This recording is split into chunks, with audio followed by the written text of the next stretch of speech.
I stayed at home for a century, when I emerged I was invincible. Chapter 351, Something's Not Quite Right in the Nine Zones, Part 2. Translator, Endless Fantasy Translation Editor, Endless Fantasy Translation. Those who shouldered the fate of the Great Dao would obtain the aura of fate of the Great Dao, allowing them to pry into the Great Dao. This would open the path for them to reach the Dao realm. The aura of fate of the Great Dao was equivalent to a key to the Dao realm. Stepping into the Dao realm would no longer be difficult for them. Chu Xian finally understood why so many Dao realm experts emerged during the Great Dayuan calamity. This was the true reason they fought for fate. Furthermore, even if they reached the Dao realm during the calamity, if they continued fighting for fate, like Feng Kong, their Dao principles would advance, as would their cultivation levels. After he figured out the purpose of the aura of fate, Chu Xian focused on his other priorities. Heiyu would return to the central zone, so Chu Xian had instructed her to come back to strengthen her cultivation foundation. The central zone's blood fiends are ferocious and there are Dao realm blood fiends among them. You should meet up with Wang Luo and Feng Kong. Feng Kong is a second-level Dao realm expert who is much stronger than those half-crippled Dao realm experts of the central zone. He will be fighting for fate there as well. Furthermore, he was once a human king, so he's quite knowledgeable about the secrets of the nine zones. Feng Kong would be able to provide support for Heiyu. Otherwise, without the support of a Dao realm expert, it would take a long time for Heiyu to prepare her plan and implement it. With Feng Kong's assistance, she could be bolder. Ji Dexin is no ordinary person. He has the ability to enter the Dao realm whenever he decides to. For the time being, try not to provoke him. As for what he's planning, that's not important. Heiyu's eyes flickered. Ji Dexin was not an ordinary person. If even her master said that Ji Dexin was extraordinary, then he had to be more than just a genius of the Ji family. Master, what's so special about him? It was hard to say whether or not she would have a conflict with Ji Dexin. Heiyu was not a person who would give in. Chu Xian thought for a moment and smiled. He's just the reincarnation of an expert from a powerful race that has disappeared from the nine zones. It doesn't matter what he's planning. He probably has his reasons for reincarnating into the Ji family. Also, the Ji family's human king is not an ordinary expert, he continued. Heiyu's heart trembled. Ji Dexin was the reincarnation of an expert? Furthermore, he was not from the human race. It was no wonder he was so monstrous. What was the purpose of his reincarnation? Master, can you tell me about his background? Chu Xian nodded. He's the reincarnation of a half-saint of the celestial race, which, by our current standards, is someone who has reached the peak of the Dao realm. If you want to compete with him or obstruct his plans, you'll need to become stronger, he said after some thought. No matter what Ji Dexin's intentions were, it was necessary to have someone who could compete with him. Since the three races had already left the 9 territories, why did they come back? In the future, the 9 zones would be his territory. He could not allow some outsiders to mess with his territory. Next, Chu Xian prepared some treasures for Heiyu to strengthen her cultivation foundation. Heiyu stayed for a month in the scripture pavilion Chu Xian had prepared for her. These were all the secret manuals and records rewarded by the system. Chu Xian made a copy of them and placed it in the pocket dimensions scripture pavilion. His disciples would be able to read and refer to these things when they needed to. Regardless of whether it was Wang Luo, Xiang Xing, or Heiyu, the methods they had used during the Great Dayuan calamity had been derived from the methods he had left earlier in this scripture pavilion. Of course, they added their own adjustments and improvements to them. A month later, Heiyu bade Chu Xian farewell and set off on her journey back to the central zone. Su Xianer did not follow, and returned to her duties as a maidservant. Chu Xian's life once again became leisurely. With a maidservant taking care of him, his life became even more comfortable.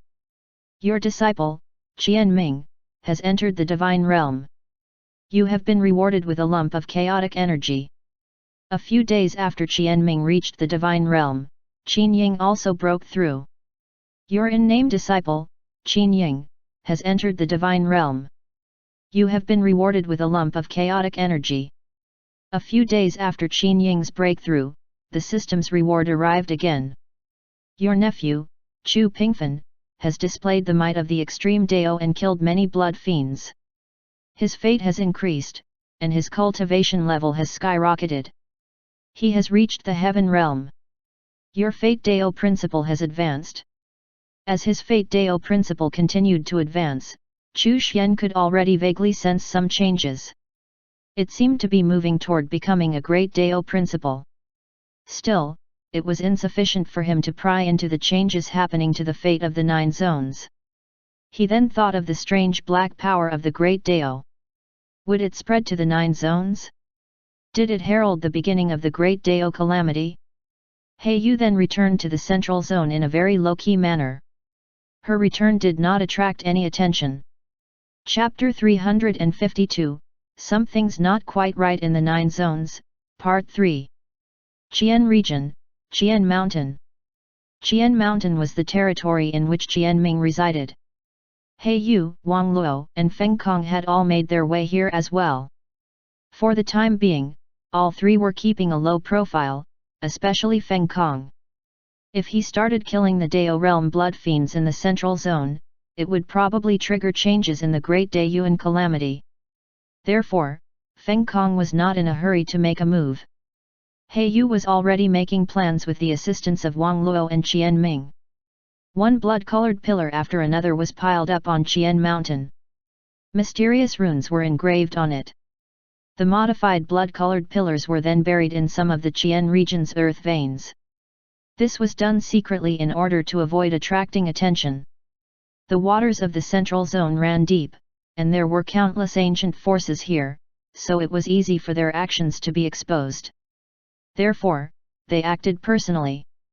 Of course, it was not with their main bodies, but their clones. Chu Xian had once taught them the clone technique, which had come in handy at this moment. After the blood-colored pillars were buried in the Qian regions, arrangements were made for the other 9 regions. The blood-red color of the sky above the central zone was gradually becoming fainter, to the extent where it felt like it might disappear completely soon. However, at the same time, an inexplicable feeling of stagnation began to appear in the hearts of the human race's experts. The next wave of the calamity would probably be here soon. In the Alliance's headquarters, Ji Dexin frowned. Something did not seem right.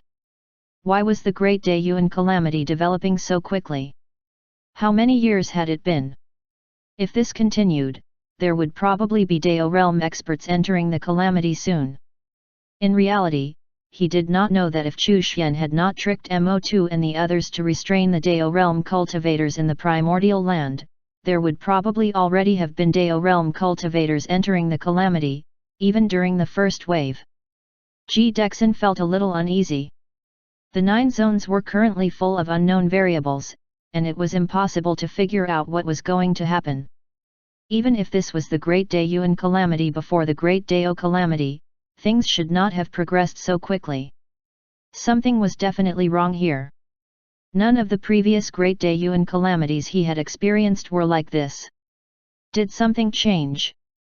Things were different from his memories. With the descent of the ancient battlefields, the 9 zones continued to expand in size. Logically speaking, the laws of heaven and earth should have changed and expanded with the 9 zones. Once the Great Dayuan calamity ended, the laws of heaven and earth would reach their peak, becoming perfect and complete. However, even though the 9 zones were expanding, the laws of heaven and earth did not seem to be expanding. Ji Dexin was confused. Why was this so? Also, why could he not detect the reason behind this? He was not an ordinary divine realm expert. Even if he had not recovered his strength, his insight surpassed many other divine realm experts. Yet it failed to glean anything about this situation.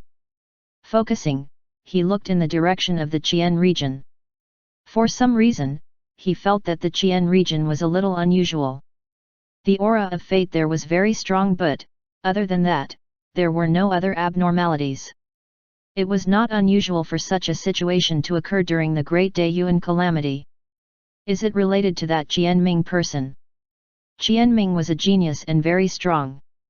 He rose quickly amidst the Great Daiyuan and suppressed all of the successors of the ancient forces. Furthermore, the cultivation technique he used was extremely powerful. During the battle, he actually turned Qian Mountain into part of his body. Ji Dexin was not too bothered by this. During the Great Daiyuan calamity, countless geniuses rose up, but very few made it to the end. Most died during the Great Daiyuan calamity. After all, the calamity was filled with unknown variables, and the situation could change at any time. Chapter 353, The Great Sacrificial Formation, Part 1. Ji Dexin's doubts were destined to go unanswered. Of course, Chu Xian did not realize the impact of the Heavenly Dao Talisman plan on the 9 zones and the Great Daiyuan calamity.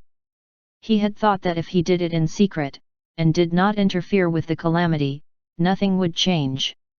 Little did he know that the Heavenly Dao Law's devouring of the laws of heaven and earth in the 9 zones had in itself pushed forward the development of the Great Daiyuan calamity. Then again, even if Chu Xian did know, he would still have chosen to proceed with it. This was the best way for him to quickly improve his cultivation. Your Heavenly Dao Laws have taken over the Central Zone's Qian region. Your cultivation level has advanced. The Qian region had finally been incorporated into the Heavenly Dao Laws, and Chu Xian's cultivation experienced another breakthrough. In the entire 9 zones, only the Northern Zone was completely controlled by the Heavenly Dao Laws. The Northern Zone was very peaceful, and there were no signs of the calamity, which puzzled the cultivators there. That being said, they were also relieved. No one wanted to deal with the threat of imminent destruction. This was especially true for the smaller races, who had heard of the countless other smaller races in the rest of the 9 zones that were exterminated during the calamity. They chalked it up to the Heavenly Dao Law's protection, and thus continued cultivating and comprehending the Heavenly Dao Laws. As the Heavenly Dao Laws of the Northern Zone continued to improve, the power of fate here was also changing, and a power of fate that belonged to the Heavenly Dao Laws itself was gradually born. The fate of the Heavenly Dao. Boom! All of a sudden, a loud boom resounded throughout the 9 zones. Chu Xian was startled. He looked up at the sky and frowned. Something was not right. The explosion was so powerful that the entire 9 zones shook. Even the Heavenly Dao Laws of the Northern Zone were affected and shook slightly. The laws of heaven and earth in the 9 zones fluctuated like waves. The fate of the 9 zones became more and more ear. The explosion just now was like a thunderclap. Could it be that other than the blood fiends, there are other aspects of the calamity? Chu Xian thought for a moment, and then lay back in his chair. Even if there was a new calamity, it would not affect the north. As long as the Heavenly Dao Laws of the Northern Zone did not collapse, it would not be able to affect him. Not long after the explosion, other than the Northern Zone, the skies in the other 8 zones were dyed red. Countless living beings felt a sense of oppression weighing down upon their hearts. Many small races sensed an existential crisis. The Great Daiyuan calamity had become stronger. At a certain moment, it started raining blood. The blood rain fell and instantly evaporated upon impact with the ground, transforming into blood-colored spiritual energy.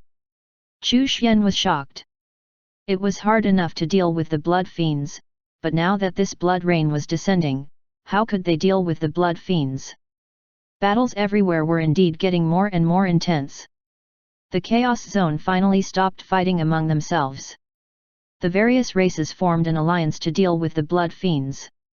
The blood rain continued for 3 days, causing even the ground to turn red.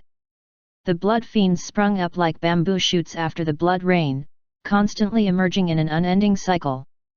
The battle in the Central Zone was getting more and more intense. Feng Kong also made his move. Eastern Zone. Qin Ying led Xin Yuanfeng and the other brothers, as well as the Eastern Zone's army, to kill blood fiends continuously. He also organized the women and children of the eastern zone to retreat to the eastern region. The eastern region was the center of their operations and the most fortified area. Countless older generation cultivators tragically sacrificed themselves and self-destructed to destroy the blood fiends. The crisis intensified. Qin Ying looked at the surging blood-colored spiritual energy and made a difficult decision. One by one, old cultivators, or cultivators who were seriously injured and unable to recover and on the verge of death, entered the eastern region and the southern region. They were scattered around the various earth veins in the eastern region and southern region. Qin Ying stood at the peak of the mountain. Through the myriad zones talisman, he was controlling the situation in the southern region. He was silent. At this moment, he did not know if what he was doing was right or wrong. However, he had no other choice. The Great Daeyuan calamity had made the blood fiend race even stronger, and the eastern zone was struggling to hold on. Thanks to the blood rain, the blood fiends could revive infinitely. Human warriors could not. They could not keep fighting like this. Most of the cultivators here were barely holding on by sheer willpower. The blood fiends gradually increased in number and poured into the eastern region and southern region. Luo Ming and the other divine realm experts of the eastern zone looked at Qin Ying silently. It was time for him to make a decision. Chapter 354, The Great Sacrificial Formation, Part 2. This was a test for Qin Ying by the divine realm experts of the eastern zone. If he passed, then the eastern zone would continue to be under his command throughout the Great Daeyuan calamity. If they did not pass the test and lacked decisiveness and boldness, then they would have to readjust the deployment of the eastern zone. This was the Great Daeyuan calamity. They could not simply blindly support him just because he was the young master of the Luo family. The survival of the human race in the eastern zone was at stake, so the experts of the eastern zone had to be certain that their fate was in good hands. A decisive, bold leader who knew how to seize the opportunity was what the eastern zone needed at the moment. Everyone was silent as they waited. The plan this time was proposed by Qin Ying and supported by many experts and senior cultivators. However, was it not also because they had already decided on this strategy at the crucial moment? It was just that Qin Ying had perfected this strategy to amplify its effect. Could Qin Ying make up his mind at this crucial moment? More and more blood fiends seemed to be attracted by something and kept pouring into the eastern region and southern region. At this moment, those scattered cultivators in the eastern and southern regions began to submerge themselves into the ground. Their eyes were filled with determination. They were going to die anyway, so why not go out with a bang? Qin Ying waited quietly. His expression was cold and expressionless. On his forehead, the heavenly Dao seal was faintly visible. It was almost time. In the eastern region and the southern region, blood fiends were everywhere. Countless blood fiends let out terrifying howls. Dao sacrifice. I bid farewell to all these mighty seniors. This is the final battle for the human race, Qin Ying said coldly. Decisive, resolute, and without any hesitation. He would send off these brave cultivators in glory. Boom! In the eastern region and southern region, pillars of brilliant light shot up into the sky. Each pillar light was located in an earth vein in the eastern region or the southern region, places of vital importance. This group of cultivators sacrificed themselves together. At this moment, the sky above the eastern region and southern region changed. Pale white lines appeared and connected every pillar of light. Great sacrificial formation. Roar! Countless blood fiends roared. However, one by one, they were destroyed and purified by the pale light. The laws of heaven and earth of the eastern region and southern region were shaking and releasing their power, constantly killing and purifying the blood fiends there. Meanwhile, the heavenly Dao laws permeated the regions rapidly and devoured the laws of heaven and earth. Attack! Besiege the blood fiends! The formation masters and artifact refiners from the central, northern and western regions formed teams to set up grand formations. An army of cultivators charged out toward those three regions. Since most of the blood fiends were in the eastern and southern regions, and were being purified at the moment, this was the best time to suppress the blood fiends in the other regions. This had all been arranged by Qin Ying in advance. Xin Yuanfeng, Bai Shao Kong, and Qin Ying's other brothers, as well as the other heavens blessed of the eastern zone, all led the army's charge. Qin Ying had now been acknowledged by the divine realm experts of the eastern zone. They also started to fight against the divine realm blood fiends. Qin Ying's gaze was cold. He could feel a special aura lingering around his body. His cultivation level was soaring. The Great Dayuan calamity was also a great opportunity. Where are you, scoundrel Cao? At this moment, Qin Ying thought of Cao Tianyi. He had heard the news that Cao Tianyi had gone crazy. Even if you're crazy, I'll kill you with my own hands sooner or later, Qin Ying muttered to himself. The activation of the Great Sacrificial Formation had sacrificed the lives of 70% of the older generation of cultivators in the Eastern Zone. Even though they were almost at the end of their lifespans, they had done so willingly. No matter what they had done throughout their lives, this was already worthy of respect. It was through sacrifices like this in the past that the human race had risen to power, and, thanks to their sacrifice this time, the human race would definitely defend their position as the overlord race. The situation in the Eastern Zone had changed completely. The human army began to suppress and besiege blood fiends, constantly wearing them down. Your in-name disciple, Qin Ying, has set up a great sacrificial formation and purified countless blood fiends. His fate has been transformed and his cultivation level has soared. Your Fate Dao principle has advanced. Chu Xian sighed. The former great Qin Emperor was something else all right. He was decisive and courageous. Those cultivators were truly worthy of respect as well. Your heavenly Dao laws have taken over the eastern region and southern region. Your cultivation level has advanced. Chu Xian's cultivation level broke through again. After Qin Ying completed his work there, he set off on his journey back to the northern zone. While most cultivators were making preparations to combat the calamity there, Qin Ying knew that the northern zone would not be affected. He went back to form the human army of the northern zone to support the eastern zone. Chapter 355, An Ominous Aura, Part 1. Qin Ying returned to the northern zone as a divine realm expert who shouldered the fate of the Great Dao. It was time for the cultivators of the northern zone to participate in the Great Dayuan calamity. The Northern Zone Expeditionary Army was being formed. Not all cultivators were passionate about fighting for the human race. There were also cultivators who chose to cultivate in peace in the Northern Zone and wait for the Great Dayuan calamity to pass. Chu Xian even wondered whether or not it was a good thing that he had made the Northern Zone safe. These cultivators chose to cultivate in peace and ignore the calamity that the human race was facing. On second thought, everyone had their own choices.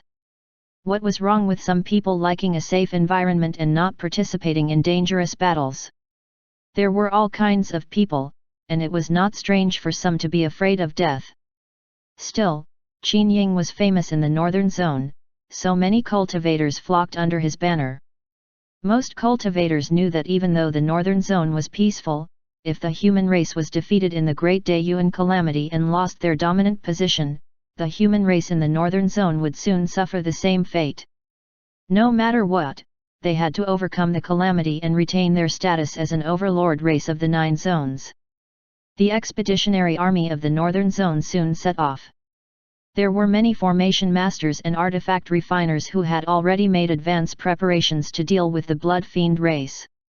It was precisely because the calamity had not descended upon the Northern Zone that these formation masters and artifact refiners could study how to deal with the Blood Fiend race in peace. Naturally, there were results. The first expeditionary army headed east. The situation in the Western Zone was a little strange, as the Blood Fiends there were actually very intelligent. The second expeditionary army would head to the Southern Zone. The expeditionary army heading to the Eastern Zone was naturally led by Qin Ying. The expeditionary army that headed to the Southern Zone would eventually be under Xiang Xing's command after they reached the Southern Zone. As the reinforcements to the eastern and southern zones arrived, the situation gradually changed. Although the blood fiends emerged in endless numbers, these reinforcements allowed the human race to stabilize the situation. The battle in the central zone was the most intense. Dao realm blood fiends appeared one after another. Feng Kong killed a few Dao realm blood fiends in battle and successfully fought for fate, causing his cultivation level to soar. Qian Ming, Wang Luo, and He Yu were all in the middle of planning and preparation. Wang Luo's goal in heading to the central zone was to look for the Starry Star Palace. The Starry Sky Palace was an ancient force with Dao realm experts. Although their Dao realm experts were half crippled, they were still far stronger than Divine realm experts. After he completed what he needed to do, he would focus only dealing with the blood fiend race in the central zone. As for the Tianyu Tower, He Yu had not made her move yet. The time had not come. Boom! A year later, the blood rain appeared again. Chu Xian could not help but frown. Would the great Dao calamity come after 9 instances of blood rain? It should not be that fast, right? Could it be another wave of the Great Daoyuan calamity? Many of the participants in the Great Dao communication group felt that something was amiss, as if something was tugging at their hearts. All of the Dao realm cultivators in the primordial land could sense this. Still, thanks to Hong Yuan Chu, Mo2, and the other Daoyuan realm experts, these Dao realm cultivators were restrained from entering the 9 zones. Chu Xian knew that this situation could not be maintained for long. Once the pull of the Great Dao became too strong, these Dao realm cultivators would all enter the calamity. He turned his eyes to the Chaos Zone. The expansion of the heavenly Dao laws into the 7 regions there was still ongoing, and would take some time. The little evil king had begun to rise. He had already broken through to the heaven realm. However, he had not found the precious medicine to restore his third leg. Chu Pingfen had also broken through to the heaven realm. The ghost race had expanded further. They had already spread throughout the 9 zones, and traces of them could be found in the desolate ancient zone. The Buddhist zone was still in a stalemate with the blood fiend race. Hu Tianya continued to lay low in the monster zone. Western zone. The blood fiends here continued to evolve. Ding Yu and Xiaoyang were still fighting in the western zone. The southern region was about to be incorporated into the heavenly Dao laws. Time passed quickly and, in the blink of an eye, the 50-year milestone was nigh. A few days ago, the southern region of the western zone was finally incorporated into the heavenly Dao laws. However, after doing so, Chu Xian hid the heavenly Dao laws under the guise of the laws of heaven and earth. He wanted to avoid alerting the hidden expert. Chu Xian had already reached the 23rd level of the Dao realm. Ren Changhe was on his way back to the northern zone.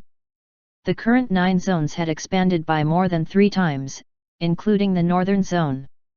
The heavenly Dao laws here had also improved, and all kinds of treasure lands had appeared. The northern zone was becoming more and more prosperous. Other than the human race, the other smaller races had already formed an alliance and occupied 2 treasure lands. Chapter 356, An Ominous Aura, Part 2. For the time being, there were no conflicts between the human race and these small races. The small clans did not dare to mess with the human race for fear of being exterminated. There was no calamity in the northern zone, so it was peaceful. While some went to reinforce the other zones, there were also others who thought that the outer zones were too dangerous and decided to stay in the northern zone. Some smaller races that were on the verge of extinction began to migrate to the northern zone after hearing that it was peaceful. As the number of races and living beings in the northern zone increased, the heavenly Dao laws were also strengthened. Chu Xian was happy to see this. For the sake of the diversity of living beings in the northern zone, he had even intervened to prevent some smaller races from being exterminated by human martial artists. They would be protected like endangered species. Apart from these smaller races, there was no lack of humans that migrated to the northern zone. Many human cultivators subconsciously treated the northern zone as their last bastion. However, unless they had no other choice, they would not give up on the other 4 zones. If they lost these 4 zones, how could the human race maintain their position as an overlord race? Thanks to the expansion of the northern zone's territory, it could accommodate all of these migrants.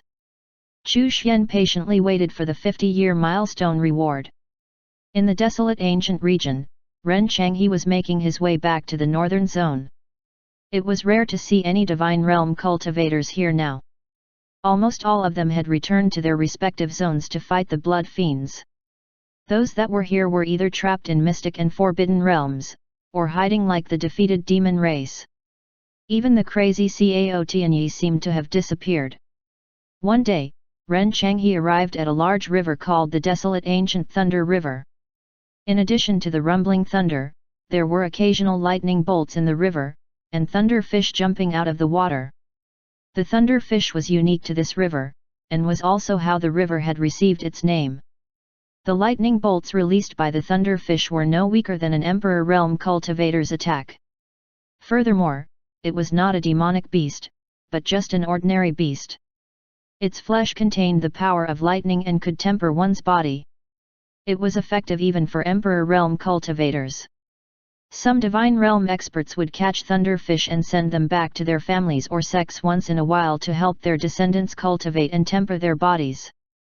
Other than being able to temper one's body, thunderfish was extremely delicious.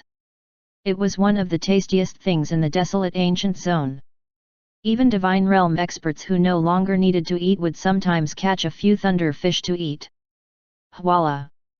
In the turbulent river, a fish jumped out of the water, and lightning flashed. Ren Changhe was used to this and did not stop walking. He walked lightly atop the flowing river water. Occasionally, a thunder fish would leap up beside him, hurling a lightning bolt his way. Voila! Suddenly, a fish jumped out of the water. This pitch-black fish exuded a faint grayish-black aura. Wisps of black lightning surrounded it, and its eyes were red. There were long bone spikes on its back. The fins seemed to have grown into 2 small claws. It had a big head and a mouth, with sharp black teeth. The fish was extremely violent. It leapt out of the water and charged at Ren Changhe. Ren Changhe was shocked.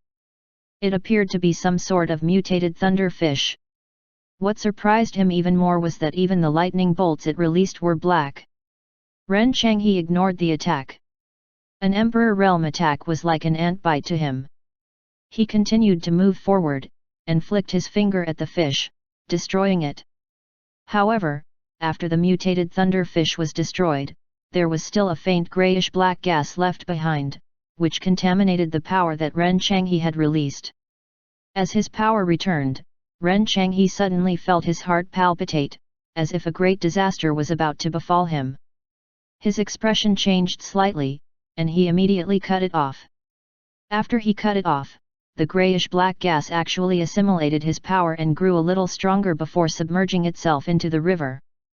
Voila! A thunder fish jumped out of the water into the grayish-black gas, after which it fell back into the water. Ren Changhe stopped in his tracks and frowned slightly. What was that wisp of grayish-black gas? Why did it give him a feeling that a great calamity was coming? He was a peak Divine Realm expert, and his comprehension of the Yin and Yang Dao was extremely deep. He was already close to reaching the Dao realm. Voila! The same fish jumped out of the water. At this moment, this fish was changing. The fish's body began to turn black and gradually began to show signs of mutating. Ren Changhe raised his hand and waved. A furnace was set up and the fish was placed into it. Upon closer inspection, the mutation was found to be due to that wisp of grayish-black gas. As Ren Changhe looked at the wisp of grayish-black gas, he felt more and more alarmed, and he had a bad premonition. He took a deep breath, and a wisp of death power appeared in his hand, which he sent into the furnace. The fish died and gradually turned into nothingness. As for the death power, it was contaminated by the grayish-black qi and gradually assimilated. Even death power can be assimilated. Ren Changhe realized how unusual the wisp of grayish-black gas was. He then sent life power into the furnace. When the life power entered, the grayish-black gas surrounded the life power, but did not assimilate it. Ren Changhe heaved a sigh of relief. Life power could deal with this strange grayish-black gas. Just as he was about to retrieve the life power, he suddenly felt an ominous feeling in his heart. He hurriedly stopped. Frowning, he looked at it carefully. He realized that there was something wrong with this wisp of life power. As for what was wrong, Ren Changhe could not tell. There seemed to be something inside the life power. Ren Changhe looked at the Thunder River. For some reason, he felt uneasy. He had a feeling that something big was about to happen. There was no sign of a second deformed fish or a second wisp of grayish-black gas. Ren Changhe continued to move forward, crossing the Thunder River. He observed the grayish-black gas in the furnace and the wisp of life power. What changes have occurred? Ren Changhe furrowed his brows. Outwardly, that wisp of life power seemed fine. However, upon closer inspection, it seemed to have been contaminated by something and was undergoing some changes. Even though this wisp of life power was Ren Changhe's own power, at this moment, he could not figure out what was going on. A few miles away, there was a wild beast. Ren Changhe immediately captured the wild beast. Then, he created a small wound on the wild beast's leg. With a wave of his hand, the life power in the furnace entered the wound on the beast's leg, after which the bleeding stopped instantly. The wild beast also became more energetic. There doesn't seem to be a problem. Ren Changhe frowned again. There had to have been some changes in that wisp of life power. However, it did not seem to have any abnormalities when used on this wild beast. He believed in his senses. It could not be wrong. That wisp of life power was unusual. Ren Changhe stared at the wild beast and observed it carefully.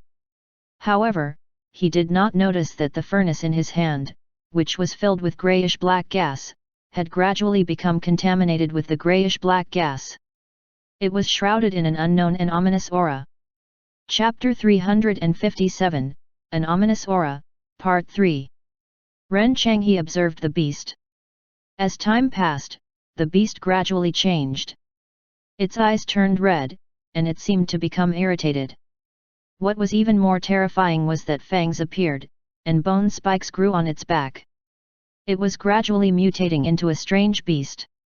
Moreover, the strength of the wild beast had increased, and it was even emitting a special power. Ren Changhe was shocked. What exactly was that grayish-black has? Why was it causing these changes?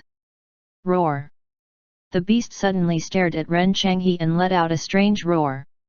A grayish-black aura appeared around its body, and that faint grayish-black gas surrounded it. The mutated beast suddenly pounced at him. Ren Changhe stood still, but the beast disintegrated in mid-air. The mutated beast was dead, but there was still some grayish-black gas lingering in the spot where it died. Ren Changhe furrowed his brows. When did such a strange thing appear in the desolate ancient zone? Had he only encountered this wisp of grayish-black gas by chance, or had it already appeared in other parts of the desolate ancient zone? All of a sudden, Ren Changhe felt a sense of danger. The hair on his body stood up, and his whole body tensed up. In an instant, spiritual power surrounded his body, and he became vigilant toward his surroundings. There was a strong enemy. A very powerful enemy. Ren Changhe's sense of danger grew stronger and stronger. What made him uneasy was that he did not detect any enemies. The more this was the case, the more vigilant he became, as if he was facing a great enemy. Suddenly, he felt his scalp go numb. The furnace in his hand was originally filled with grayish-black gas, but now the entire furnace had almost turned grayish-black. The strong sense of danger did not come from the powerful enemies hiding around him, but from the furnace in his hand. He was actually unable to accurately determine the source of the crisis. Ren Changhe released the furnace immediately, and a force lifted the furnace and suspended it in mid-air. Furthermore, he was prepared to cut off this force at any time. The strange grayish-black gas had even contaminated the furnace. It was a heaven-grade artifact. Ren Changhe had a premonition that the consequences would be very serious if he were to be infected by the grayish-black gas. Boom! Ren Changhe's expression was grave. Two streams of black and white power surrounded the furnace, suppressing and destroying it. He wanted to see if he could destroy the grayish-black gas. He was at the peak of the divine realm, but was somehow struggling to destroy a heaven-grade artifact. After being contaminated by the grayish-black gas, the furnace had transformed, making it difficult to destroy. Ren Changhe continued to increase his strength. The power of yin and yang he cultivated continuously bombarded the furnace. As Ren Changhe gradually increased his strength, cracks appeared on the furnace and it gradually began to shatter. Then, the furnace shattered with a bang. The grayish-black gas that had corroded the furnace seemed to gradually fade and disappear as the furnace shattered. Finally, the furnace turned into dust, and the grayish-black gas disappeared. However, Ren Changhe's expression was extremely grave. He sensed that the furnace seemed to have become an ominous object after being contaminated. Whatever it touched would face an unknown disaster or even a terrifying mutation. The moment the furnace turned to dust and the grayish-black gas disappeared, Ren Changhe vaguely sensed that his fate seemed to have transformed. The bottleneck of the Dao realm seemed to have loosened a little. Chu Xian was originally lying on the chair, drinking the tea Su Xianer made and eating the desserts she made, living a carefree life. Then, the system's reward suddenly arrived. Chu Xian sat up straight. He was too shocked. Your in-name disciple, Ren Changhe, has destroyed the first ominous item in the 9 zones. His fate has transformed. Your fate Dao principle has advanced. An ominous item? The first thing Chu Xian thought of was the strange black power on the Great Dao. Had it already spread to the 9 zones? Had the Great Dao calamity begun? At this moment, Chu Xian was no longer calm. The strange black power on the Great Dao was something that could even corrode Yue Jun, a creature of the Great Dao. If it spread to the 9 zones, the consequences would be terrible. The heavenly Dao laws were not strong enough to withstand the Great Dao calamity. He immediately took out the myriad heavenly mirror and connected it to Ren Changhe. The image projection appeared. Ren Changhe was standing there with a pensive look on his face. Chu Xian's eyes swept across the area. Not far from Ren Changhe, there was a faint ominous aura, but it was fading and disappearing. There was an ominous object there that had been destroyed by Ren Changhe. Chu Xian examined it carefully. The lingering ominous aura exuded disaster, inauspiciousness, and corrosive power. If a divine realm cultivator was infected, they would be unable to resist it, and would eventually become an ominous being. Chapter 358, An Ominous Aura, Part 4. However, it was unable to affect Dao realm experts, probably because it was too thin. Chu Xian let out a sigh of relief. There were no blood fiends in the desolate ancient zone, but this grayish-black gas had appeared here instead. Chu Xian pondered for a moment. He did not meet Ren Changhe and decided to wait until the latter returned to the northern zone. Deactivating the mirror, Chu Xian looked up at the sky above the 9 zones. The Great Dayuan calamity would not pass so quickly. Even the Dao realm experts had yet to enter the calamity. The appearance of ominous objects in the desolate ancient zone did not mean that the Great Dao calamity was here. He had to steady himself and keep calm. The heavenly Dao talisman plan was still progressing, and it would not be long before the 7 regions of the Chaos Zone were incorporated into the heavenly Dao laws. The 50-year milestone was almost here. There should be a good reward from the system when it arrived. Monster Zone. The Monster Zone was in chaos. Under the leadership of the Azure Dragon tribe, they were resisting the Blood Fiends. As there were many monster tribes, there was no lack of tribes with special innate abilities. They might not be too strong, but they had certain advantages against the Blood Fiends. These races were naturally valued and their status rose. They had already stabilized the situation and continued to surround and eliminate the Blood Fiends. The Blood Fiend race was about to be eradicated from the Monster Zone, but then something unexpected happened. The blood fiend race started to change. It seemed to have been contaminated by some strange power. The monsters that were fighting them also started mutating, losing their minds and turning on their allies. The Azure Dragon tribe lost 1/3 of their experts in an instant. Gradually, they ended up fighting not only the blood fiends, but also these mutated monster race members. A great defeat. The entire monster race panicked. Once someone was contaminated by that grayish-black gas, it was almost impossible to get rid of. On the Heavenly Tiger Tribe's mountain, Hu Tianya was lying down. Every breath he took was filled with a cold divine might. At this moment, he was in the middle of a transformation. Once the transformation was complete, he would reach the divine realm. His bloodline would also be purified, and he would become a bona fide divine beast. The Grand Elder of the Heavenly Tiger Tribe walked over, his face filled with unease. The situation is bad. A strange phenomenon has appeared in the monster zone. Hu Tianya opened his eyes and calmly said, "Don't worry. Stay calm. I'm just afraid that the other tribes won't be able to hold on." Hu Tianya was silent for a moment. His claws moved, and a small book floated out. He said, "Follow the instructions and set up the formation. You must stabilize the situation and wait for me." The Grand Elder took the booklet, glanced through it briefly, and left. On this day, the Heavenly Tiger race started to mobilize, leading many monster tribes to set up a formation to stop the ominous beings from occupying their territory. The Azure Dragon tribe had suffered heavy losses and their overall strength had already fallen. Currently, the Heavenly Tiger tribe was the leader of the monster zone. 1/3 of the entire monster race seemed to have mutated into ominous beings. Together with the blood fiends, they assaulted the monster race's lines of defense. The defense lines were broken one after another.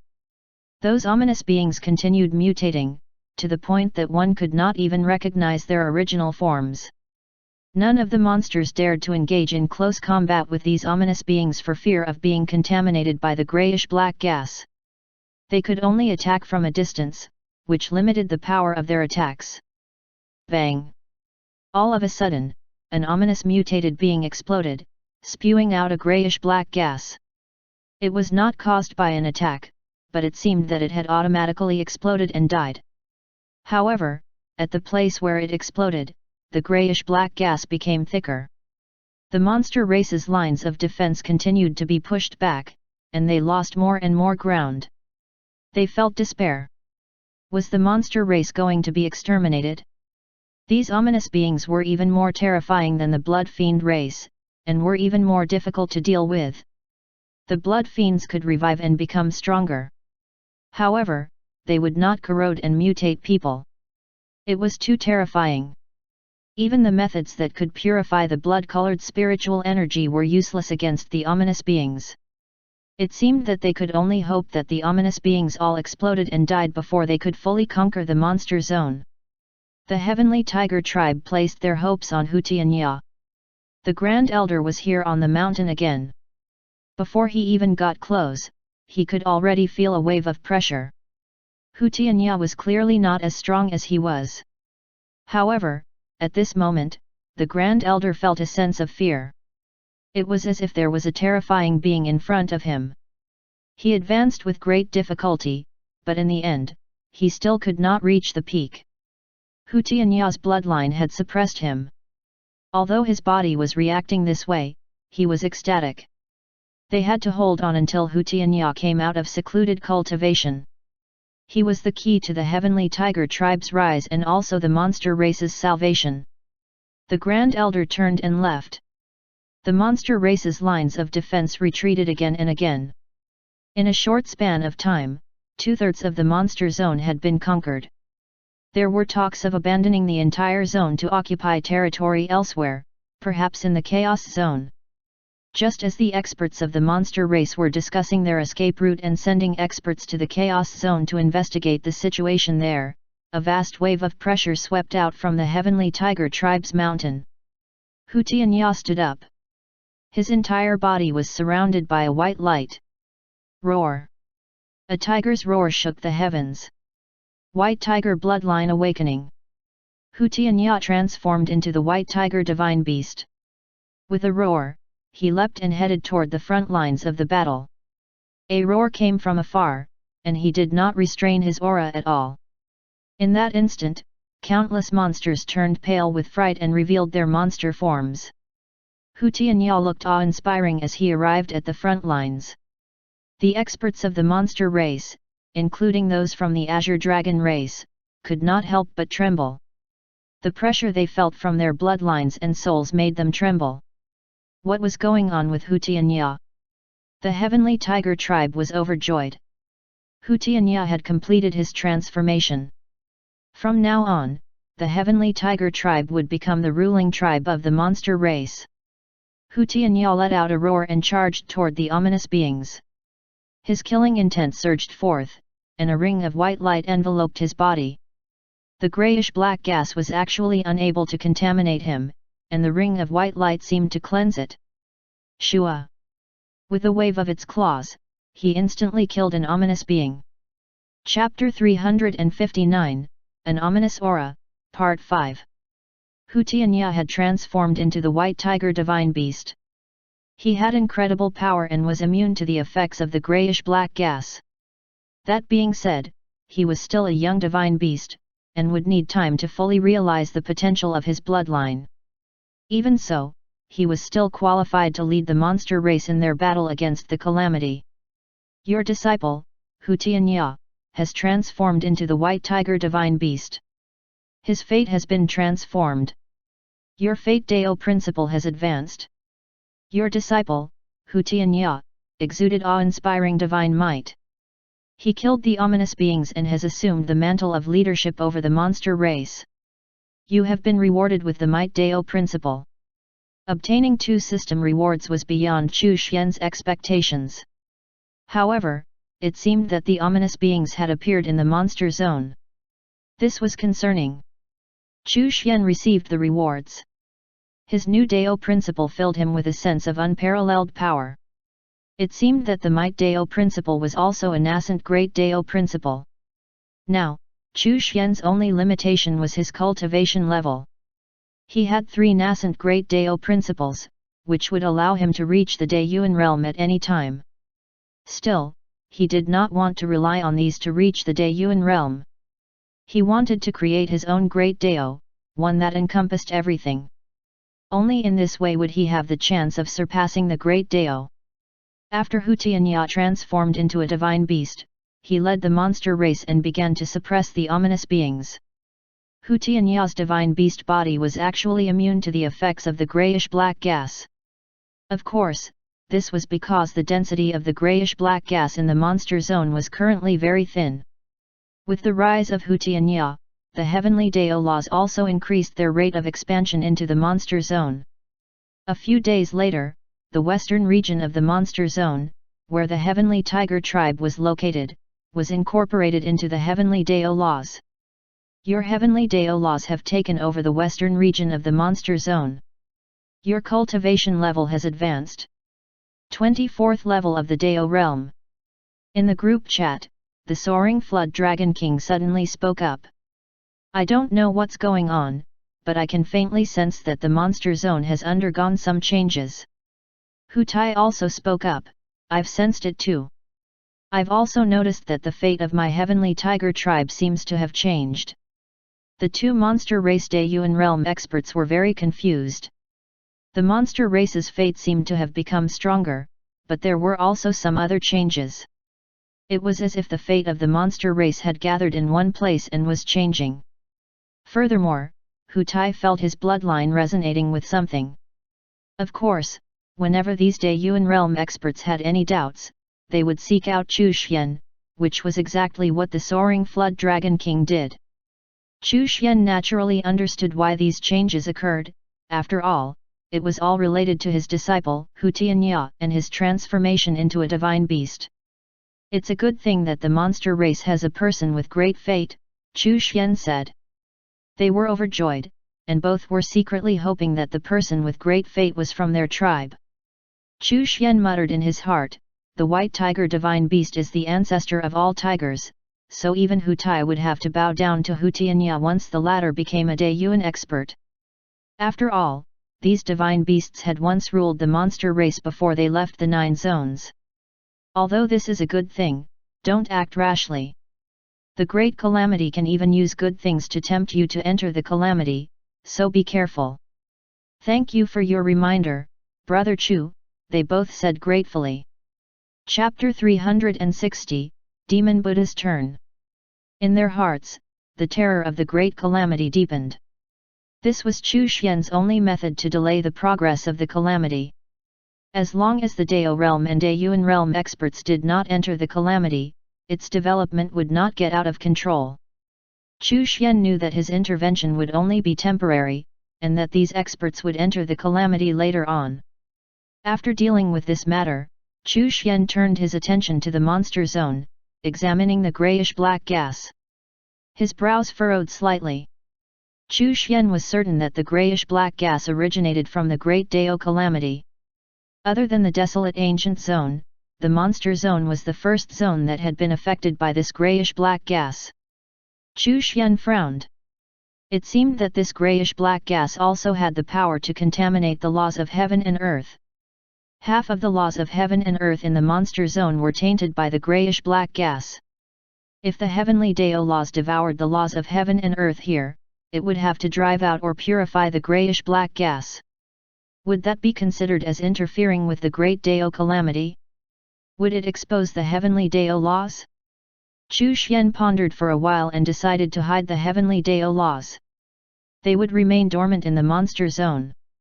Although they would not actively expel and purify the grayish-black gas, they would repel it in order to avoid contamination. He would allow Hu Tianya and the living beings of the monster zone to deal with it. Hu Tianya led the monster army in battle against the ominous beings. Under his leadership, they began to retake a portion of their previously conquered territories. Chu Xian looked at the eastern zone. Ever since Qin Ying set up the great sacrificial formation and eliminated most of the blood fiends, things had gradually turned in their favor. They had temporarily achieved victory against the blood fiend race here. In the southern zone, Xiang Xing was on the move. As for Xiang Bang, he was actually on the verge of reaching the Dao realm. After the southern zone's nascent blood world was suppressed, the blood fiends seemed to have become easier to kill. The western zone was still in a stalemate. Furthermore, the blood fiends had established defensive lines to maintain their territory. As such, no one knew what was going on behind their borders in the western region and northern region. Even the ghost race was not willing to enter those regions. The chaos zone was still fighting the blood fiends, but the overall situation was still under control.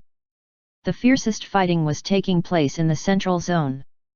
Chu Xian felt that after the central zone dealt with the blood fiends, the blood fiend calamity would most likely end, and the Great Daiyuan calamity would enter a new phase. Of course, the blood fiends in the western zone would not disappear. They would become a new race of the 9 zones and join the fight for fate amidst the Great Daiyuan calamity. Chu Xian felt that the blood fiend race in the western zone was gathering strength, waiting for the right opportunity. He did not know what the hidden expert was plotting. Time passed day by day. Ren Changhe was searching for clues regarding the grayish-black gas in the desolate ancient zone, so he did not return immediately to the northern zone. There were only 10 days left until the 50-year milestone. Chu Xian was filled with anticipation. Your disciple, Demon Buddha, has converted a blood fiend into a Buddhist. His fate has transformed and his cultivation level has soared. Your Fate Dao principle has advanced. The blood fiend converted to Buddhism, and the fate of the Buddhist clan has been transformed.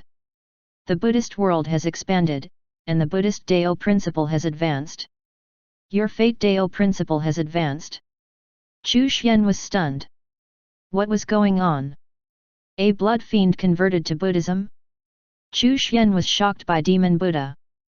How did he convert the calamity-bearing blood fiend into a Buddhist? It was too awesome. Those blood fiends were violent and battle-hungry. Chu Xian took out the myriad heavenly mirror and connected it to Demon Buddha. At that moment, the Buddhist light from the 3 regions held by the Buddhist clan was quickly spreading toward the 2 regions held by the blood fiends, and the blood-colored spiritual energy was rapidly dissipating. In front of Demon Buddha, there was a blood fiend, whose scarlet body was engulfed by Buddhist light. The blood fiend's expression was no longer brutal, and its fangs had disappeared. Furthermore, its head was bald. Although it still retained some of the characteristics of the blood fiend race, it had undoubtedly converted to Buddhism. It was even chanting scriptures in a very pious manner. It seemed that it had gained intelligence as well. It knelt in front of Demon Buddha like a worshipper. You were born from sin and have great resentment and evil.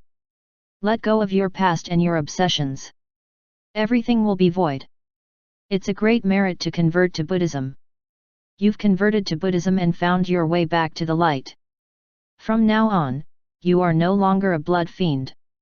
You are an arhat of the Buddhist clan. I shall grant you the name Shakong. Demon Buddha's appearance was solemn. Chapter 361, 50-Year Milestone, Part 1. Shakong knelt on the ground and said respectfully and piously, Disciple Shakong thanks Buddha for bestowing this name. Demon Buddha was the mighty Supreme Buddha, the highest-ranked Buddha in the Buddha zone. In terms of status, he was above Buddha Nanmu, and second only to the 2 Buddhist attendants. Shakong, you have awakened. You are no longer a blood fiend. It is time to convert or eliminate the blood fiend race. This is an opportunity for great merit. Yes, Supreme Buddha, Shakong understands. Go ahead then. Shakong stood up. Buddhist light wrapped around his body as he flew toward the blood fiend race's territory. The defeat of the blood fiend race in the Buddhist zone was imminent. After all, before his conversion, Shakong had been the blood fiend king. Chu Xian looked over. At this moment, he saw the fate of the blood fiend race in the Buddhist zone collapse and gather toward the Buddhist clan. In the past, he had not been able to see the blood fiend's race, so the fact that he could meant that the battle had been decided. Demon Buddha was really awesome. The Buddhist zone would become the first zone to overcome the blood fiend race. The fate of the Buddhist clan was soaring, and the Buddhist Dao principle was also advancing, along with the Buddhist world.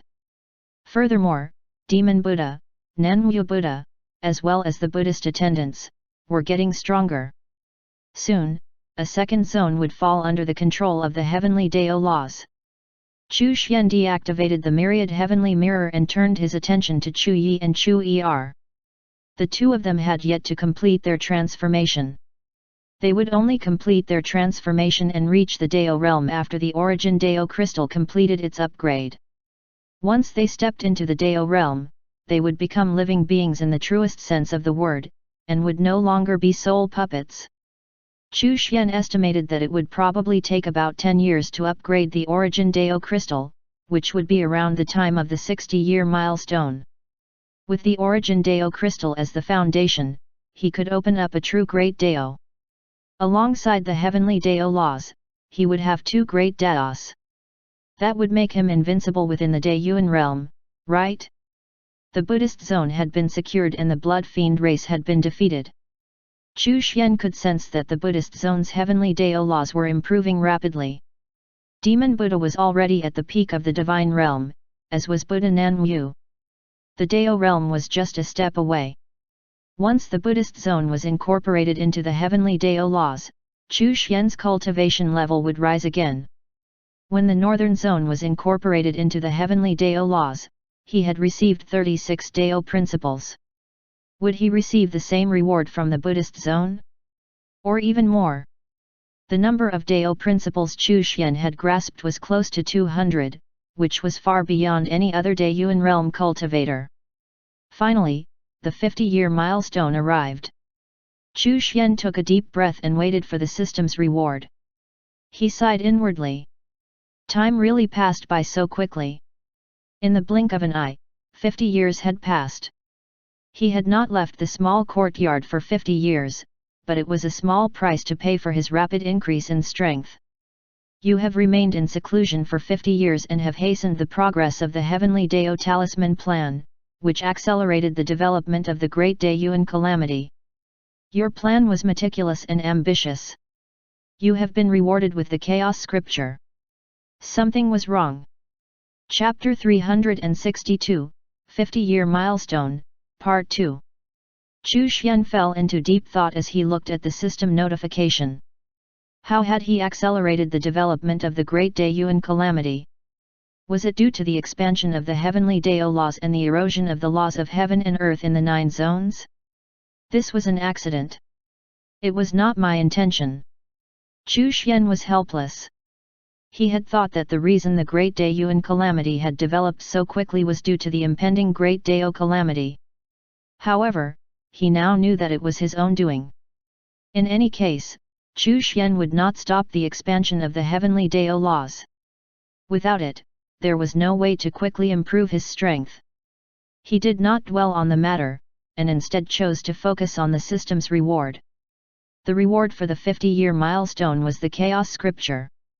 The longer he stayed in the small courtyard, the greater the rewards. The Chaos Scripture was undoubtedly superior to his current cultivation method. Chu Xian examined the reward. The chaotic primogenitor could pry into the origin of chaos, deriving the power of infinity from the chaos and the Great Dao. Looking at the description of the Chaos Scripture, Chu Xian's heart trembled.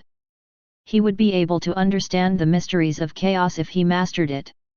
In addition, he could also do the same with the Great Dao. It was a truly supreme technique. Chu Xian took a deep breath and received the reward. Boom! In that instant, it was as if Chu Xian did not exist in the courtyard. No one could see his figure or trace his presence. As for Chu Xian, he felt like an embryo in an egg, muddled and not knowing where he was. There was no time, no heaven and earth, and no living things. It was as if everything had yet to exist. After an unknown amount of time, a ray of purple light slowly appeared amidst the chaos. The purple light shone on the egg. As the purple light appeared and shone on the egg began to expand. It was getting bigger and bigger. Chu Xian felt like he was about to explode. His mind was filled with indescribable knowledge, and it was as if he was undergoing some kind of transformation. Countless years passed. One day, the egg suddenly exploded. With a boom, the chaos expanded and turned into a boundless space. The purple light disappeared when the egg exploded. Chaos continued to expand endlessly. After God knows how many years had passed, some rocks suddenly condensed and dust gradually appeared. Then, plants began to grow. After that, a living being was born in the chaos. In the years that followed, one living being after another was born from the chaos. As the number of living beings increased, battles also began. Chaos itself was still continuously expanding. After an unknown period of time, chaos began to shake. The vast and invisible Great Dao pierced through the chaos. It gradually formed the embryonic form of a world. When those living beings entered the world, a great battle erupted once again in order to fight for territory.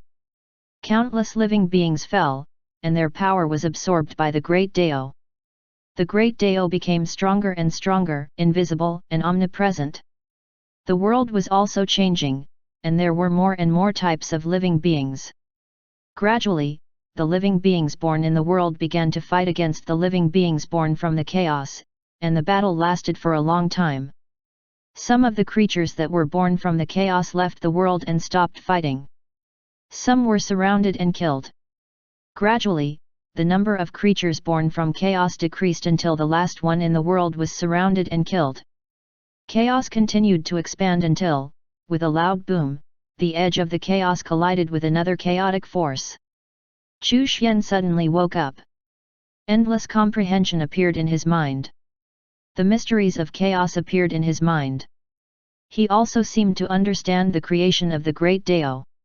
He personally experienced the origin of chaos, the birth of the Great Dao, and the formation of this world. It was as if Chu Xian had transformed into chaos. He had personally experienced the beginning and evolution of chaos and understood its mysteries. Although his cultivation level did not increase, Chu Xian seemed to have become more unfathomable. This time, he had actually been in a state of comprehension for nearly a month. Furthermore, although he understood its mysteries, they were still beyond his grasp. His cultivation level was insufficient to wield such power. Thinking back to his experience, Chu Xian had many questions. Was the world created by the Great Dao the world of the 9 zones? If the chaos was beyond the 9 zones, why could Hong Yuan Chuo and the other Daiyuan experts not go there? Were they too weak?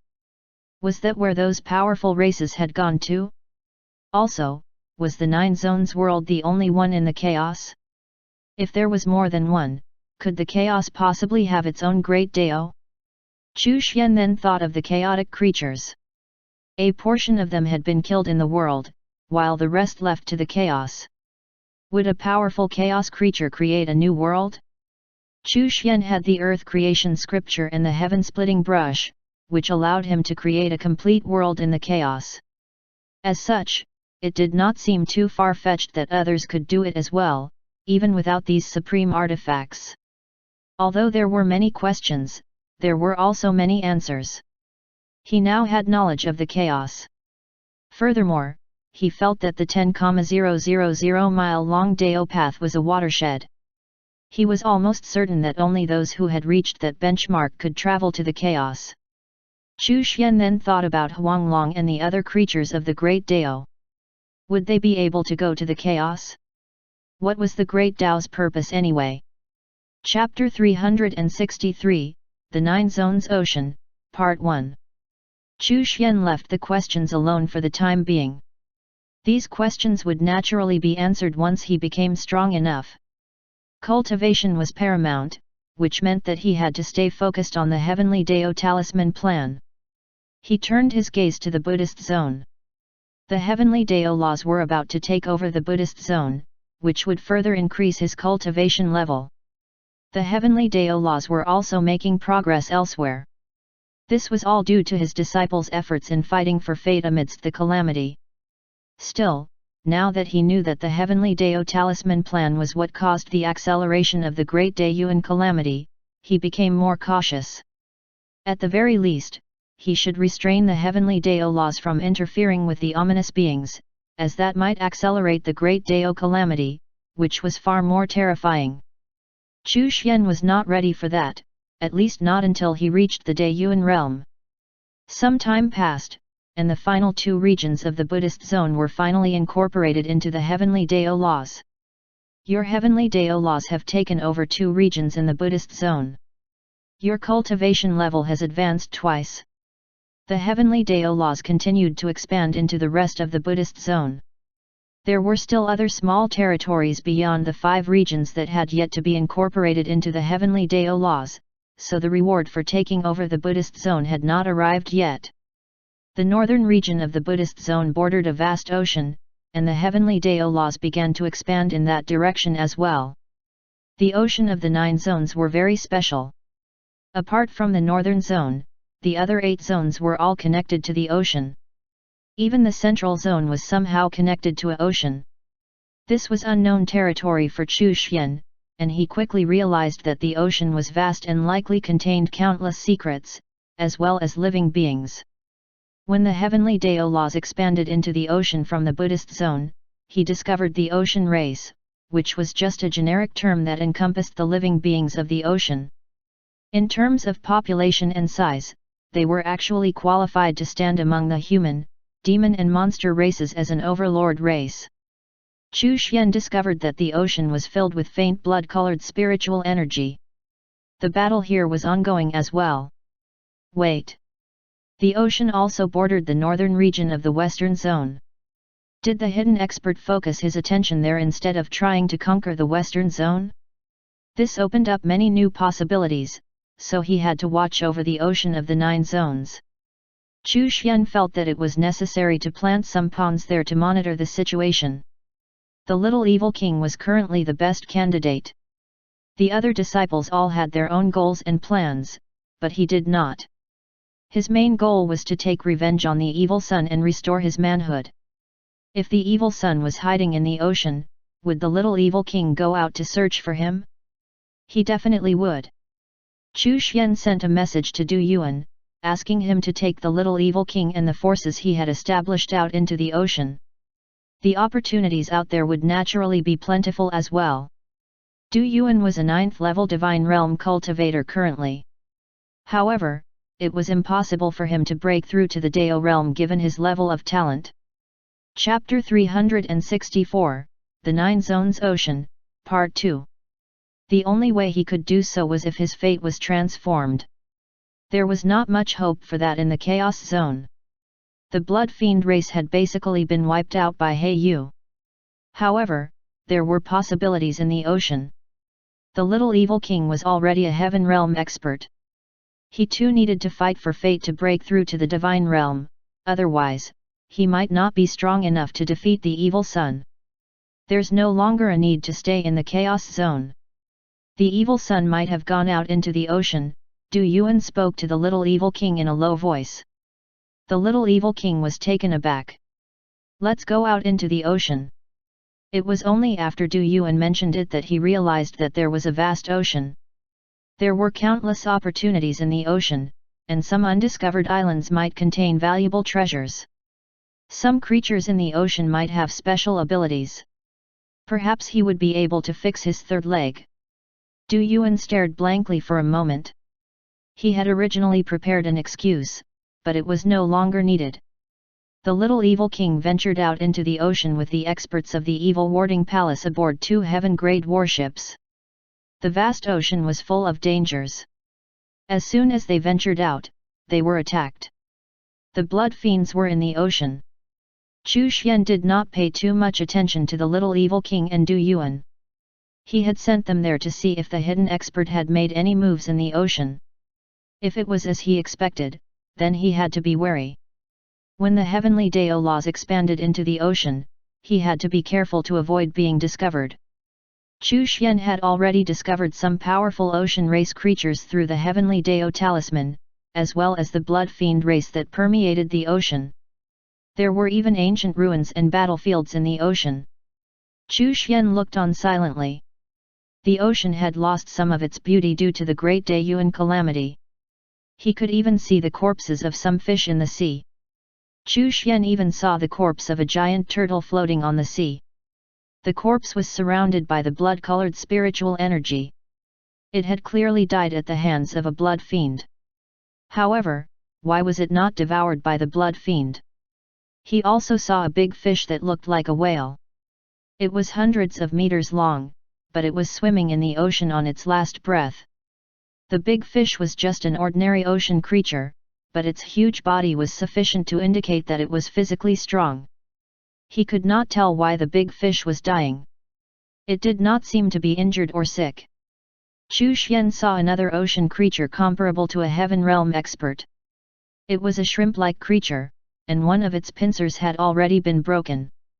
Its body was covered in cracks and it was seriously injured. Its body was surrounded by blood-colored spiritual energy as well. Chu Xian had only seen a tiny bit of the Nine Zones ocean, but what he saw was enough to shock him. The vast ocean had actually suffered greatly during the calamity, and less than 10% of the living creatures here were still alive. The situation here was even more tragic than the other zones. Chu Xian saw a blood-red flower floating atop the surface of the ocean. Its roots extended all the way down to the bottom of the ocean. The huge flower had bloomed and was absorbing the blood-colored spiritual energy. It exuded an indescribable evil feeling. Chu Xian saw no fewer than 10 of these strange flowers. It was actually absorbing the blood-colored spiritual energy to grow. The flower had no intelligence, but was as powerful as a divine realm expert. Chu Xian fell into a state of deep thought. He had a hunch that the scarcity of ocean creatures was probably related to these flowers. Were these flowers planted by someone? If so, who? Was it that hidden expert from the Western Zone, or was there someone else behind the events that unfolded here? Chu Xian cursed inwardly. These B** stars are messing things up. After I increase my strength, I'll beat them all up. Chu Xian did not know how big the Nine Zones ocean was, but he was sure it was at least the size of 3 or 4 zones. Half a month later, the Buddhist zone was finally completely incorporated into the heavenly Dao laws. Your heavenly Dao laws have taken over the Buddhist zone. You have been rewarded with 108 Dao principles. To Chu Xian's surprise, he received 3 times as many Dao principles than when the heavenly Dao laws had taken over the northern zone. It seemed that the Dao principle rewards would increase with every subsequent incorporation of a zone. Chapter 365, The 9 Zones Ocean, Part 3. Chu Xian received his reward. The 108 Dao principles surrounded him and all kinds of insights surged into his mind. At the same time, the chaotic energy in his body was also being consumed to fuse the 108 Dao principles with the other Dao principles, forming a miniature version of the Great Dao. While Chu Xian was comprehending the Dao law, he also felt his cultivation increase slightly. Unfortunately, it was not enough to push him to the 27th level of the Dao realm. Chu Xian let out a sigh. As expected, the further one advanced, the harder it was to break through. When the heavenly Dao laws had taken over the northern zone, he had been rewarded with 36 Dao principles, and his cultivation level had advanced as well. However, 108 Dao principles had not done the trick this time. Still, of the 9 zones, 2 had now been incorporated into the heavenly Dao laws. This strengthened the heavenly Dao laws further and increased their rate of expansion in the other zones. If the heavenly Dao laws could take over the eastern zone as well, then the heavenly Dao laws of the Buddhist zone and northern zone would connect through the eastern zone. Chu Xian raised his head to observe the changes in the 9 zones and found that the blood fiend calamity in the eastern and southern zones were showing signs of weakening. It was the same for the blood fiend race in the chaos zone. The blood fiend calamity in the monster zone had completely disappeared, and had been replaced by the ominous beings. At the moment, only the central and western zones' blood fiends were still active. The western zone was still in a stalemate, and the balance had not been broken. It seemed that the hidden expert wanted to keep things this way. He Yu was silently plotting in the central zone, biding her time for the right opportunity.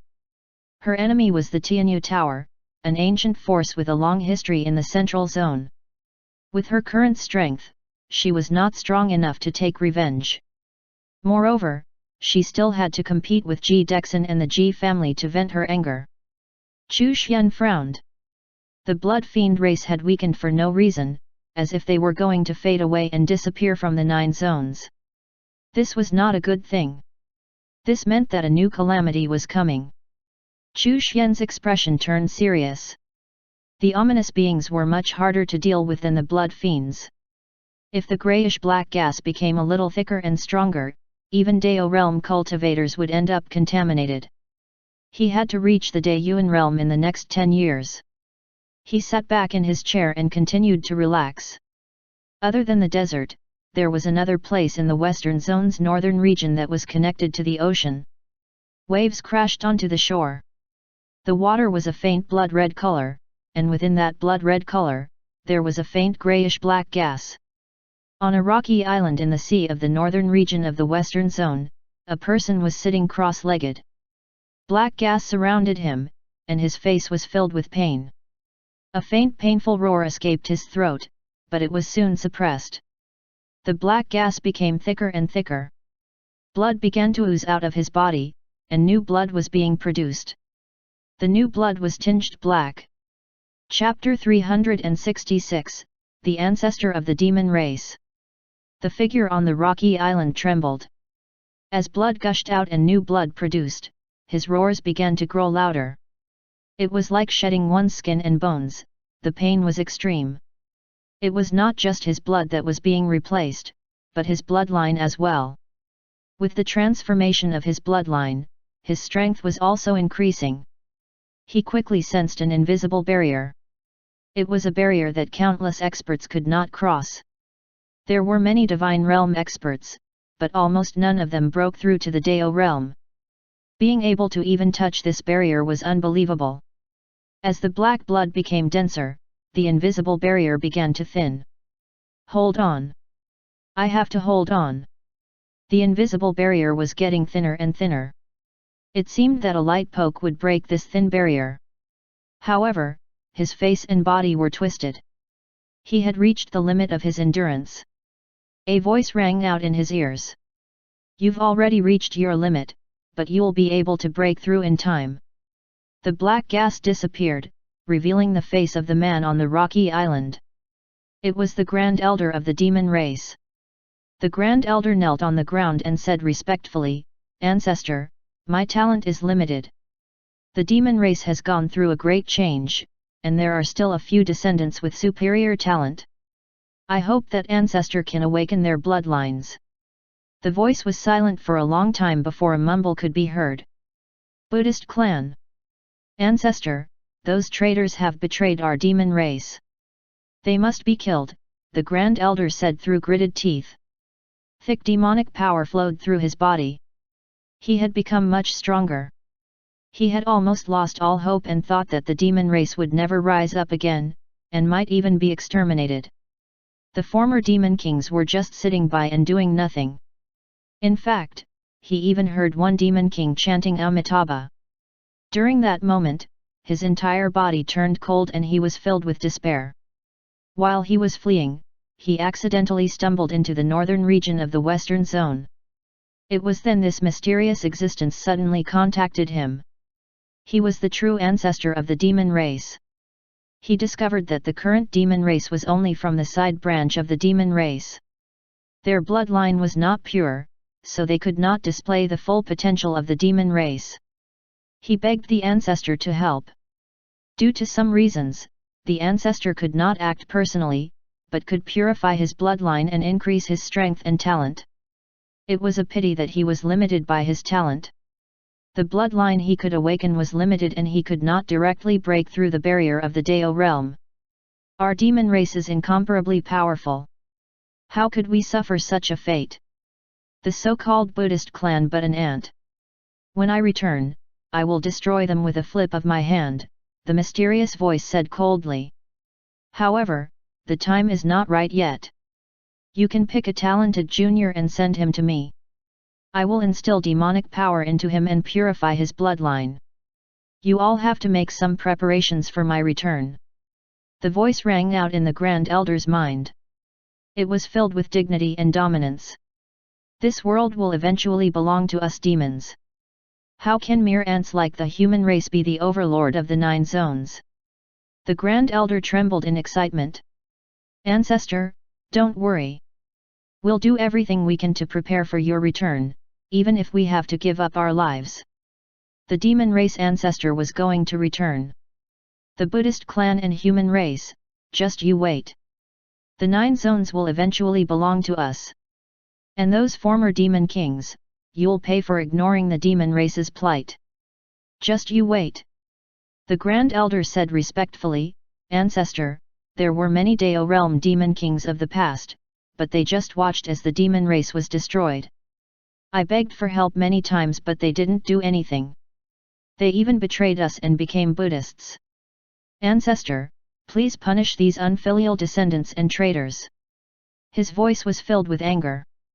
There will come a day when this matter is settled. If they enter the 9 zones, tell them to come here. I will refine them into demonic puppets and hand them over to you.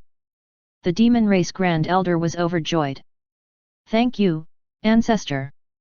I will definitely do my best. The Grand Elder immediately left the rocky island and journeyed into the vast ocean. He was about to break through to the Dao realm. Furthermore, he wanted to bring the few heavens blessed from the demon race over so that the ancestor could purify their bloodline. Meanwhile, in the mysterious ancient battlefield in the northern region of the western zone. In front of the stone house, 2 blood fiends knelt on the ground. Both blood fiends were Dao realm experts. A voice came from the stone house. Are there any other changes in the 9 zones? My lord, someone in the Chaos Zone has purified the blood fiends in one fell swoop, and now the blood fiend race in the Chaos Zone is gradually weakening. Chapter 367, Daoist Flying Cloud. Something dangerous has surfaced in the Monster Zone, but we're unsure of the details. The war in the Central Zone is still ongoing. Dao realm blood fiends have appeared. The former human king has also killed several Dao realm blood fiends in the central zone. The mysterious existence in the stone house listened silently. After the blood fiend finished speaking, he asked, "Are there any special geniuses in the 9 zones?" "Yes, the most eye-catching one is the young master of the Ji family, Ji Dexin. He killed Dao realm blood fiend and is known as the #1 prodigy of the 9 zones." There was no sound from the stone house for a long time. Just as the 2 blood fiends thought the conversation had ended, the voice spoke again. "Is there anything unusual happening to the 9 zones?" The 2 blood fiends pondered for a moment and said, "We don't think so." After a while, the voice said, "Maintain the balance of the situation. Don't advance rashly and wait for my orders." "Yes, my lord." The 2 blood fiends retreated. The stone house was still quiet, and only after a long time did a puzzled mutterings emerged. "Nothing unusual? Then why do I feel that there's something wrong with the 9 zones? Is this a phenomenon that only occurs when this day Yuan is about to end, or is there someone interfering with the 9 zones secretly? Is it the celestial race or the immortal race?" Ji Dexin. The stone house trembled for a moment, and a disdainful cold snort could be heard before it went silent again. Central Zone, Alliance Headquarters. Ji Dexin stood at the peak of the mountain, his eyes sparkling as he looked at the 9 zones. He too felt that there was something wrong with the 9 zones. He also thought that it was due to the ending of this day Yuan. However, he was more concerned about his status in the human race. The former human king, Feng Kong, had suddenly appeared and killed Dao realm blood fiends. Feng Kong was currently the strongest human in the central zone, and his authority in the alliance was growing stronger and stronger. Ji Dexin was confused. Logically speaking, there should have been Dao realm cultivators entering the calamity by now. Why were there no Dao realm experts? Feng Kong was an exception. He had not left the 9 zones and had just recovered. Furthermore, there was news of the ominous beings in the monster zone. The Great Day Yuan calamity was progressing in a strange direction. He had already begun his research on how to deal with these ominous beings. He was not too worried. Based on the information he had received thus far, the ominous beings were too weak and low-leveled. In the long history of the celestial race, this was not the first time they had faced similar beings. The celestial beings could use a type of divine light that could exterminate and purify such creatures. At the critical moment, he could impart this divine light technique to some of the human race's powerful beings. This was also part of his plan. In fact, Ji Dexin hoped that the ominous beings would appear in the central zone soon. That would give him the opportunity to display his might and spread the cultivation method of the celestial race's divine light technique. His fate would definitely increase rapidly when that happened. The 9 zones were very special. Back then, the celestial race had been expelled by the great Dao of the 9 zones. Now, they were trying to return and fight for fate. Time passed day by day. The blood fiend calamity of the 9 zones seemed to be coming to an end. However, Chu Xian knew that the 9 zones would not return to a peaceful state anytime soon. The Great Day Yuan calamity was not over yet. He took out the Chaos Dao mirror and began searching for Dao realm experts and above. There had not been any additions to the Great Dao communication group. The needle on the mirror started to spin, and a white dot appeared. Moreover, this white dot was actually at the edge of the mirror. This was the first time he had encountered such a situation. Chu Xian was stunned.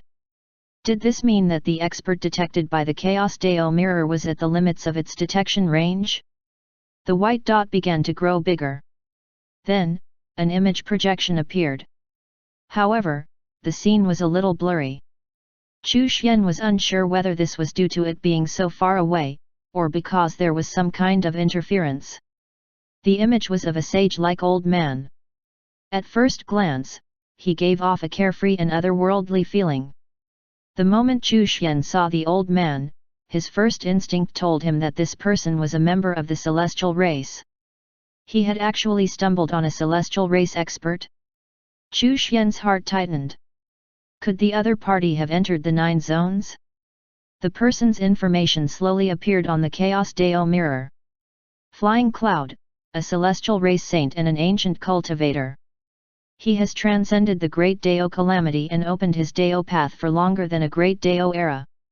Chu Xian took a deep breath. This time, he had found a real big shot.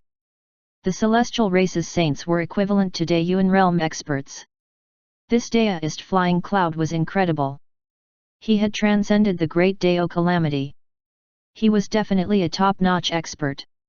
Ancient Cultivator was also a respectful title given to those who had transcended the Great Deo calamity. Chu Xian took a deep breath.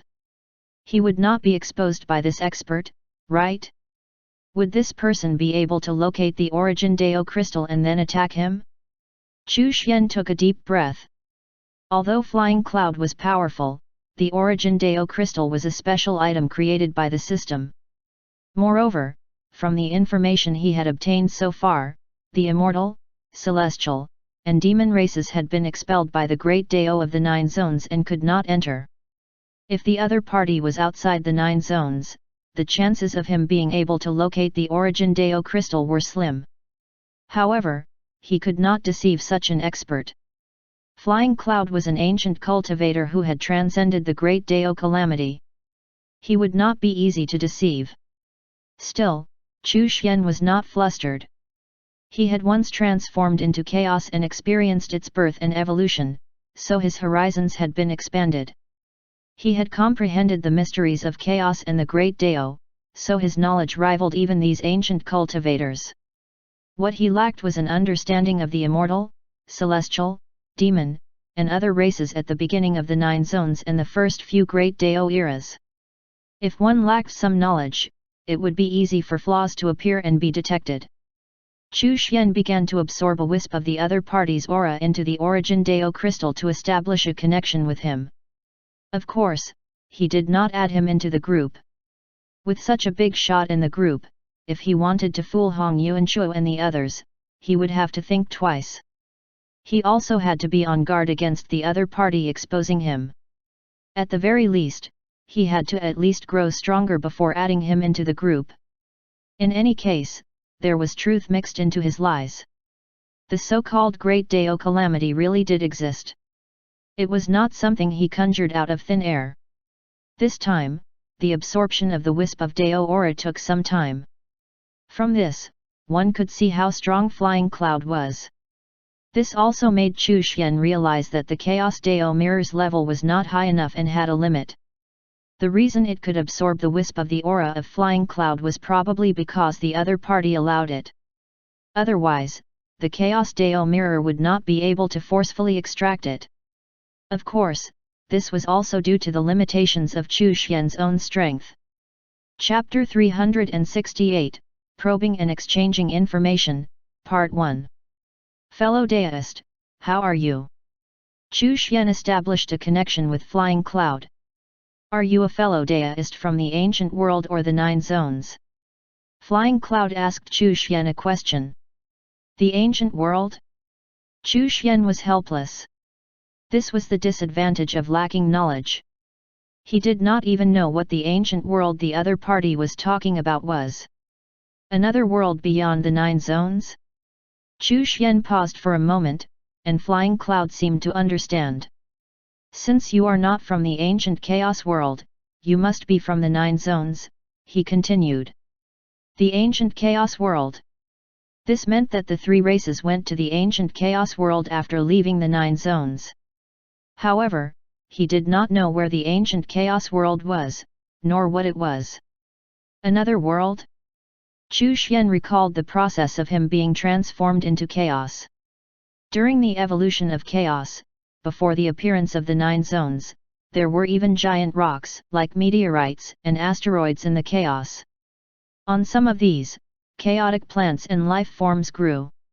Could that be the ancient chaos world? However, there was more than one such place. Moreover, these places would drift within the chaos and were not fixed in one place. Of course, this had been then, and might be different now. What was certain was that the ancient chaos world was one or perhaps a combination of such places. It was not a complete world, and was different from the 9 zones. There's actually an existence like you in the 9 zones. As expected of the first world created by the chaos, Flying Cloud sighed. 9 zones? He could not admit that he was someone who had opened his Dao path in the 9 zones. Otherwise, that would make him seem like a junior. Chu Xian said, "Fellow Daoist, you've misunderstood. I'm not from the 9 zones. I've just traveled through the chaos for countless years and am passing through the 9 zones." During his state of enlightenment, he had seen countless powerful chaotic beings exploring the chaos. These chaotic beings were far more powerful than those who had been besieged and killed in the 9 zones. Chu Xian knew very well that he knew very little about the long history of the ancient chaos world and the 9 zones.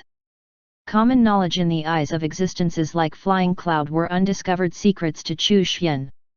If he wanted his status as a big shot to be preserved, he could only give himself the identity of someone who traveled the chaos and did not understand the current situation. Chu Xian finished setting up his identity and continued, "The ancient chaos world that fellow Daoist mentioned, is it a world formed by the gathering of giant rocks in the chaos?" This mysterious and powerful being was not someone who opened their Dao path in the 9 zones, but a chaotic being? Or was it a powerful existence from ancient times? Flying Cloud breathed a sigh of relief in his heart. How could there be such a strong person in the 9 zones today? The ancient chaos world is indeed formed by giant rocks in the chaos. It has been in the chaos for countless years, said Flying Cloud. Since Chu Xian was able to ask that question, it meant that he had a very good understanding of the chaos. He was definitely not someone who opened his Dao path in the 9 zones. The current Daoyuan experts of the 9 zones would not even know about the existence of the chaos, much less the ancient chaos world. Chu Xian took this opportunity to ask about the ancient chaos world to gain a general understanding of this matter. Flying Cloud answered his questions one by one in a very easy-going manner. The ancient chaos world was not a complete world. Those who could survive in the ancient chaos world were at least heaven realm cultivators. Otherwise, they could not withstand the gravitational pull of the ancient chaos world. There were not many living beings in the ancient chaos world, far less than the 9 zones. He also confirmed that the immortal, celestial and demon races had been living in the ancient chaos world after they were expelled from the 9 zones. Flying Cloud also asked him some questions about the chaos. This was not difficult for Chu Xian, so he chose to reply with some unimportant details. He avoided mentioning anything about the mysteries of chaos. Flying Cloud did not probe further. Both sides were obviously trying to test each other. After failing to figure out Chu Xian's strength, Flying Cloud began to take him seriously, feeling that this was an expert no weaker than himself. "Fellow Daoist Chu, are you in the 9 zones?" Yes and no. Chu Xian naturally would not admit or deny it. He finally understood why all the powerful experts liked to talk like this, which was to maintain an air of mystery. The 9 zones are currently facing the Great Daoyuan calamity. What are your thoughts on that, fellow Daoist Chu? Flying Cloud seemed to be very concerned about the situation unfolding in the 9 zones. Chu Xian even suspected that Feng Kong's Jade Crystal Palace might belong to Flying Cloud. Of course, it was just a guess and he could not be sure. It's just a minor calamity, so why bother? Chu Xian said without a care. The calamities of the 9 zones are not simple. They may look like minor calamities, but minor calamities can also lead to major calamities. Fellow Daoist Flying Cloud, are you talking about the Great Dao calamity? Fellow Daoist Chu also knows about this. Of course. However, the Great Dao calamity of the 9 zones should not affect fellow Daoist Flying Cloud, right? Daoist Flying Cloud was silent for a moment. He then said, "Fellow Daoist Chu has been traveling around the chaos and is not familiar with this. The Great Dao calamity does not only belong to the 9 zones. We all come from the 9 zones, and the Great Dao of the 9 zones encompasses the chaos. Who can completely transcend it? Chapter 369, Probing and Information Exchange, Part 2. Chu Xian listened silently. The great Dao of the Nine Zones had exceeded his expectations. Even existences like Daoist Flying Cloud could not avoid the effects of the great Dao calamity. The great Dao of the Nine Zones is the first great Dao in the chaos. No one can escape it. We opened our Dao paths based on the great Dao of the Nine Zones, not independently in the chaos. As far as I know, no one can open a Dao path independently in the chaos. Although Daoist Flying Cloud had not said it outright, he was already questioning why Chu Xian was not affected by the great Dao calamity. Chu Xian's face was calm. I witnessed the birth of the great Dao of the Nine Zones and gained some enlightenment, from which I opened my Dao path. After that, I traveled through the chaos. Perhaps because of that, I'm not affected by the great Dao calamity. Come and worship me. Even if you're an ancient cultivator, you're still a junior compared to me. I've experienced the birth of the chaos and the great Dao of the Nine Zones anyway. Chu Xian was not worried at all that he would reveal any flaws. In terms of understanding of chaos, no one could compare to him. In addition, he was currently cultivating the chaos scripture. Others might not be able to open a Dao path in the chaos, but Chu Xian could use the chaos scripture to do so. Although he could, Chu Xian did not plan on doing so. He would stick to his heavenly Dao talisman plan. Daoist Flying Cloud's heart skipped a beat. The other party was actually such an ancient existence? Did this not mean that he was even stronger than him? It made sense then, that Daoist Chu Xian had managed to find him, but he had failed to find any traces of Chu Xian. Fellow Daoist Chu is actually such an existence. Daoist Flying Cloud sighed. Although I have been around for a long time, I don't know much about the current Nine Zones and the ancient chaos world.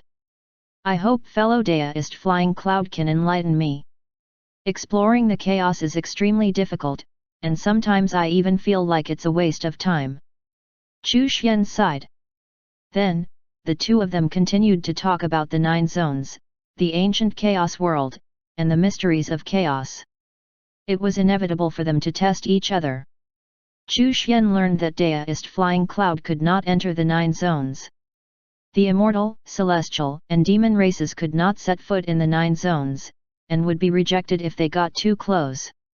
Chu Xian was very curious. Why were the three races expelled from the Nine Zones by the Great Dao? Daoist Flying Cloud did not elaborate, simply saying that the three races had been too ambitious and touched upon some taboos. Chu Xian suspected that the taboo mentioned by Daoist Flying Cloud was most likely related to an attempt to control the Great Dao of the Nine Zones. This was worrying. In this case, could his heavenly Dao talisman plan really succeed? Would he end up like the three races? Chu Xian felt that he needed to sort out his plan properly to avoid the same outcome. Right now, Daoist Flying Cloud was outside the Nine Zones. What had drawn him there was the impending Great Dao calamity. As an existence who had transcended the Great Dao calamity, he knew very well how terrifying it was. There had once been an extremely powerful celestial race saint who was above him in terms of seniority and strength. He had even transcended more than one Great Dao calamity. Despite this, he had died during the last Great Dao calamity. Chu Xian mentioned the ominous beings of the Nine Zones and asked in a curious tone if such a thing had ever appeared in the previous Great Dayuan calamities in the Nine Zones. It was then he found out that ominous beings had appeared more than once in the Nine Zones' Great Dayuan calamities. The most serious one was when the ominous beings spread all over the Nine Zones, and countless races were wiped out and transformed into ominous beings. Furthermore, even after the Great Dayuan calamity ended, the ominous beings did not disappear, appearing randomly in the Nine Zones or in ominous battlefields. Daoist Flying Cloud mentioned that an ominous race had once appeared in the Nine Zones as well. They were extremely powerful, and the immortal, celestial, and demon races had to join forces to destroy them. Chu Xian was shocked. The strength of the ominous race was evident just from this fact alone. After understanding the ominous beings of the past, the current ominous beings were just a small matter that was not worth mentioning. They exchanged information. Chu Xian learned about the history of the three races from Daoist Flying Cloud, which naturally involved the history of the 9 zones, as well as the situation in the ancient chaos world.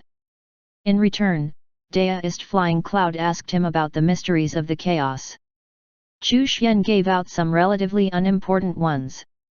Finally, he asked about the current situation in the 9 zones. Chu Xian gave a brief explanation without mentioning Ji Dexin, or Feng Kong's Jade Crystal Palace, nor the hidden expert in the Western Zone. Since the three races could not enter the 9 zones, the hidden expert in the Western Zone must have used some sort of medium to lay out his plans while waiting for an opportunity. The threat was much smaller if that was the case compared to if that hidden expert was in the 9 zones. Chapter 370, Probing and Information Exchange, Part 3. As such, there was no reason to be too afraid. Perhaps his heavenly Dao laws would have taken over the entire 9 zones before the hidden expert actually entered the 9 zones. Chu Xian benefited a lot from the exchange with Daoist Flying Cloud, and it was likewise for the latter.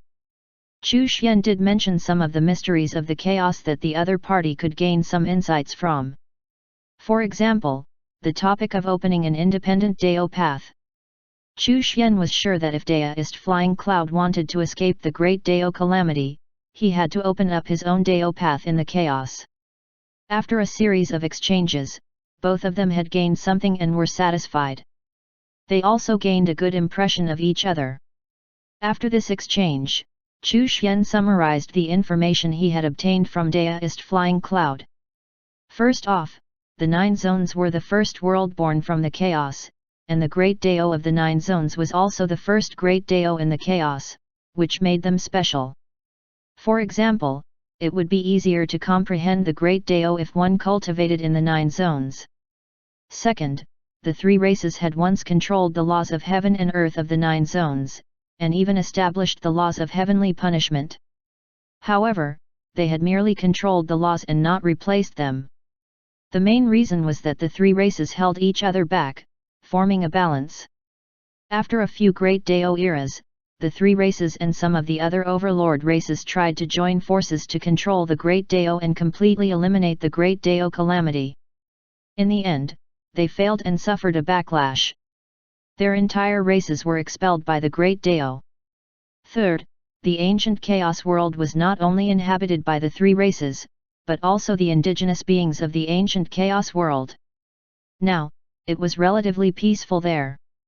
It had been a long time since a battle between top experts broke out. However, conflicts and battles between lower-level cultivators were plentiful. There were also humans in the ancient chaos world. Unlike the humans of the 9 zones, the humans of the ancient chaos world had extremely strong bodies and immense strength. They were one of the indigenous beings of the ancient chaos world. In ancient times, they had come to the 9 zones and were known as the giant race. It was rumored that they were the ones who left the body tempering techniques to the human race in the 9 zones, which was also one of the fundamental reasons why the human race had managed to establish themselves in the 9 zones. After Chu Xian compiled the information he had received from Daoist Flying Cloud, he came to a conclusion. The three races all wanted to find an opportunity to return to the 9 zones again. This was because they wanted to find a way to completely transcend the Great Dao Calamity, and also to obtain some opportunities. As the first world to be born in the chaos, the 9 zones naturally contained some special opportunities. They were all waiting for the opportunity to send some young geniuses into the 9 zones when the Great Dao Calamity started. At the very least, they had to leave their inheritances in the 9 zones. As long as the inheritances of the three races existed in the 9 zones, they could slowly wear down the rejection of the Great Dao with time. The demon race had left behind mixed-blood demon race descendants in the 9 zones. After such a long time, the Great Dao's rejection of the demon race had weakened slightly. Chu Xian was almost certain that the hidden expert was from the demon race. This posed a bit of a headache. He and the demon race were mortal enemies. The mixed blood descendants of the demon race who were left in the 9 zones had all been converted to Buddhists, and the demon zone was now the Buddhist zone. He had to increase his strength, or else he would not be able to deal with the hidden expert's revenge. Mo2 and the other demon race cultivators were not weak. Could he find a chance to trick them into fighting with the progenitor demon race? Chapter 371, The Western Zone's Hidden Expert, Part 1. In any case, Chu Xian felt that he had a better chance of controlling the Great Dao than the 3 races. The core of the Heavenly Dao was the Heavenly Dao Talisman, which was always connected to the Great Dao and was nurtured by the aura of the Great Dao through the Origin Dao crystal. Therefore, there was a much lower chance of the Heavenly Dao laws being detected and rejected. Of course, after replacing the laws of heaven and earth in the 9 zones, the difficult part would be taking over the Great Dao itself. Chu Xian pondered. Perhaps he could merge the Heavenly Dao laws into the Great Dao and use it as a medium to control it. The danger of merging the Heavenly Dao laws with the Great Dao was that there was a chance that the Great Dao would take over the Heavenly Dao laws, and not vice versa. The Heavenly Dao laws had to be strong enough. Thus, Chu Xian had a general direction in which to plan things out. Time passed day by day and, in the blink of an eye, half a year had passed. Although the 9 zones blood fiend calamity had weakened, it had by no means ended. Furthermore, the ominous beings were still running rampant in the monster zone. However, Hu Tianya had led the monster race and managed to take back half of the monster zone. On this day, Ren Changhe returned. "Greetings, Master." Chu Xian looked at Ren Changhe. His fate had already transformed, and he was now a person who shouldered the fate of the Great Dao thanks to the fact that he had destroyed that ominous artifact. Moreover, Ren Changhe was one step away from reaching the Dao realm. In fact, Chu Xian had asked Ren Changhe to come back so that he could become the first person to break through to the Dao realm in the northern zone, which would further strengthen the Heavenly Dao laws and raise the upper limit of cultivation here.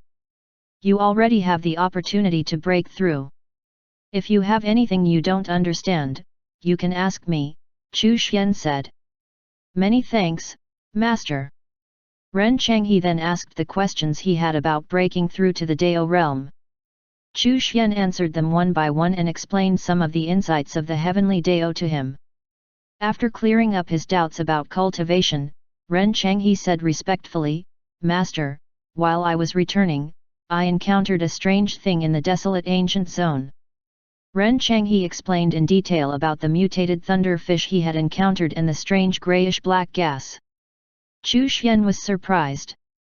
The ominous artifact that Ren Changhe destroyed actually originated from this. Moreover, the strange grayish-black gas was already spreading through the desolate ancient zone, and a more powerful version compared to the grayish-black gas in the monster zone as well. This strange grayish-black gas is related to the Great Dao Calamity. Don't touch it. It can contaminate your body and cause you to transform into a mindless ominous being. The Great Dao Calamity is coming, and misfortune will eventually descend. Cultivate well. Only when you are strong can you survive the Great Dao Calamity, Chu Xian explained. The grayish-black gas in the 9 zones all originated from that strange black power on the Great Dao. Even a terrifying expert like Daoist Flying Cloud would avoid it. Back then, when the grayish-black gas had contaminated the 9 zones and given birth to the ominous race, it had taken the combined power of all 3 races to exterminate the ominous race. Furthermore, the battle had not been without sacrifices, and many Daoyuan realm experts had fallen. It was also because of that incident that the 3 races had attempted to eliminate the Great Dao Calamity, which resulted in their expulsion from the 9 zones. Chapter 372, The Western Zone's Hidden Expert, Part 2. Heck, even Daoist Flying Cloud and the other experts in the ancient chaos world were worried about the Great Dao Calamity of that era repeating itself. Ren Changhe's heart trembled when he heard this. If this Great Dao Calamity was one that even his master had reservations about, then things were dire. If he wanted to survive the calamity, he had to get stronger. Ren Changhe did not stick around for long. He left after expressing his thanks and searched for a place to enter secluded cultivation in the northern zone to prepare for his breakthrough to the Dao realm. 3 months later. Your heavenly Dao laws have taken over the 4th region of the Chaos Zone. Your cultivation level has advanced. 27th level of the Dao realm. Things were progressing smoothly. Once Ren Changhe broke through, the strengthened heavenly Dao laws would accelerate the progress of the heavenly Dao talisman plan. Chu Xian continued to try to figure out a perfect plan to accomplish what the 3 races had not. After another 3 months, a ray of light streaked across the sky over the northern zone, alarming everyone.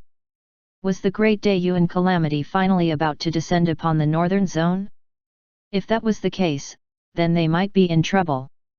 Many experts from the northern zone had left to support the other zones. The streak of light swept across the northern zone, following which, an inexplicable aura spread out. The Divine Realm experts in the northern zone seemed to experience an epiphany. The path beyond the Divine Realm had been opened. It was not the Great Dayuan calamity. The streak of light persisted for 2 hours before it disappeared. The spiritual energy in the northern zone started to increase gradually. The Divine Realm was no longer the limit. Of course, this streak of light was due to Ren Changhe having broken through to the Dao realm. Your unnamed disciple, Ren Changhe, has broken through to the Dao realm. You have been rewarded with a lump of chaotic energy. The 3rd day after Ren Changhe's breakthrough. Your heavenly Dao laws have taken over the 5th region of the Chaos Zone. Your cultivation level has advanced. Half of the Chaos Zone had been incorporated into the heavenly Dao laws. 28th level of the Dao realm. Another half a month passed, and the improvement of the heavenly Dao laws from Ren Changhe's breakthrough came to an end. Your heavenly Dao laws have taken over the southern region of the Western Zone. Your cultivation level has advanced. 29th level of the Dao realm. Chu Xian was overjoyed. By the time the stronger Dao realm cultivators entered Calamity, Chu Xian estimated that he would have reached the Dayuan realm. After that, the situation in the 9 zones changed slightly. Demon Buddha led the Buddhist clan's experts and left the Buddhist zone. They entered the Western zone to support Ding Yu and Xiao Yang. The blood fiends of the Western region were too difficult to kill, and were becoming more and more cunning. With the support of the Buddhist zone's experts, the blood fiend race would probably be beaten back, and would be forced to hole themselves up in the northern region of the Western zone. Chu Xian wanted to see what the hidden expert would do when that happened. As expected, after the arrival of Demon Buddha and Shakong, the previous blood fiend king of the Buddhist zone, the blood fiend race began to retreat. Unlike normal blood fiends, who would fight harder and more brutally in this situation, these intelligent blood fiends retreated to preserve their strength and their lives. In less than 3 months, the eastern region of the Western Zone, and the heavenly Dao laws quickly took the opportunity to infiltrate the region. The human army led by Ding Yu and Xiao Yang, supported by Demon Buddha and the experts of the Buddhist race, approached the northern region of the Western Zone. A great battle erupted once again. This battle lasted for more than half a year. In the end, the blood fiends were defeated and the allied human Buddhist army entered the northern region. This was the first time that the human race had set foot in the north region since the start of the Great Dayuan calamity. The blood-colored spiritual energy that filled the air was extremely dense. Countless blood fiends began to emerge. Ding Yu and the others set up a large formation to defend and stabilize the territory they had seized. They relied on time to slowly wear down the blood-colored spiritual energy. It would take a long time to take back the northern region. Your heavenly Dao laws have taken over the eastern region of the Western Zone. Your cultivation level has advanced. Chapter 373, The Western Zone's Hidden Expert, Part 3. The Allied army had entered the northern region, which meant that they had finally reached the territory controlled by the hidden expert. Chu Xian paid attention to the changes taking place in the northern region of the Western Zone. If things got out of hand, Dao realm blood fiends might make their appearance here. Since Ren Changhe had broken through and stabilized his cultivation, Chu Xian asked him to go and act according to the situation. Northern region, ancient battlefield. The two blood fiends knelt in front of the stone house. Trash! A cold voice came from the stone house. The two blood fiends trembled in fear. After a long while, a branch floated out of the stone house. It was as black as ink and was surrounded by an unknown aura. As soon as the tree branch appeared, it seemed to encounter the rejection of some sort of power and started to crack. However, after a few cracks appeared, it stopped cracking and the power disappeared. Go. If necessary, you can take action. You must protect the northern region, the voice in the stone house said coldly. Yes, my lord. The two blood fiends were overjoyed. They took the branch and left. On this day, there was an unforeseen event in the northern region of the western zone. The blood fiends descended from the sky like blood rain, and swept toward the allied army's camp. Boom! Retreat quickly! The allied army retreated while a group of Divine Realm experts charged forward to face the blood fiend experts who suddenly attacked. The human experts' expressions changed drastically upon contact. Another battle broke out. This time, the allied army was on the back foot, and their experts were suffering injuries. Ding Yu and Xiao Yang both attacked to stop the blood fiend experts. Torrent of 10,000 swords. Sword chi swept across the blood-red sky and, in an instant, 6 or 7 blood fiends were destroyed. Everlasting war. The long spear pierced through the sky, destroying every blood fiend that came into contact with it. At this moment, Ding Yu and Xiao Yang revealed their strength. Mighty Heavenly Dragon. Demon Buddha put his palms together. The Buddhist light around him condensed into an illusory dragon. The three of them were extremely powerful and actually blocked the Blood Fiend experts' attacks. At the rear of the Blood Fiend army, the two Blood Fiend leaders had gloomy expressions as they stared at Ding Yu and the other two. If not for Ding Yu and Xiao Yang, the western zone would have already fallen, and if this Baldi had not come to help, the Blood Fiends would not have lost the eastern region and retreated to the northern region. One of them stuck the black branch in his hand into the ground. With a whoosh, the branch instantly sprouted, turning into a strange black tree that was hundreds of meters tall. Then, the branches gathered together and transformed into a terrifying black hand, sweeping toward Ding Yu and the others. Danger! An intense life and death crisis had suddenly descended. Ding Yu's expression changed drastically. Retreat quickly! He rushed forward, trying to buy time for Xiao Yang and Demon Buddha to escape. Xiao Yang and Demon Buddha cursed inwardly. Why did they not escape together? They basically moved at the same speed anyway, so why bother trying to buy time? At this moment, sword chi erupted from Ding Yu's body. At this moment, it was as if his entire body had transformed into a divine sword. I'm the eldest senior brother, so this is my responsibility. Xiao Yang and Demon Buddha almost vomited blood. It was not like we did not acknowledge his status. So why was he trying to act tough? The two of them gritted their teeth and charged forward. One of them was full of fighting spirit, which created the illusory image of a ferocious warrior behind him. One of them had a huge dragon wrapped around his body and was covered in Buddhist light. The black hand had already surpassed the power of the divine realm. Even before it approached, Ding Yu felt as if he was about to suffocate. I, Ding Yu, have no woman in my heart. I can kill a god with my sword. Kill. Chapter 374, The Western Zone's Hidden Expert, Part 4. His sword chi streaked across the sky toward the black hand. Boom! The sword chi shattered into pieces. Ding Yu spat out blood, and the divine sword in his hand shattered. Kill! He attacked again, this time even stronger. However, his attack was still unable to block the black hand. Boom! Xiao Yang struck with his spear. Demon Buddha's mighty heavenly dragon charged at the black hand. However, the black hand shattered both attacks. The two of them were hurled back, injured. Arg! Ding Yu roared. Even though there were wounds all over his body, and his divine soul was shaking, he still did not retreat. Way of the Supreme Sword. Boom! Ding Yu's entire body erupted with strength. A vast sword chi that seemed to be able to tear the sky apart and shatter the heavens appeared. Xiao Yang and Demon Buddha stopped vomiting blood and cursed in their hearts. Was Ding Yu crazy? Ding Yu was using his own body as a sword. If his attack was defeated, he would die. Xiao Yang turned around and looked at Lu Piao Piao. He gritted his teeth, and a determined look filled his eyes.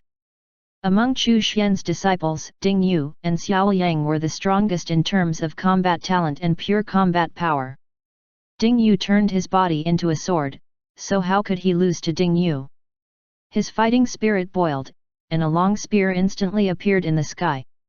His endless battle intent made the sky tremble, and even the blood-colored spiritual energy was extinguished. Demon Buddha was dumbfounded. Were his two fellow disciples crazy? Unfortunately, he could not follow suit. He cultivated Buddhism, so his path was different. Still, he recondensed his mighty heavenly dragon and attacked as well. The sword and spear crashed into the black hand. The black hand stopped, and then slowly pressed down. Demon Buddha's mighty heavenly dragon crumbled and retreated. Suddenly, the world fell silent. Endless sword intent descended. It was neither sharp nor murderous, but as gentle as a breeze. However, the sword that Ding Yu had transformed into pierced the black hand. Gradually, the tip of the sword emerged from the back of the hand and kept piercing forward. All of a sudden, every blade of grass, every tree, every wisp of spiritual energy, seemed to be filled with fighting spirit. Demon Buddha, who was bleeding and retreating, felt his blood boiling at this moment. He felt ready to go again. Buddhist light erupted, and the endless fighting spirit filled him. Unfortunately, he was not strong enough, so he was pushed back each time he attacked. The tip of the spear also pierced the black hand and stubbornly continued forward. Then, the sword and spear flew out from the black hand and into the sky, erupting with Deo aura. Boom! The black hand exploded. The two blood fiends were stunned. They broke through just like that? These geniuses had to die. Your disciple, Ding Yu, has advanced against adversity. His fate has transformed and he has reached the Dao realm. You have been rewarded with a lump of chaotic energy. Your disciple, Xiao Yang, has advanced against adversity. His fate has transformed and he has reached the Dao realm. You have been rewarded with a lump of chaotic energy. Ding Yu and Xiao Yang had used the crisis to break through to the Dao realm. Whether it was Ding Yu or Xiao Yang, they were both good at fighting and were famous for their battle prowess, so it was not surprising that they would break through during a battle. Seeing that black hand, Chu Xian's expression became a little more serious. As expected, the hidden expert was from the ancient demon race. Still, he did not know how the other party had interfered in the matters of the 9 zones. Two powerful Dao realm blood fiends charged out toward Ding Yu and Xiao Yang. Furthermore, they were much stronger than the Dao realm blood fiends of the central zone. When they made their move, a powerful force swept out. They had actually cultivated a powerful secret skill. Boom! The black hand appeared again, this time even stronger. Ding Yu and Xiao Yang revealed themselves. Even though they had just broken through, their cultivation foundations were stable. A sword appeared out of thin air and slashed toward a blood fiend. The long spear pierced through the sky and headed for the other blood fiend. The power of the slow vines also swept out, causing the black hand to slow down a little. Shua! 2 rays of light, black and white, suddenly appeared. Life and death alternated, and the power of yin and yang swept over to block the black hand. Ren Changhe made his move. However, the black hand grew stronger and stronger. Demonic power surged out, which seemed to trigger the rejection of the great Dao. Chu Xian's voice rang out in their ears. Retreat! The person behind those two is not in the 9 zones. The three of them exchanged another round of blows with the blood fiends and then retreated, leaving the northern region of the western zone. The huge black tree took root at the border of the northern region of the western zone. Its black branches covered the sky, sealing off the north region. The black tree was comparable to a 6th or 7th level Dao realm cultivator. It was closely related to the ancient demon race, so it would suffer the rejection of the great Dao if it used too much power. Even now, Chu Xian could see cracks on the tree. Chapter 375, The Spirit-Devouring Flower, Part 1. Ding Yu and Xiaoyang led the human army and retreated. They did not continue their assault on the northern region. Demon Buddha led the Buddhist clan's experts back to the Buddhist zone. He was going to break through to the Dao realm. Chu Xian restrained the heavenly Dao laws of the other 4 regions of the western zone to avoid the prying eyes of that hidden expert. Although the hidden expert could not enter the 9 zones directly, the fact that he could control the blood fiends and bring in the black tree meant that he had many tricks up his sleeve. He was probably in existence on the same level as the Daoist flying cloud.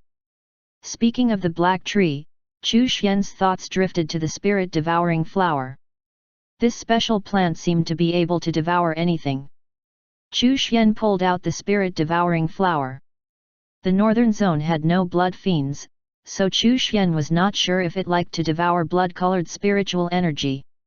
If it did, then it would play a major role in ending the blood fiend calamity, and he would be able to send it to assist Heiyu and the others in the central zone.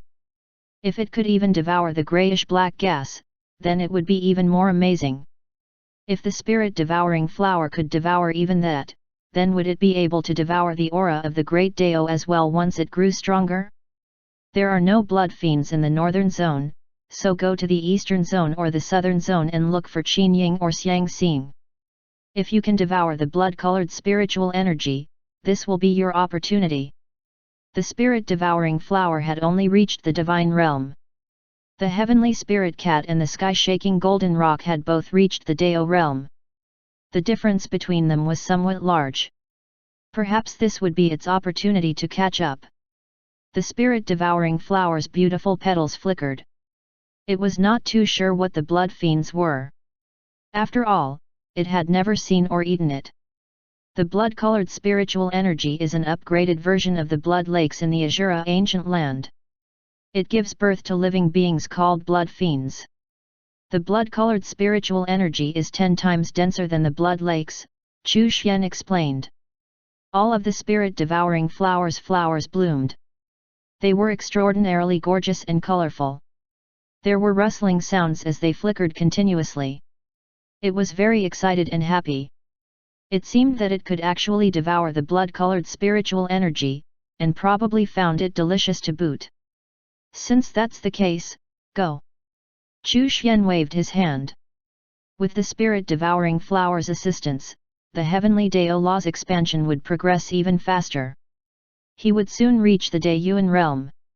The spirit-devouring flower flickered and disappeared into the horizon. It seemed to be impatient. Southern Zone. Xiangxing had gathered the artifact refiners of the southern zone to create a combined formation, which compressed the blood-colored spiritual energy and gathered it in one place. He also refined a container to hold it. This was to prevent the blood fiends from continuously reviving. As long as he could stop the blood fiends from reviving, he would be able to take his time purifying the blood-colored spiritual energy. He had already discovered a new and more efficient method to purify the blood-colored spiritual energy. Xiang Bang was also a part of the plan. After Feng Kong left, he was basically the strongest person in the southern zone, and the one closest to reaching the Dao realm. Now, Xiang Bang could feel that he was only a step away from the Dao realm. However, Xiangxing's increase in cultivation shocked him. In just a short time, Xiangxing's cultivation had almost caught up to his own. In fact, he felt that Xiangxing might reach the Dao realm sooner than he did. Xiangxing's goal was to end the blood fiend calamity in the southern zone as soon as possible. After all, the great Dao calamity was looming over the horizon.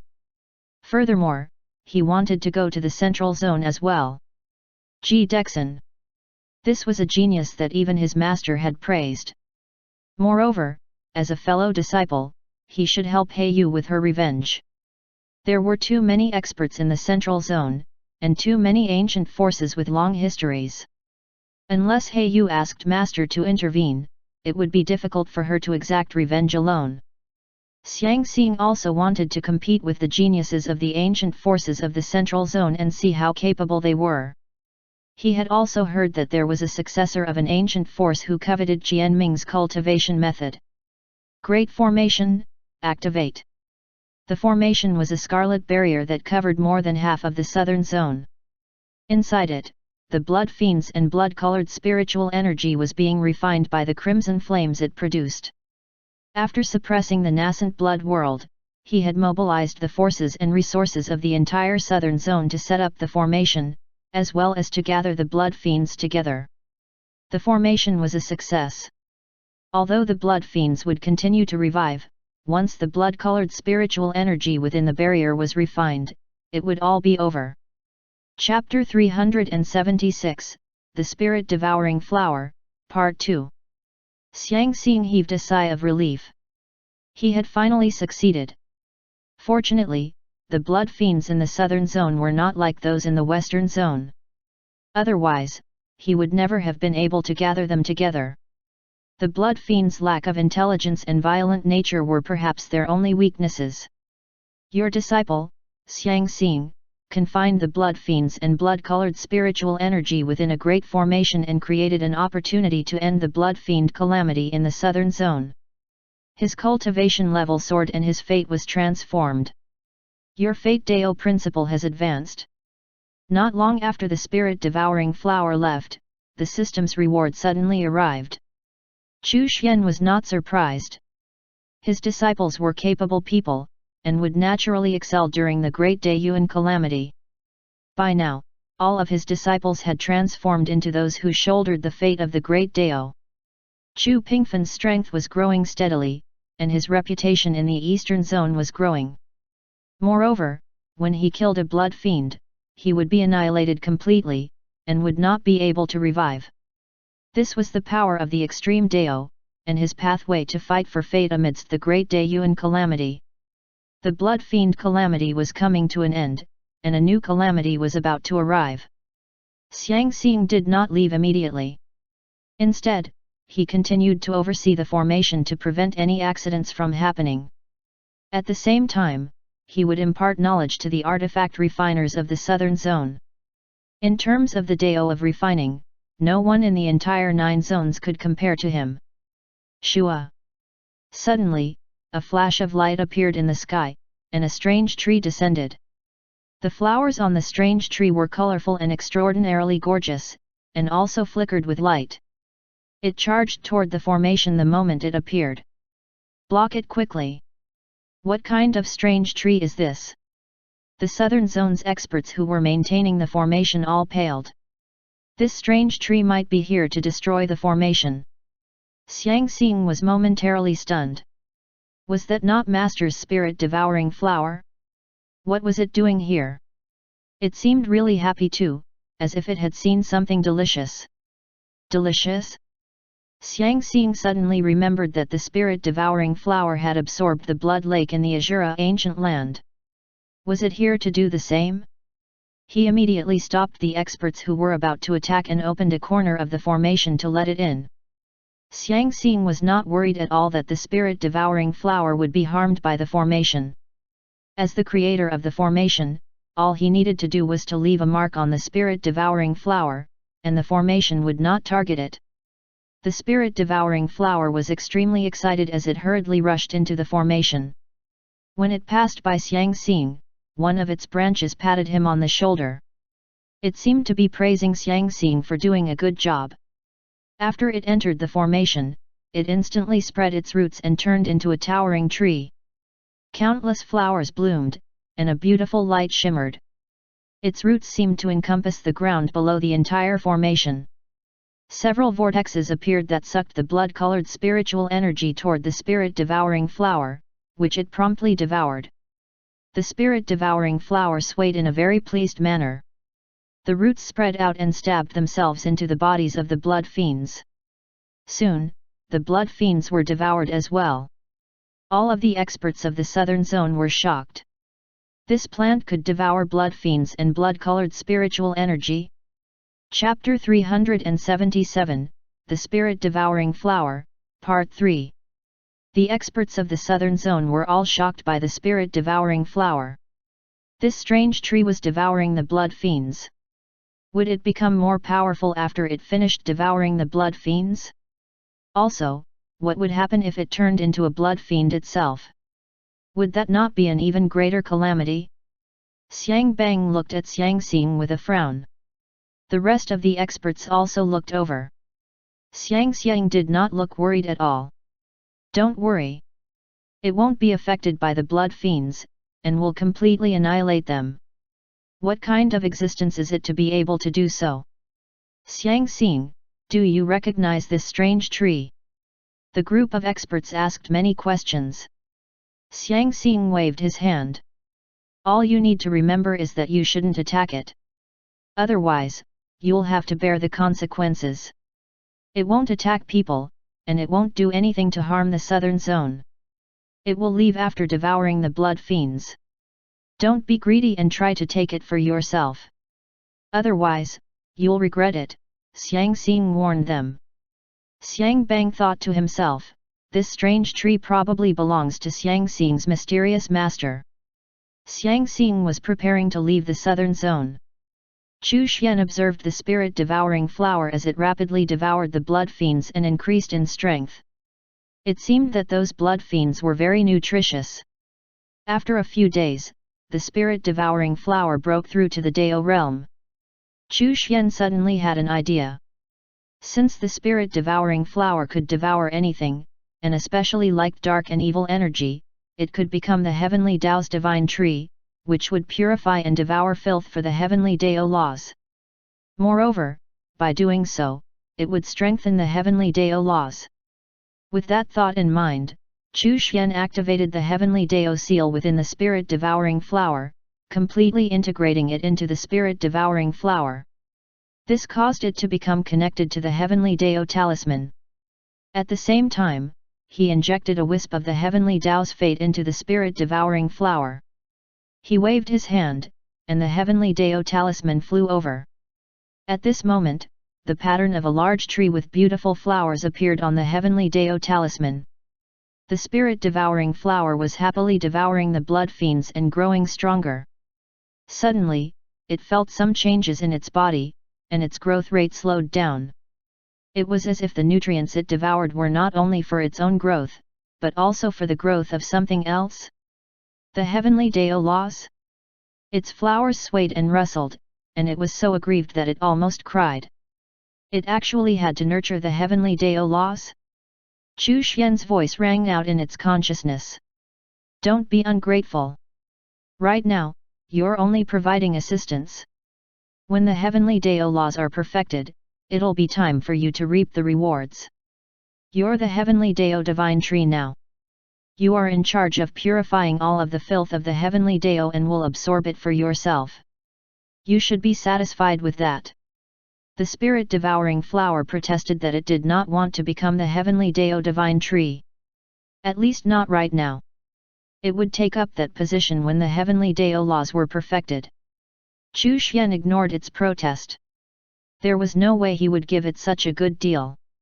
Besides the spirit-devouring flower, he also had to make arrangements for the heavenly spirit cat and the sky-shaking golden rock. Since there was a heavenly tree, there also had to be heavenly beasts. The heavenly spirit cat, the sky-shaking golden rock, and the spirit-devouring flower were all pets rewarded by the system. They were the most suitable creatures to become the heavenly Dao divine beasts and the divine tree. Chu Xian made the arrangements. When Dao realm experts entered the calamity, they would help him deal with the problem by fighting the Dao realm experts. After the blood fiend calamity ended, Chu Xian did not know what kind of calamity would appear next. A year passed by quietly. He was one step closer to the 60-year milestone. Your disciple, Demon Buddha, has entered the Dao realm. You have been rewarded with a lump of chaotic energy. In the past year, the war in the central zone had become more and more intense. As long as they survived this wave of the calamity, the Blood Fiend calamity would come to an end, other than in the western zone.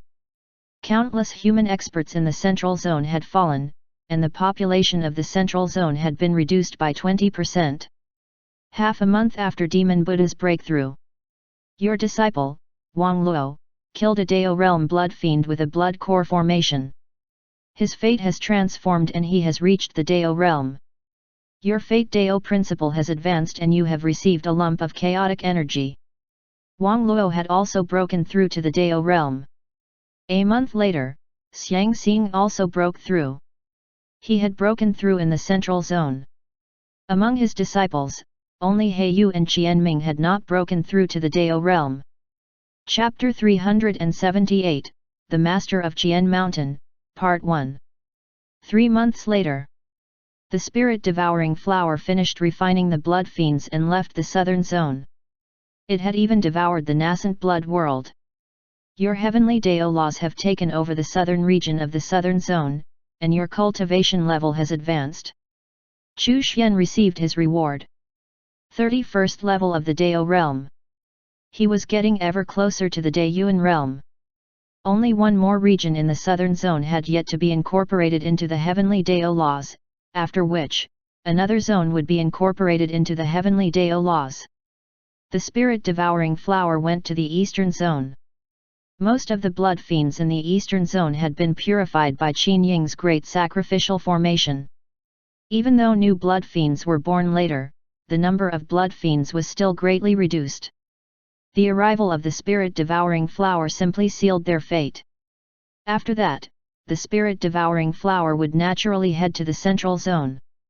Qin Ying went into secluded cultivation and made preparations to break through to the Dao realm. Chu Xian looked toward the monster zone. After Hu Tianya transformed into a divine beast and suppressed the ominous beings, he had now reached the Dao realm.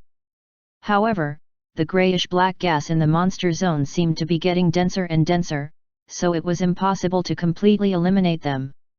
Furthermore, if they were not careful, the grayish-black gas would contaminate them and transform them into ominous beings. Half a year had passed. Qin Ying had broken through to the Dao realm. The blood fiend calamity in the central zone was more terrifying than any other zone.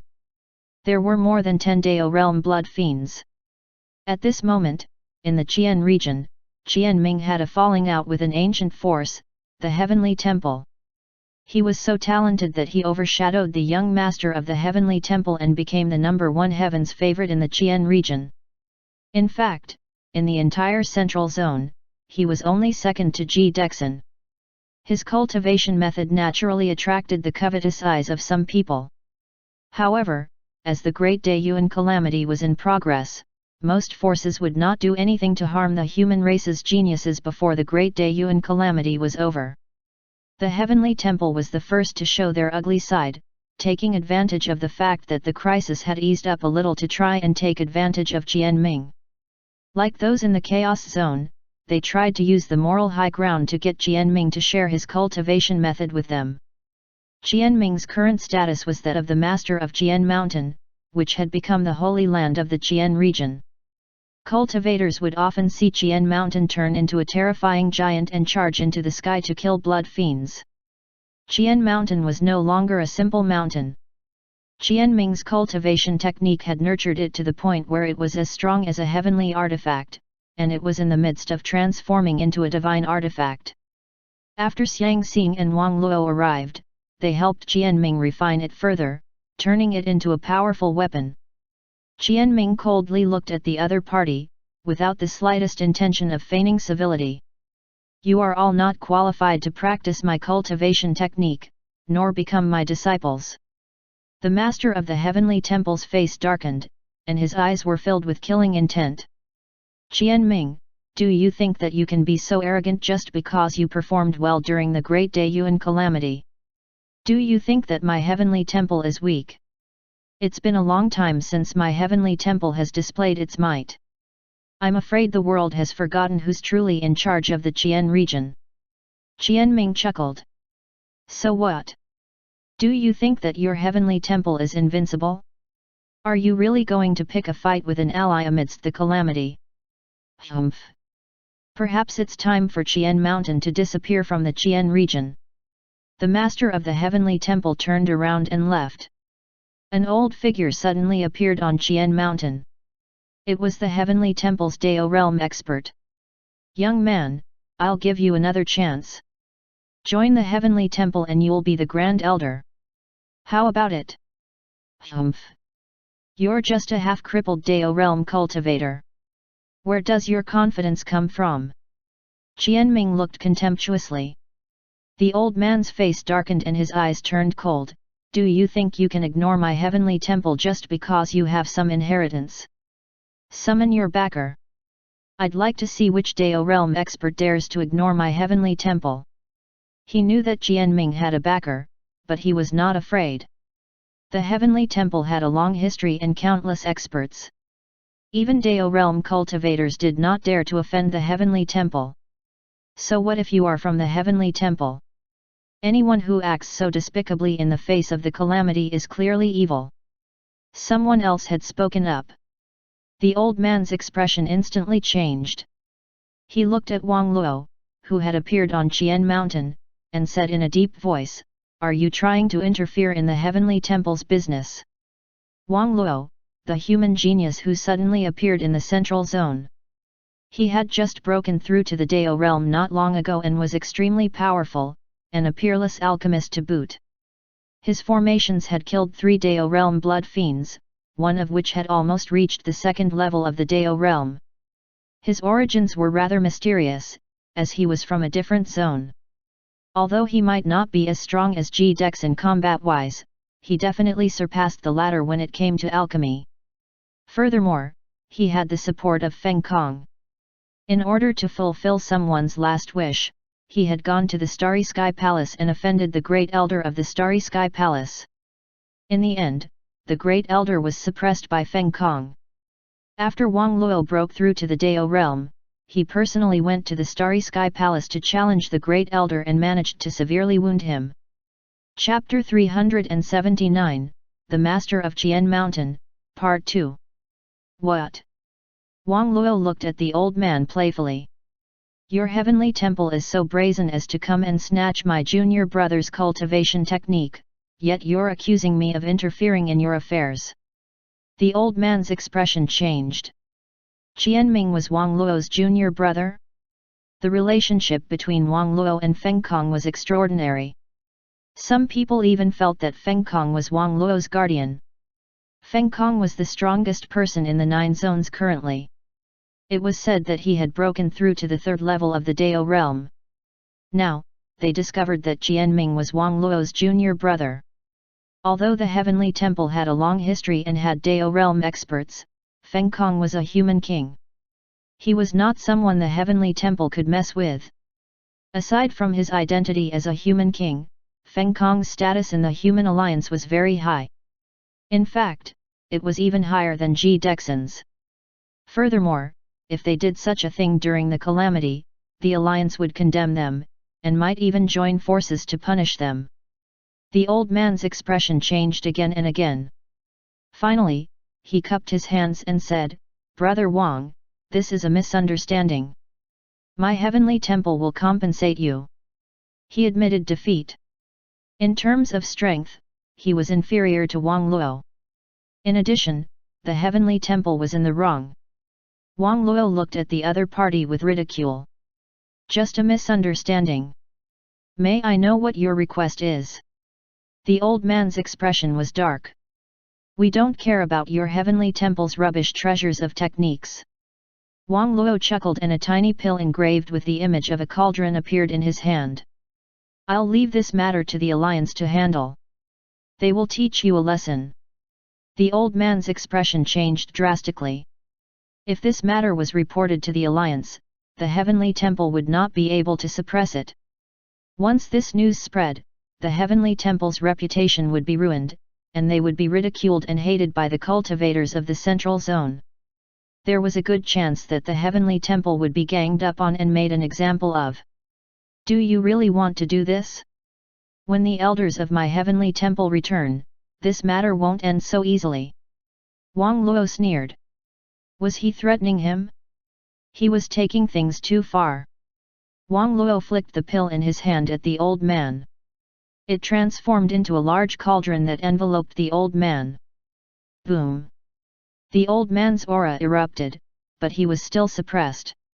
He was injured and fled while spitting blood. In the distance, the faces of the heavenly temple's forces were ashen white as they fled. Junior brother, you should break through as soon as possible. Wang Luo patted Qian Ming's shoulder and said with a smile, I'm going to the alliance to lodge a complaint. The heavenly temple incident was just a small interlude. Chu Xian did not pay too much attention to this incident, but he agreed with Wang Luo's decision. Ruining their reputation was the right method, and even more effective than exterminating their forces. Even if the elders from the heavenly temple entered the calamity, they would not be able to act because the heavenly temple was in the wrong, and had been judged by the forces of the central zone. There was still no sign of an end to the blood fiend calamity in the central zone, but a new calamity was about to begin. The more Chu Xian looked, the more he felt that something was wrong with the 9 zones. Even the Buddhist zone that had been incorporated into the heavenly Dao laws showed signs of another calamity. Chapter 380, Advancing Levels, Part 1.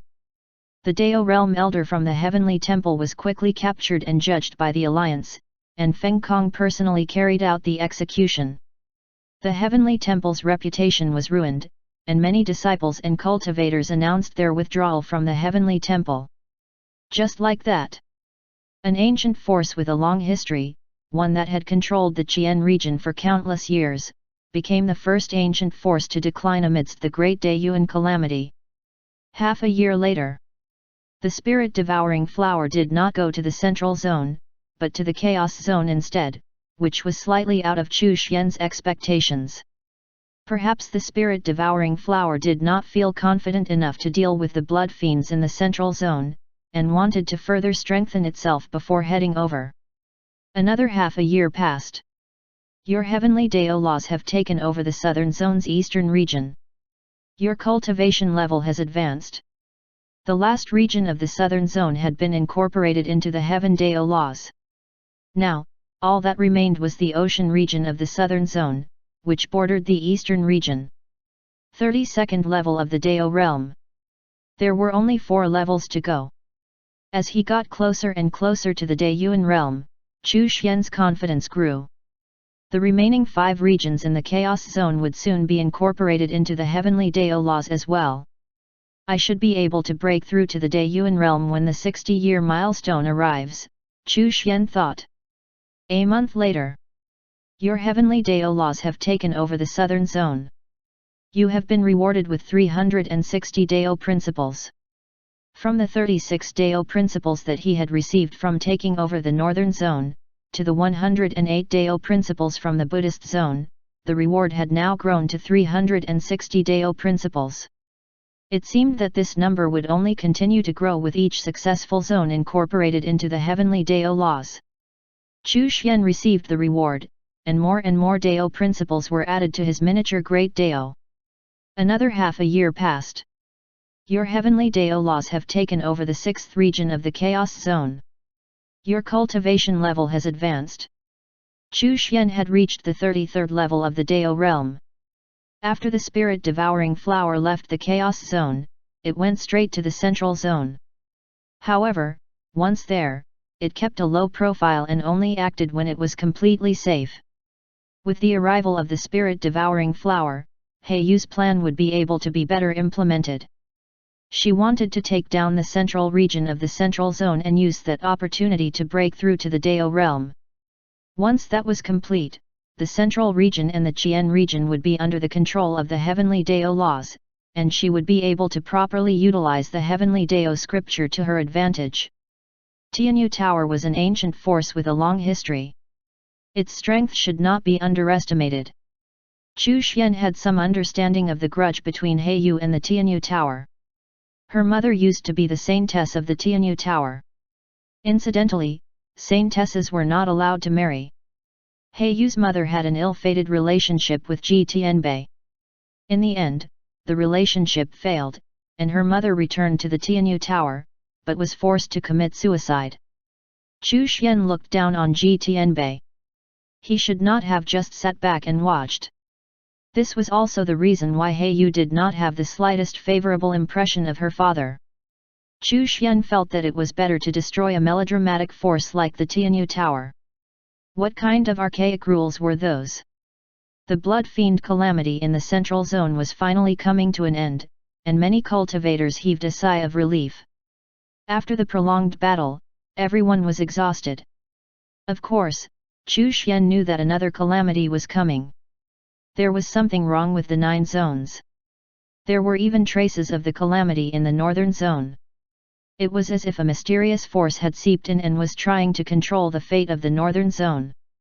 In the end, it was devoured by the heavenly Dao laws, and the northern zone remained at peace. However, the heavenly Dao laws in the other zones had to lie low and not interfere with this mysterious power that had seeped in. It was enough to protect the northern zone for now. The heavenly Dao laws were not strong enough to take on the calamity just yet. 3 years later, your heavenly Dao laws have taken over the 7th region of the Chaos Zone. Your cultivation level has advanced. 34th level of the Dao realm. The 9 zones began to show signs of chaos. Although the blood fiends had gradually disappeared from the 9 zones, the living beings of the 9 zones had become irritable for some reason, and would start fighting over the smallest conflict or disagreement. It was as if their emotions were being affected by some kind of power.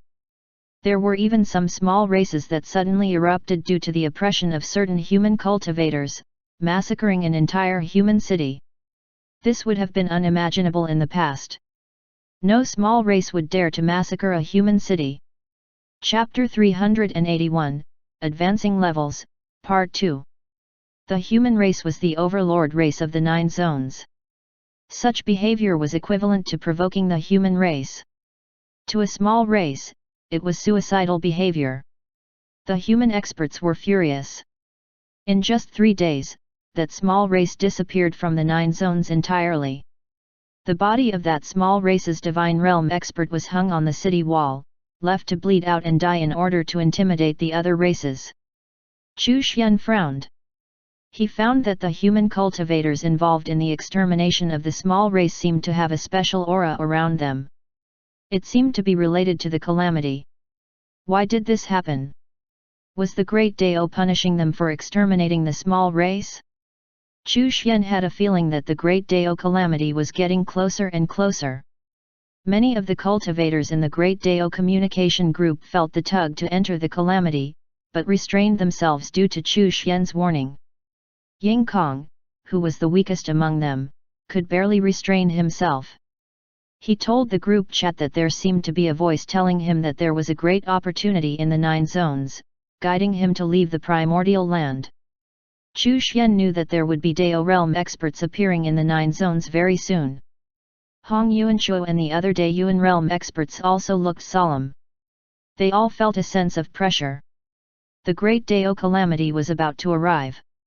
Yi Yuejun then went to take a look at the strange black power on the great Dao. From what he observed, it did not seem to have expanded. Daoist flying cloud had already returned to the ancient chaos world. Before he returned, he told Chu Xian that the great Dao calamity was descending sooner than expected. Something was very wrong. It was as if there was some mysterious force driving the great Dao calamity this time. Chu Xian suspected that it was related to him and the heavenly Dao talisman plan. Half a year later, the 8th region of the Chaos Zone was incorporated into the heavenly Dao laws. Chu Xian's cultivation level rose once more to the 35th level of the Dao realm. He was now 1 level away from the peak of the Dao realm. After breaking through to the 36th level of the Dao realm, he would settle down for a few more years and open up his Dao path in conjunction with the 60-year milestone. He hoped that the 60-year milestone reward would help him either break through to the Dayuan realm, or make his Dao path longer and wider when he did. Now that he was only 1 step away, he was relaxed. Once he reached the Dayuan realm, he would have nothing to fear. In the future, the 9 zones would be his territory. Whoever dared to interfere without his permission would be killed. The blood fiend calamity in the central zone was about to disappear. In the Alliance's headquarters, Ji Dexin stood at the peak of a mountain, frowning. He did not know why, but he felt that there seemed to be some changes in the central zone. Was it an illusion?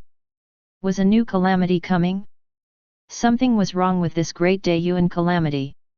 It had come and ended far too quickly. Was it related to the grayish-black gas in the monster zone?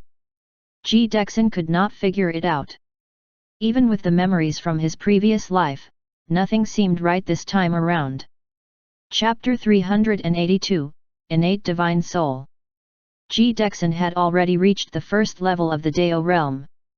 To him, this was just the beginning. Before his reincarnation, he had been a 36th level Dao realm expert. Ji Dexin's eyes glowed with a mysterious aura, but he could not see what was wrong. Perhaps he was overthinking things. A maidservant hurried over. The maidservant was a divine realm expert. Even if she was only at the first level of the divine realm, it was clear that this maidservant's talent was terrifying. In the outside world, she would be considered a genius. However, to Ji Dexin, she was just a maidservant. The maidservant said gently, "Young master, the master of the Tianyu Tower has sent a message. He hopes that the Ji family will stick to their principles and not interfere with the internal affairs of the Tianyu Tower. He wants a reply from you within 3 days." Ji Dexin lowered his head and was silent for a moment. Tell Tianyu Tower that since they possess the Ji family's blood, this cannot be considered Tianyu Tower's internal affair. If the Tianyu Tower is not convinced, tell them to look for me in person, he said in a domineering voice. Yes, young master. Where is she? Ji Dexin asked. I'm not sure. The maidservant shook her head. The news of Heiyu's return to the central zone had only spread recently. Let me know if there's any news. Yes, young master. The maidservant left. Ji Dexin frowned slightly. The reason why he protected Heiyu was not due to their sibling relationship, nor was it purely for the dignity of the Ji family. Instead, it was due to Heiyu's mysterious origins. An innate divine soul. In this world, there was no such thing as an innate divine soul, unless it was the reincarnation of a peerless expert. However, even the reincarnated peerless experts would still have problems upon birth, which would only be resolved after they recondensed their souls after they reached 3 years old. Even Ji Dexin had gone through some difficulties when he reincarnated. Only after 3 years old did he awaken his memories, and recondense his soul to one. As for Heiyu, she was actually born with a divine soul. Even if her divine soul was incomplete, it still meant that her origins were extraordinary. Ji Dexin was not sure if the reincarnation of even a Daeyuan realm expert would have an innate divine soul. Those who were born with divine souls naturally meant that they would have the memories of their previous lives the moment they were born. Heiyu was born with a divine soul. Even if it was incomplete, she should have at least a portion of her memories from her previous life. In reality, Heiyu really did not have any memories of her previous life. There were no signs of her being a reincarnated person, which was unusual. Ji Dexin could not figure it out. Still, because she was born with an innate divine soul, she would be extraordinary. No matter what, he had to maintain a good sibling relationship with Heiyu. Who knew if he would receive unexpected benefits for doing so one day? In this life, he had reincarnated in order to break through his limits and reach the Daeyuan realm. Therefore, he needed to take advantage of every opportunity to increase his chances. Maybe she'll be different after she breaks through to the Dao realm. Ji Dexin looked at the Tianyu Tower. He was not Ji Tianbei. If the Tianyu Tower dared to disobey him, Ji Dexin would not show mercy. In a certain courtyard in the Central Zone's central region, Heiyu raised her head and looked in the direction of the Tianyu Tower. Tianyu Tower should have received the news that you are in the central region, Grandpa Zhang said. Aren't we going to inform Wang Luo and the rest? There's no need for that, Heiyu replied softly. There are Dao realm experts in the Tianyu Tower. I heard that they're all strong. Grandpa Zhang's face was filled with worry. The Tianyu Tower had a deep foundation. It was rumored that they had even stronger Dao realm experts who had not returned to the 9 zones. Even if Tianyu Tower was destroyed, what would happen once those experts returned? Even if Heiyu broke through to the Dao realm, she would not be able to deal with it alone. Heiyu was not worried at all. There's no need for such a force to exist. Grandpa Zhang sighed. What if the Dao realm experts of the Tianyu Tower attack? How can we defend against them? Grandpa Zhang asked worriedly. Could it be that Heiyu wanted to make a breakthrough when the crisis came?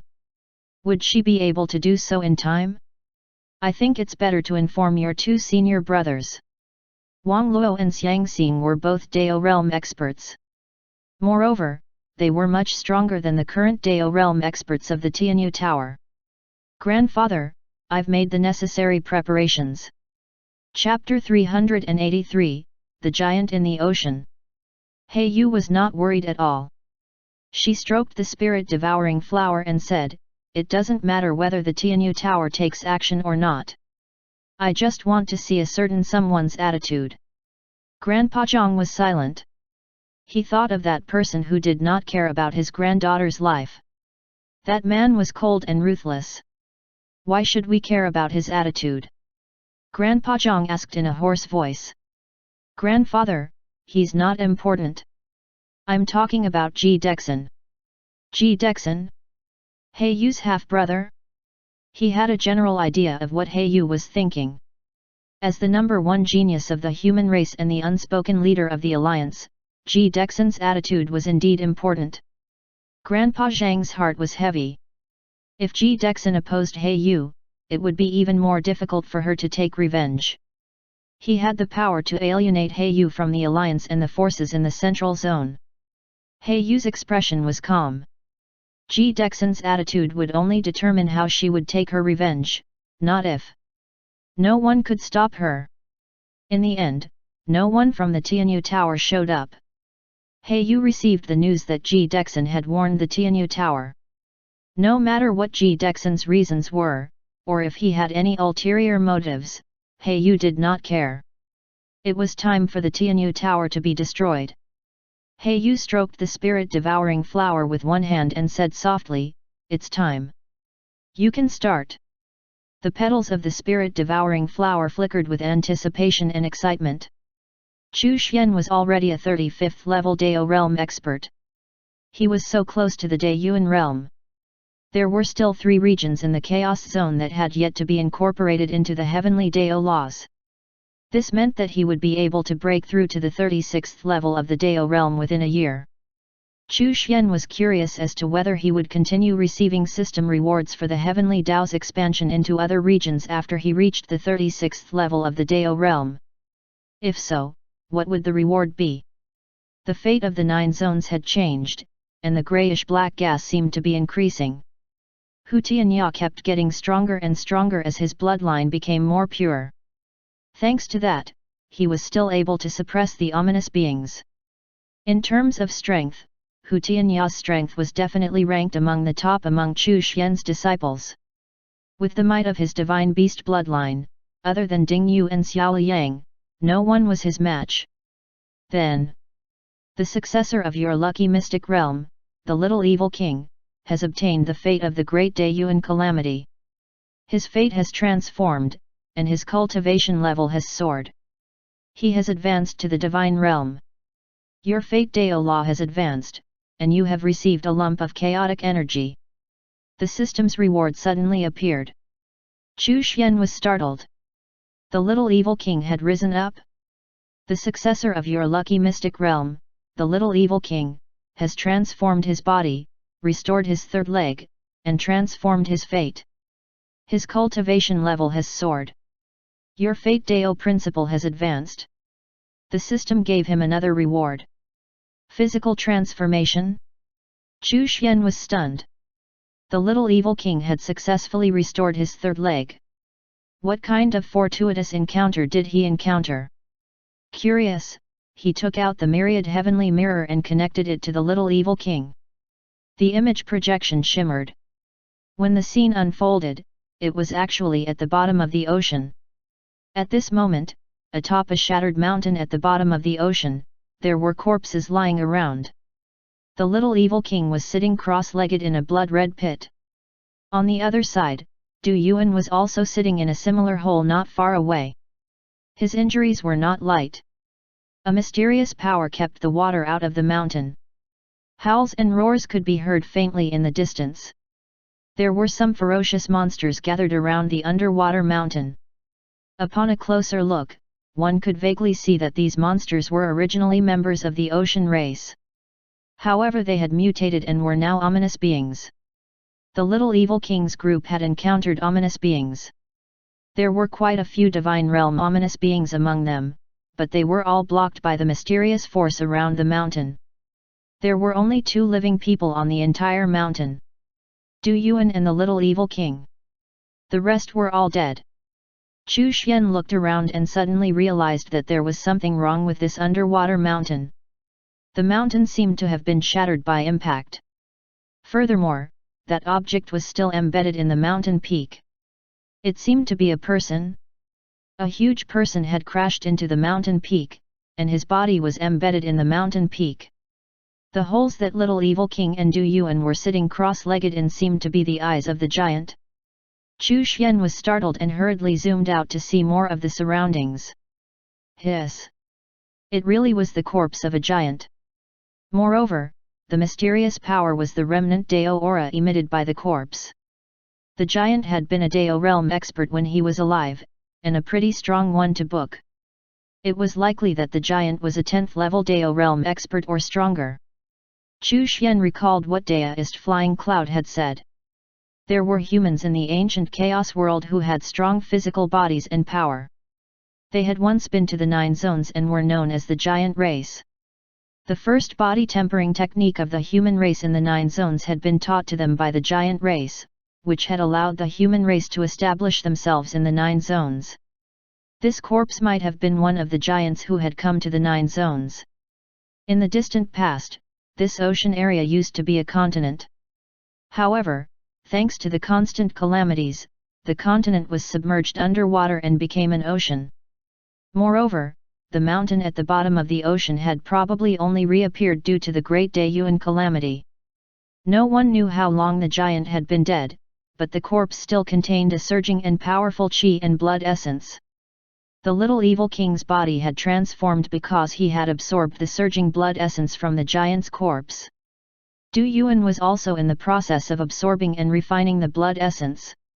However, his talent and potential were not as good as the little evil king's, so his refining speed was much slower. This was a great opportunity for him. After the transformation of his physical body, he might be able to break through to the Dao realm. Thinking about this, there was definitely more than one place with such opportunities in the 9 zones. Perhaps they would appear one after another as the calamity progressed. The 9 zones had been expanding. Due to the Blood Fiend's rampage, many of these expanded territories had yet to be explored. It was likely that there would be a frantic rush to explore these territories after the Blood Fiend calamity ended. Chu Xian stared at the giant for a while, but he did not detect any signs of spiritual consciousness. It was unknown as to whether or not this giant had left behind an inheritance. If there really was an inheritance, it would most likely be obtained by the little evil king. After all, Du Yuan was lacking in comparison.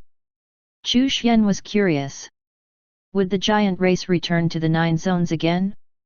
What had happened in the past that caused them to withdraw from the 9 zones?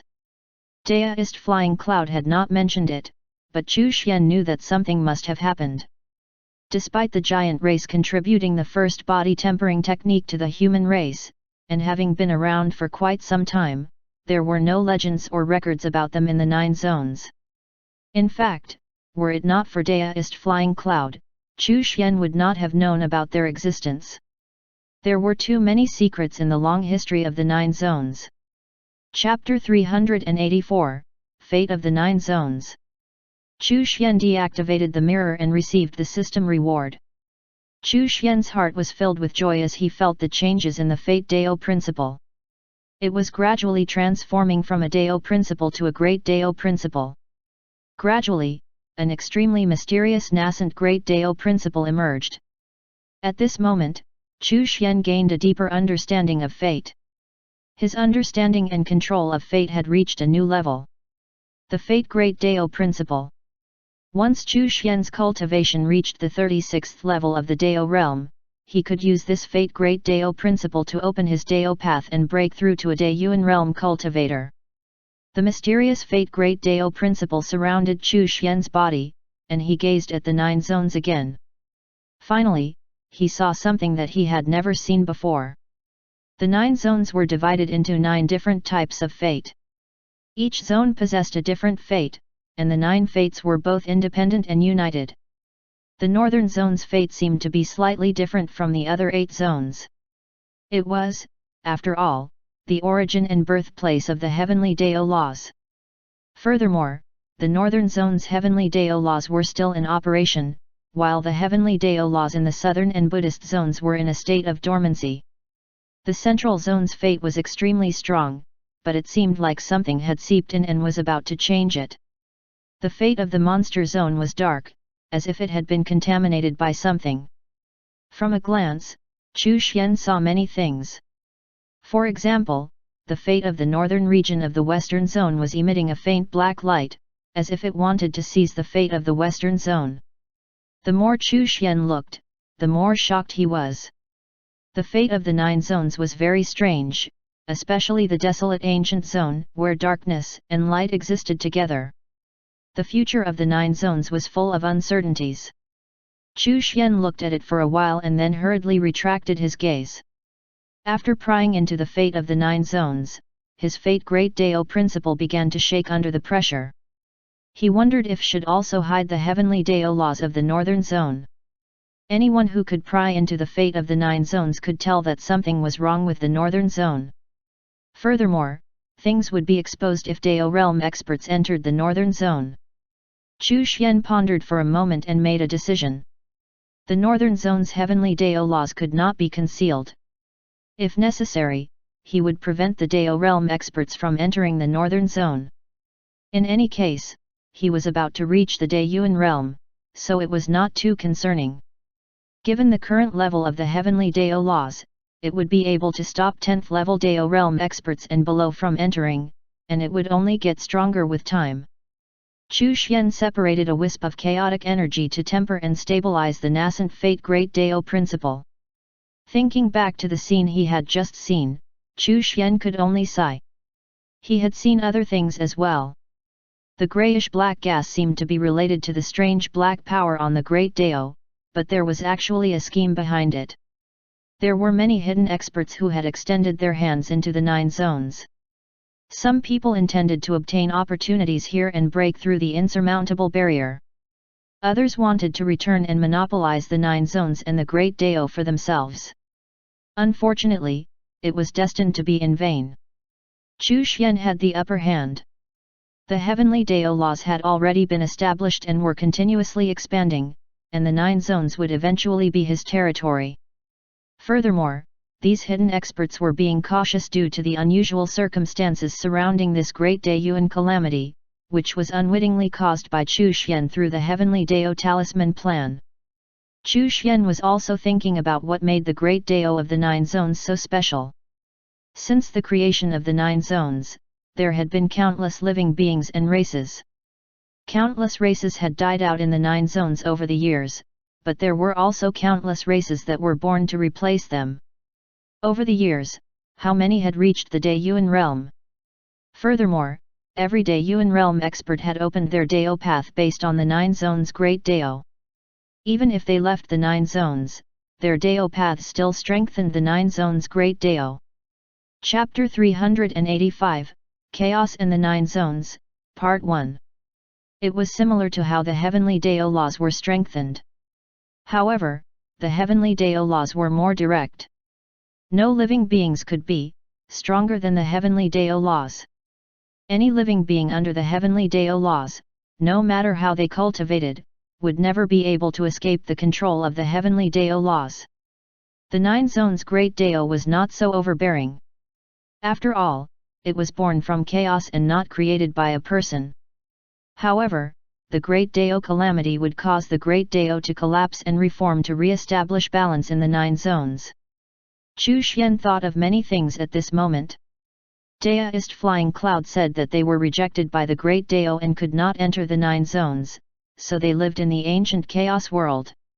Unfortunately, this did not exempt them from the great Dao calamity, as their Dao paths were all rooted in the Nine Zones' great Dao.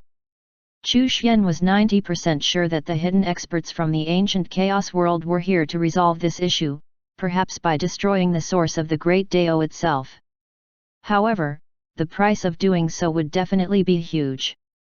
Chu Xian also thought of Huanglong and the other creatures of the great Dao. He had some ideas in mind, though they would have to wait until he reached the Daoyuan realm. Chu Xian could not help but wonder, if great Daos were divided into levels, which level was the great Dao of the Nine Zones it?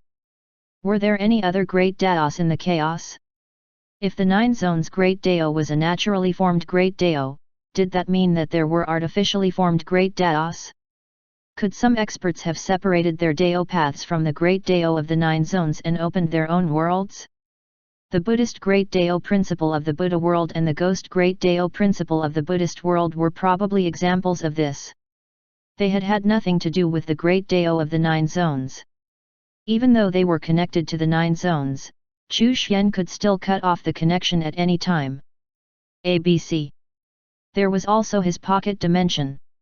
After the origin Dao crystal transformed and formed its own Great Dao, the pocket dimension would become a Great Dao world.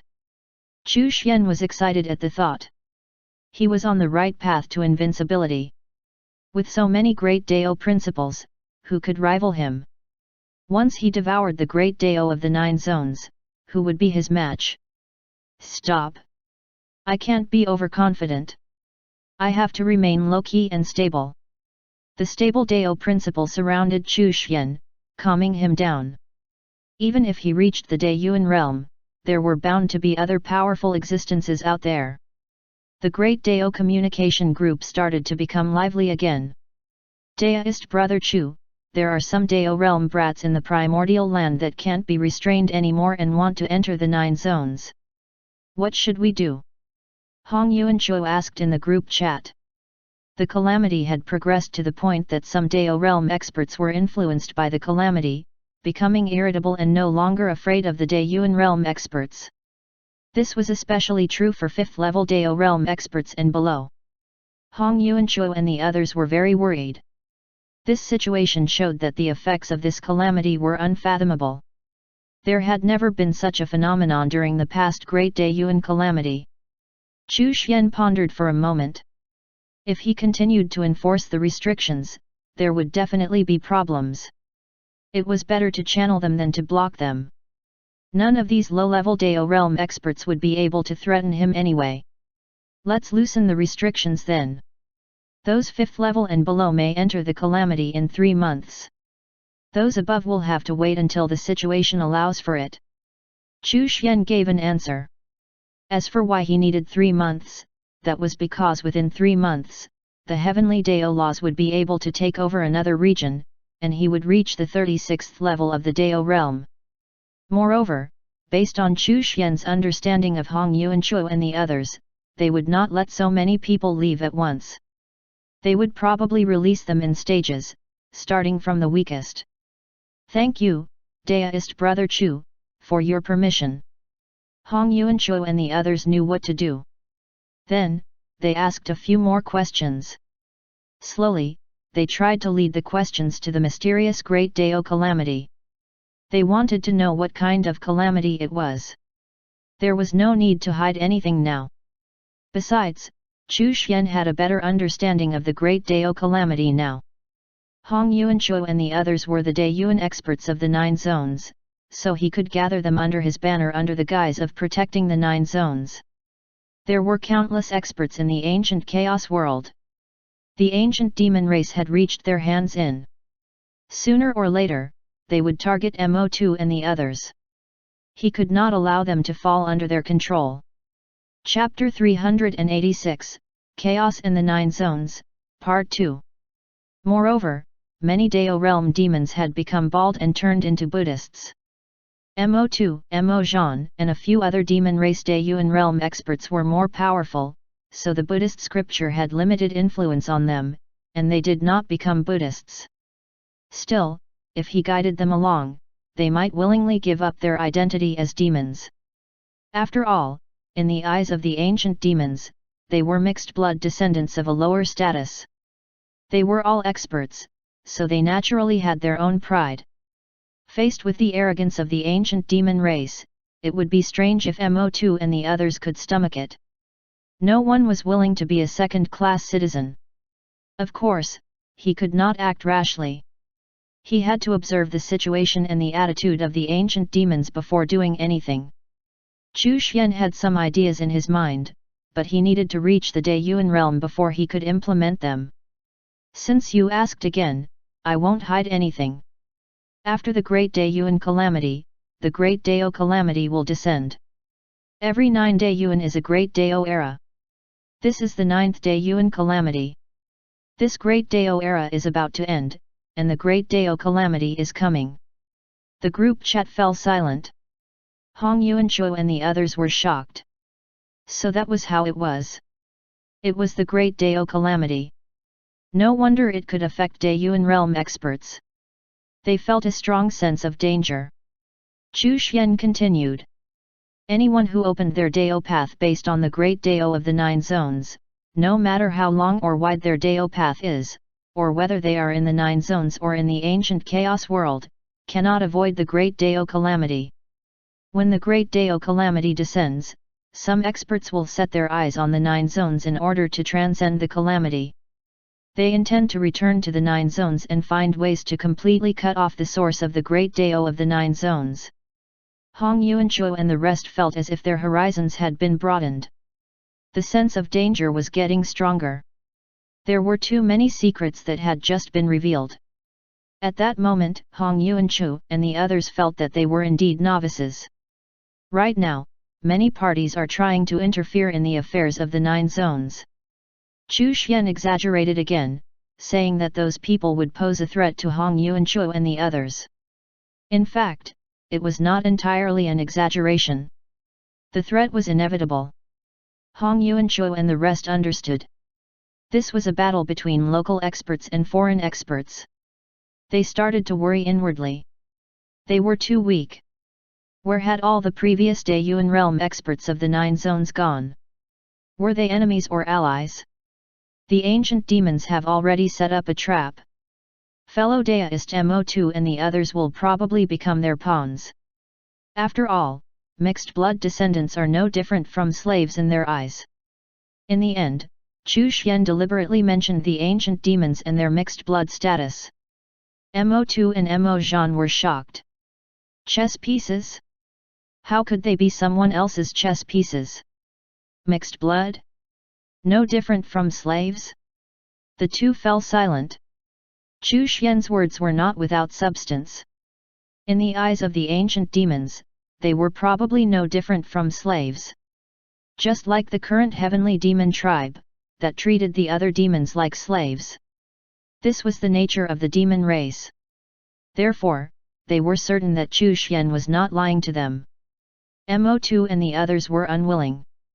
Chapter 387, Chaos in the 9 Zones, Part 3. Chu Xian did not continue on the topic of ancient demons. It was enough to plant a seed in the hearts of these two. Hong Yuanchuo and the others were shocked as they pondered the implications of Chu Xian's words.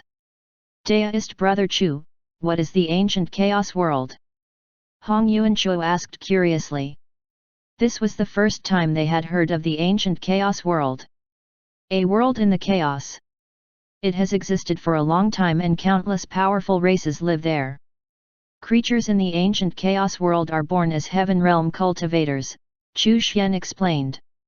Hong Yuanchuo and the others immediately thought of Chu Xian's SMF account, Shui Potion. That kid should be from the ancient chaos world, right? Unfortunately, that guy had not appeared in the group chat for a long time. Deist Brother Chu, what do you think of the 9 zones? The usually quiet Bing Loxing suddenly spoke up. The others were quietly waiting for Chu Xian's answer. Chu Xian had to be one of those super experts. What was his purpose? Could it be that he wanted to return to the 9 zones and cut off the source of the great Dao of the 9 zones? Chu Xian had expected this question. He smiled and said, I don't need to transcend the calamity. I'm just protecting the 9 zones. The 9 zones is the first world born from the chaos. It shouldn't be disturbed too much. Hong Yuanchuo and the others were shocked. He did not need to transcend the calamity. The great Dao calamity would not affect him? Did this not mean that he was even stronger than those experts he had mentioned? Protect the 9 zones? I understand Brother Daoist Chu's meaning. I will discuss with my fellow Daoists how to deal with the great Dao calamity, Hong Yuanchuo said. If what Chu Xian said was true, the experts outside the 9 zones posed a threat to all of them. Whether it was for themselves or for the 9 zones, they had to respond. The great Dao calamity is indeed terrifying. However, the calamity is also a great opportunity. Seize it well. Chu Xian reached out and a chaos stone the size of a thumb appeared in his hand. These chaos stones had the effect of stabilizing one's Dao path and could help one quickly open up a Dao path. The chaos stones in Chu Xian's hand were not the same as the ones in the present chaos. They were from the ancient Chaos Mountain, and were far more valuable and powerful. The great Dao calamity is approaching. Today, I'll give all of you a gift to prepare for the calamity. If you have any problems, you can come to me. It was fate that we all met here.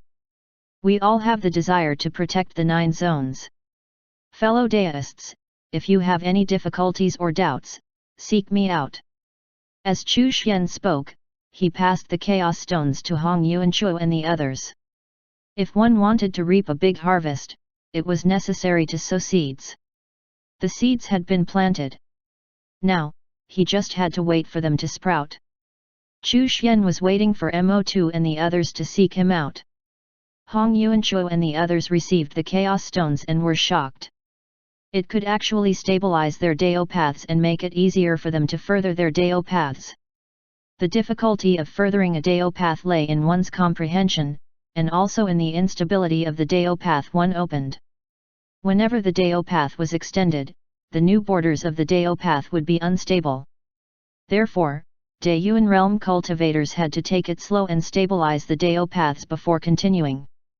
Daoist Brother Chu, this is too valuable. Hong Yuanchuo sighed. It's just a small token, Chu Xian said without a care.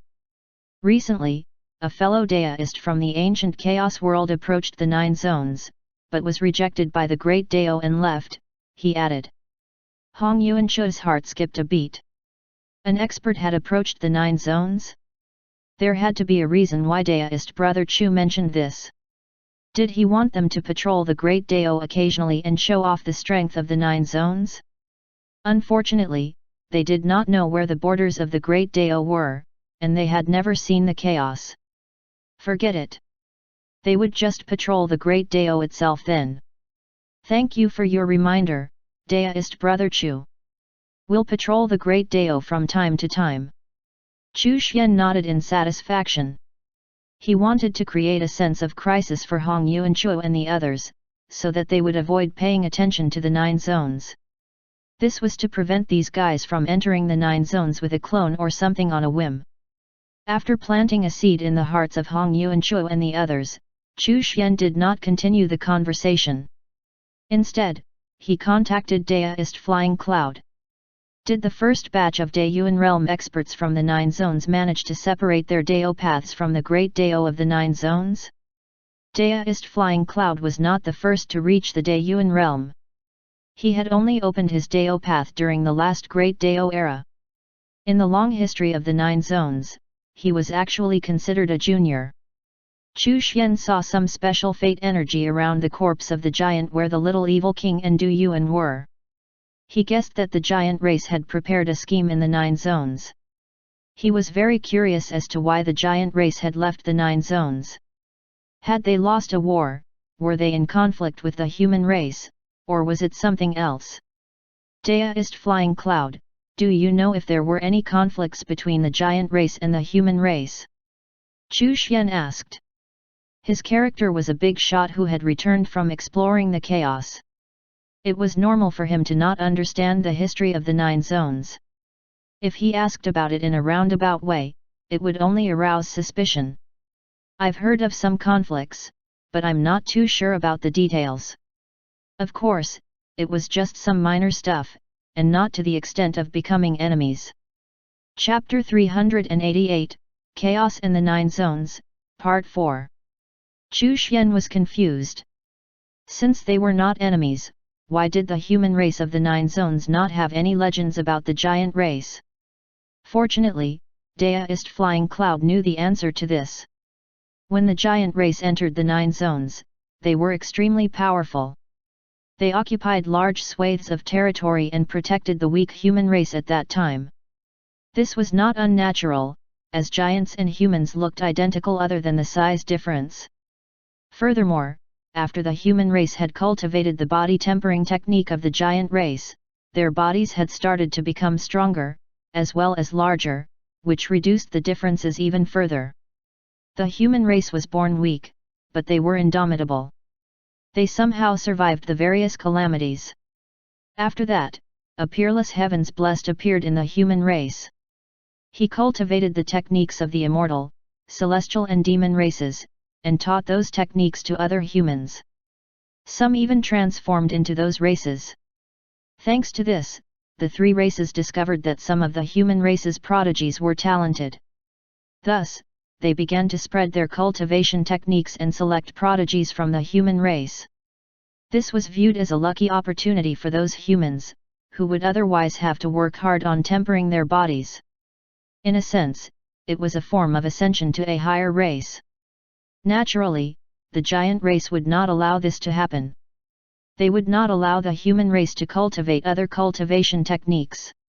This caused conflicts to arise, and they even started a war with the 3 races. Unfortunately, the 3 races were the overlords of the 9 zones, and defeated the giant race and forced them to retreat back into their own territory. After a great Dao era, the 3 races all had human race experts among their ranks. However, these experts no longer identified themselves as humans. It was only when a peerless genius was born in the human race who created his own cultivation technique and passed that on that the human race started to become stronger.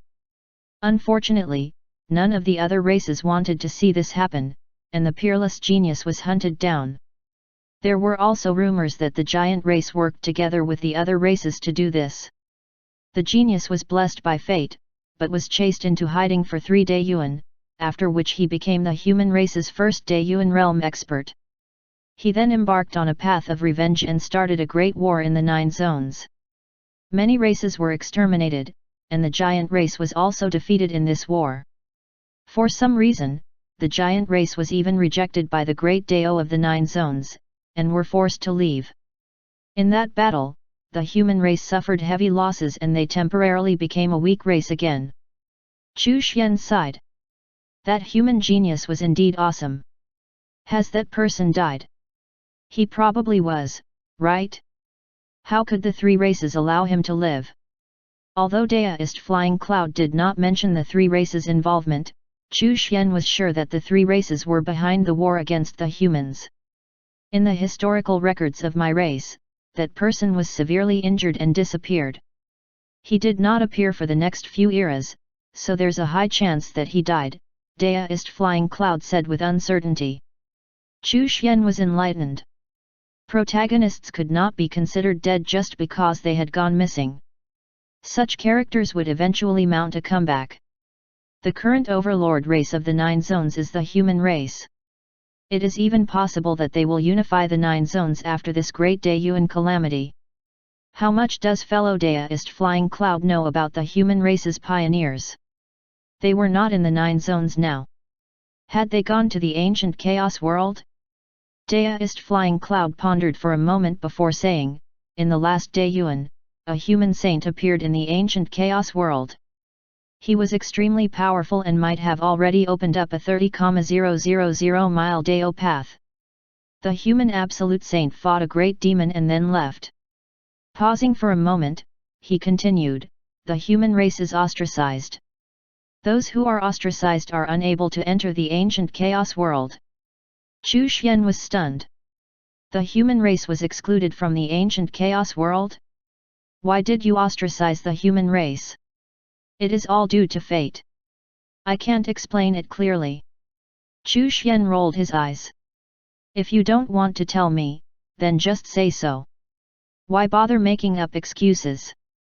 Daoist Chu, why are you suddenly so interested in the human race?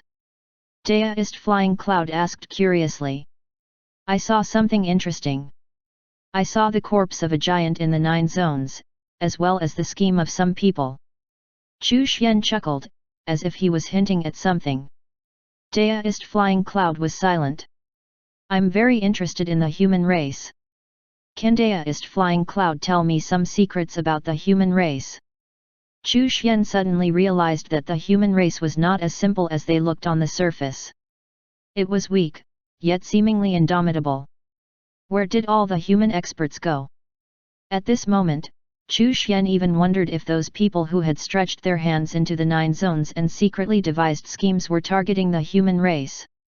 I don't know much about the secrets of the human race. Daoist Flying Cloud declined. We can discuss the mysteries of the chaos later, Chu Xian replied. Since Daoist Chu is interested, I'll tell you about it in detail. Then I'll have to thank Daoist Flying Cloud. He then started to talk about the secrets of the human race that he knew, including some of the human race's saints and their grudges with the other races. Chu Xian listened quietly, occasionally asking a question or two. He wanted to find some clues about the experts of the human race from these secrets. Since the human race's powerful cultivators were ostracized by the various races in the ancient Chaos world and could not establish themselves there, where did they go? They could not possibly wander the chaos forever, right?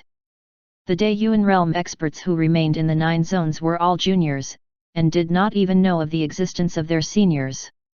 Then again, this was true for humans, demons, and monsters.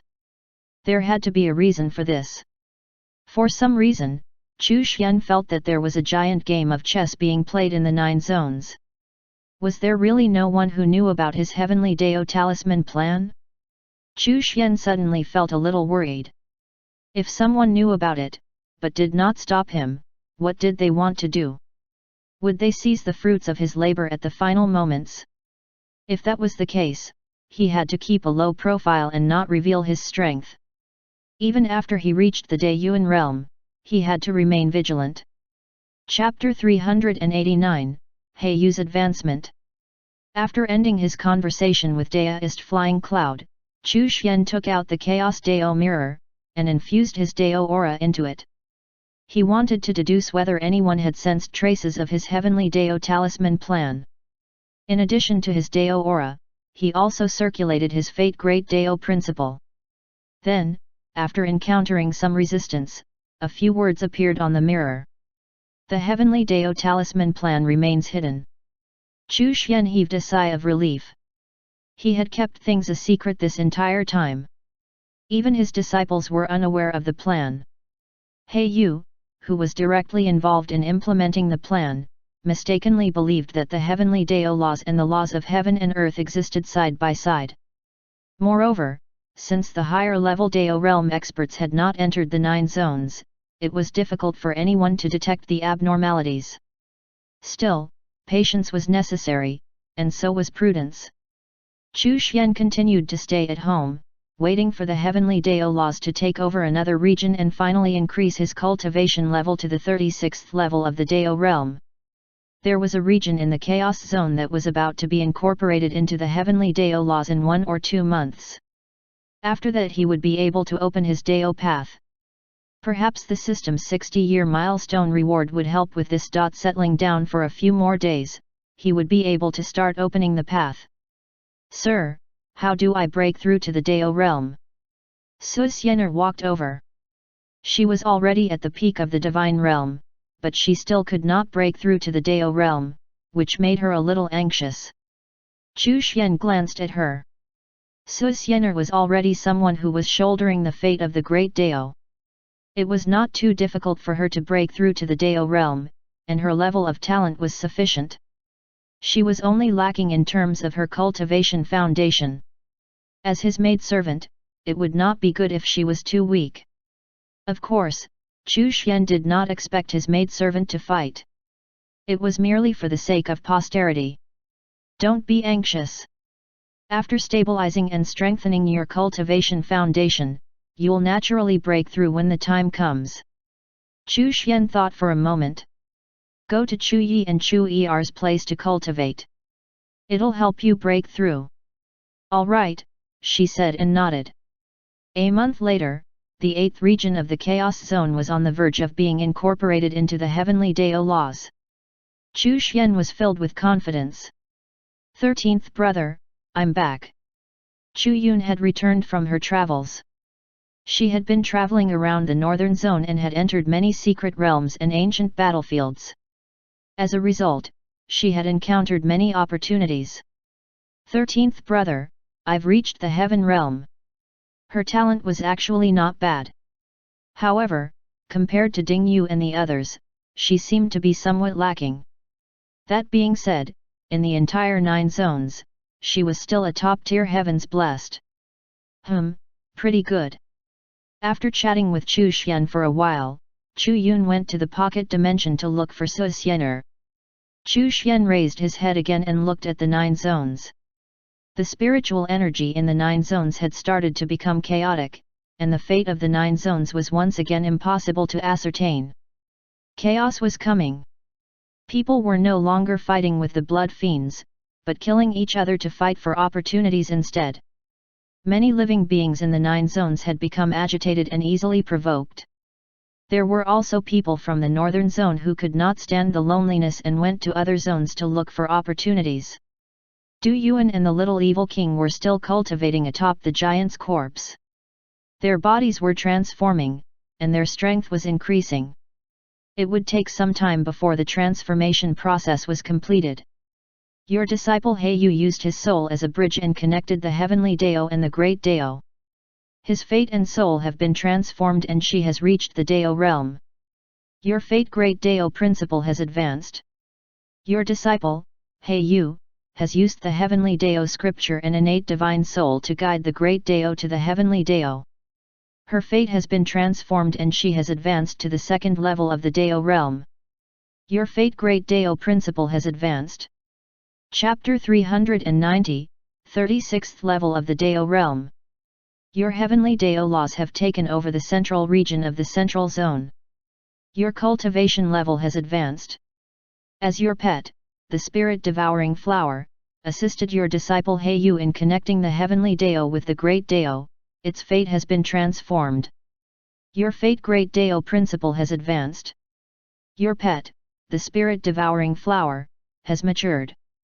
It can transform and take root in the heavenly Dao. Its branches are connected to the great Dao, and it can be a bridge between the heavenly Dao and the great Dao. Your fate great Dao principle has advanced. System rewards suddenly appeared one after another. Chu Xian was stunned. What was going on? It had been a while since he had paid attention to the Heyu and the situation in the central zone, so he was taken aback. He had thought that it would be the 8th region of the Chaos Zone that would be incorporated into the heavenly Dao laws. Unexpectedly, it was the central region of the central zone. What had Heyu done? Chu Xian turned his attention to the central zone, within which he could see the Qian region and central region connected to the heavenly Dao laws. Heiyu's divine soul was like a ruler, residing within the heavenly Dao laws. Her physical body was still in the central region and was connected to her soul. However, the heavenly Dao laws had entered her body. Heavenly Dao body. The heavenly Dao scripture had been completed. The aura of the great Dao surged into Heiyu's divine soul and merged with the heavenly Dao, becoming nutrients for it. Under Heiyu's feet were thin roots that were connected to the heavenly Dao laws. Above the roots, there were branches that were connected to the great Dao, drawing in its aura like sunlight. At this moment, the heavenly Dao laws and the great Dao had established a connection, and were now even closer to the great Dao than the laws of heaven and earth itself. Chu Xian took a deep breath. Those roots were naturally formed from the spirit-devouring flower. It could actually connect to the great Dao. This was beyond his expectations. How did He Yu do it? Chu Xian fell into a state of deep thought. Would this increase the chances of the heavenly Dao laws devouring the great Dao? It certainly would be in a better position to do so. It was no longer an outsider, but now had a direct connection to the great Dao. These thoughts flashed through Chu Xian's mind. This was a good thing. Once the heavenly Dao laws were strong enough, it could rely on this connection to devour the great Dao. Still, the question remained. How did He Yu do it? She even broke through to the second level of the Dao realm, surpassing his other disciples, and even Ji Dexin. Chu Xian let out a sigh. She had an incomplete innate divine soul, so did He Yu have a past life? There was no reincarnation cycle in the 9 zones, so no living beings had a past life.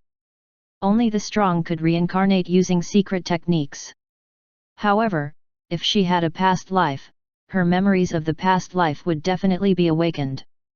For example, Qin Ying and Ji Dexin. So, what was with He Yu? She was born with an innate divine soul, albeit incomplete, yet there were no signs of her being the reincarnation of an expert. She had no memory of his previous life. Could it be due to the incomplete state of her divine soul? However, an incomplete innate divine soul did not mean that she would not be able to regain any of her memories from her previous life. Moreover, after one's divine soul was repaired, one would also awaken from their previous life.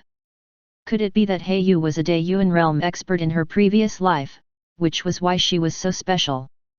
No matter how special she was, now that she had broken through to the Dao realm, her memories should have awakened. Chu Xian frowned and fell into deep thought. The heavenly Dao scripture had been completed faster than expected, and it seemed to be very compatible with He Yu. Now that she could enter the heavenly Dao, she naturally understood that the heavenly Dao laws were not the second set of laws of heaven and earth in the 9 zones, but a replacement for the original laws of heaven and earth. Chu Xian pondered this matter for a moment. The spirit-devouring flower would never betray him, and as long as He Yu was not the reincarnation of some powerful expert, she would not either. The only thing he was worried about was that she had suddenly awakened the memories of her previous life and was a chess piece for some big shot who wanted to enter the 9 zones. If that was the case, how could she not be tempted by the heavenly Dao laws? In any case, he would soon reach the Dayuan realm, so he should be able to deal with this situation if it arose. Still, he had to figure out the mystery behind He Yu's innate divine soul. Chu Xian looked at the sky-shaking golden rock and the heavenly spirit cat. It was time to make these 2 pets heavenly Dao divine beasts. He retrieved the heavenly Dao talisman. Soon, the image of a cat and a rock appeared on the talisman. After doing all this, Chu Xian received the system reward. Boom! Chu Xian entered a mysterious state. This was something that one had to go through when breaking through to the 36th level of the Dao realm. Chu Xian seemed to have experienced the cultivation of the Dao realm all over again, and his understanding of the Dao realm deepened. Chu Xian did not know how much time had passed before he awakened from his mysterious state. 36th level of the Dao realm. In fact, he had not reached his limit yet. He could continue to strengthen his cultivation foundation, and when it was time to open up his Dao path, he could open up a wider and longer one. It even felt like his cultivation foundation could be strengthened to no end. However, this was not a good thing. It meant that he had not touched the barrier to open his Dao path. Some cultivators were stuck at the 36th level of the Dao realm and were unable to break through. Ji Dexin had been like this in his previous life. He had been strengthening his cultivation foundation endlessly, and although it seemed like his foundations were getting deeper and deeper, he also became more and more desperate. He could not touch the barrier. In the 36th of the Dao realm, being unable to touch the barrier of the Dayuan realm after so much strengthening meant that one's talent had reached its peak. Luckily, after Chu Xian broke through the 36th level of the Dao realm, he could see the barrier of the Dayuan realm, but could also continue to strengthen his cultivation foundation. This was the state of infinite talent the system had afforded him. Chu Xian started to strengthen his cultivation foundation. He wanted to be able to open up a 1,000 mile Dao path and catch up to Hong Yuanchuo and the others. Furthermore, he wanted to see if the 60-year milestone reward would assist with this process. Half a month later, your heavenly Dao laws have taken over the 8th region of the Chaos Zone. You have been rewarded with 100 Dao principles.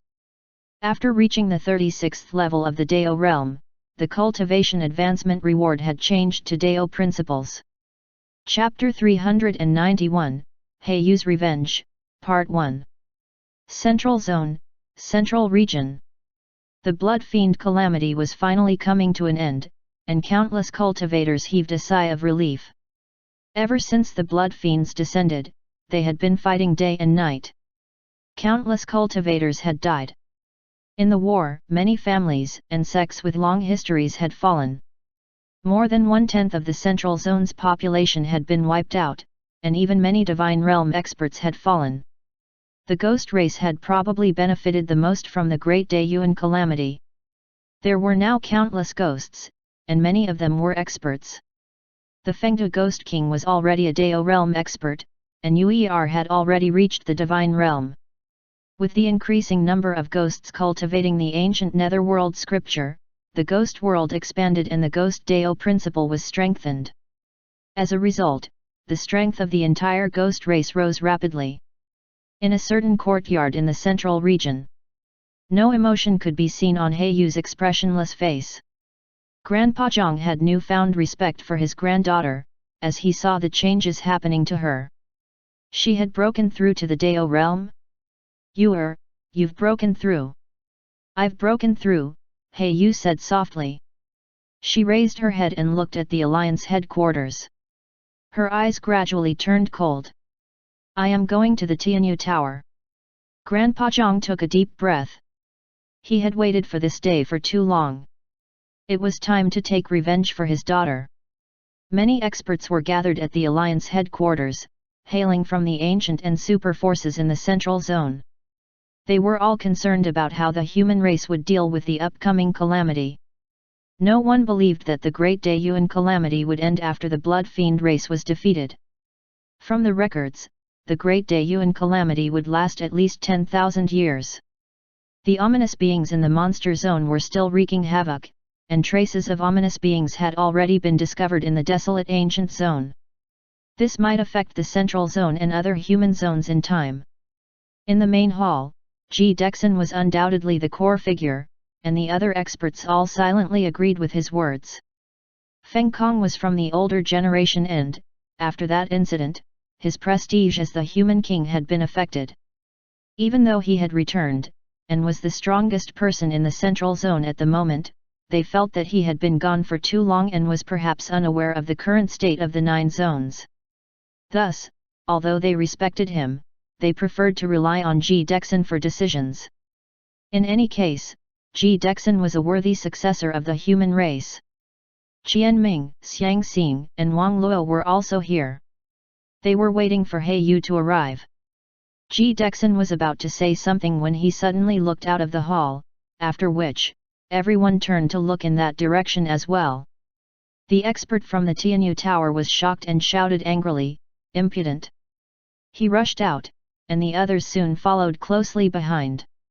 On the mountain peak where the Alliance headquarters was located, an elder of the Tianyu Tower had been turned into dust. 2 figures walked over slowly. They were dressed in black, and wore cold and emotionless expressions. Heiyu walked towards the Tianyu Tower's encampment step by step. "Heiyu, is that you? Impudent!" The Tianyu Tower's Divine Realm expert was furious. Crescent moon-like light erupted from his body and enveloped Heiyu. Heiyu took a step forward. Boom! The crescent moonlight disappeared and the divine realm expert was turned into ashes. Silence. The surroundings were completely silent. The Tianyu Tower, an ancient force with a long history, had been attacked by someone and a divine realm elder had been killed so easily. On this mountain, there were other powerful forces besides the Tianyu Tower. As soon as the bloody fiend calamity ended, someone had come seeking revenge. It was obvious that they had broken the rules. A graceful figure landed in front of Heiyu and blocked her path. Her body seemed to be shrouded in moonlight, beautiful and cold. Evil creature, I've spared you time and time again for the sake of young Lord Ji. How dare you offend my Tianyu Tower? No matter what, you won't be walking away alive today. Tianyu Tower Lord. Heiyu's face was emotionless, and her voice was calm and cold. Tianyu Tower imprisoned and killed my mother. Today, I'm here to get my revenge. Looking around, she continued, I won't show any mercy to anyone who tries to stop me. Her eyes paused on Ji Dexin for a moment and then returned to the Tianyu Tower Lord. It's time for Tianyu Tower, this stain upon the history of the 9 zones, to disappear. The Tianyu Tower Lord's face turned gloomy. She looked at Ji Dexin and saw that he was frowning. She said coldly, what a joke. My Tianyu Tower has been around for countless years, and our founder is extremely powerful. How can you, an evil creature, insult our founder? Today, I'll suppress you on our founder's behalf. She wanted to kill Heiyu before Ji Dexin interfered. Boom! Moonlight covered the sky, and the aura of a Dao realm expert was revealed. Unlike the Dao realm experts of other ancient forces, Tianyu Tower Lord's cultivation was not half crippled. She had broken through to the Dao realm with the help of her elders before the Great Daiyuan calamity, and was 30% stronger than the others. The rest of the experts remained silent. Neither the Ji family nor Ji Dexin had made their stand clear, so they naturally could not interfere. Moreover, the fact that Heiyu had attacked while they were at the Alliance headquarters was hard to justify. Chapter 392, Heiyu's Revenge, Part 2. As for the grudge between her and the Tianyu Tower, no one cared. Which force or expert did not have enemies?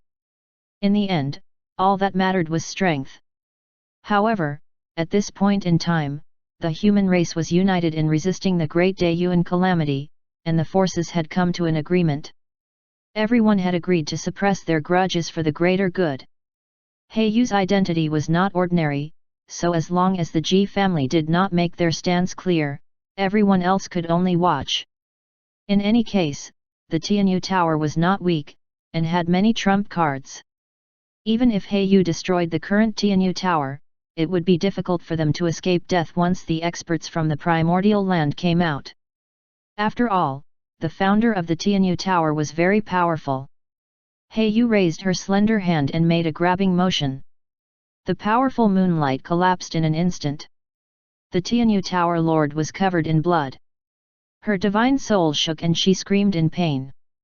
Everyone was shocked. The powerful Tianyu Tower Lord had been easily suppressed.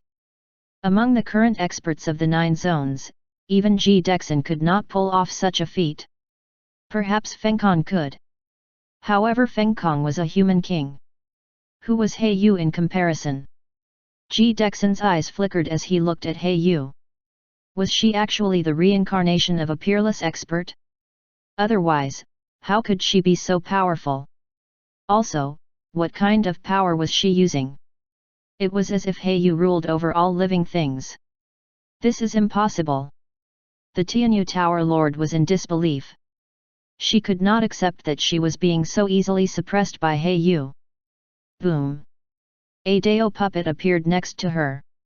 This was the most precious treasure of the Tianyu Tower, which had been passed down to each generation's Tower Lord.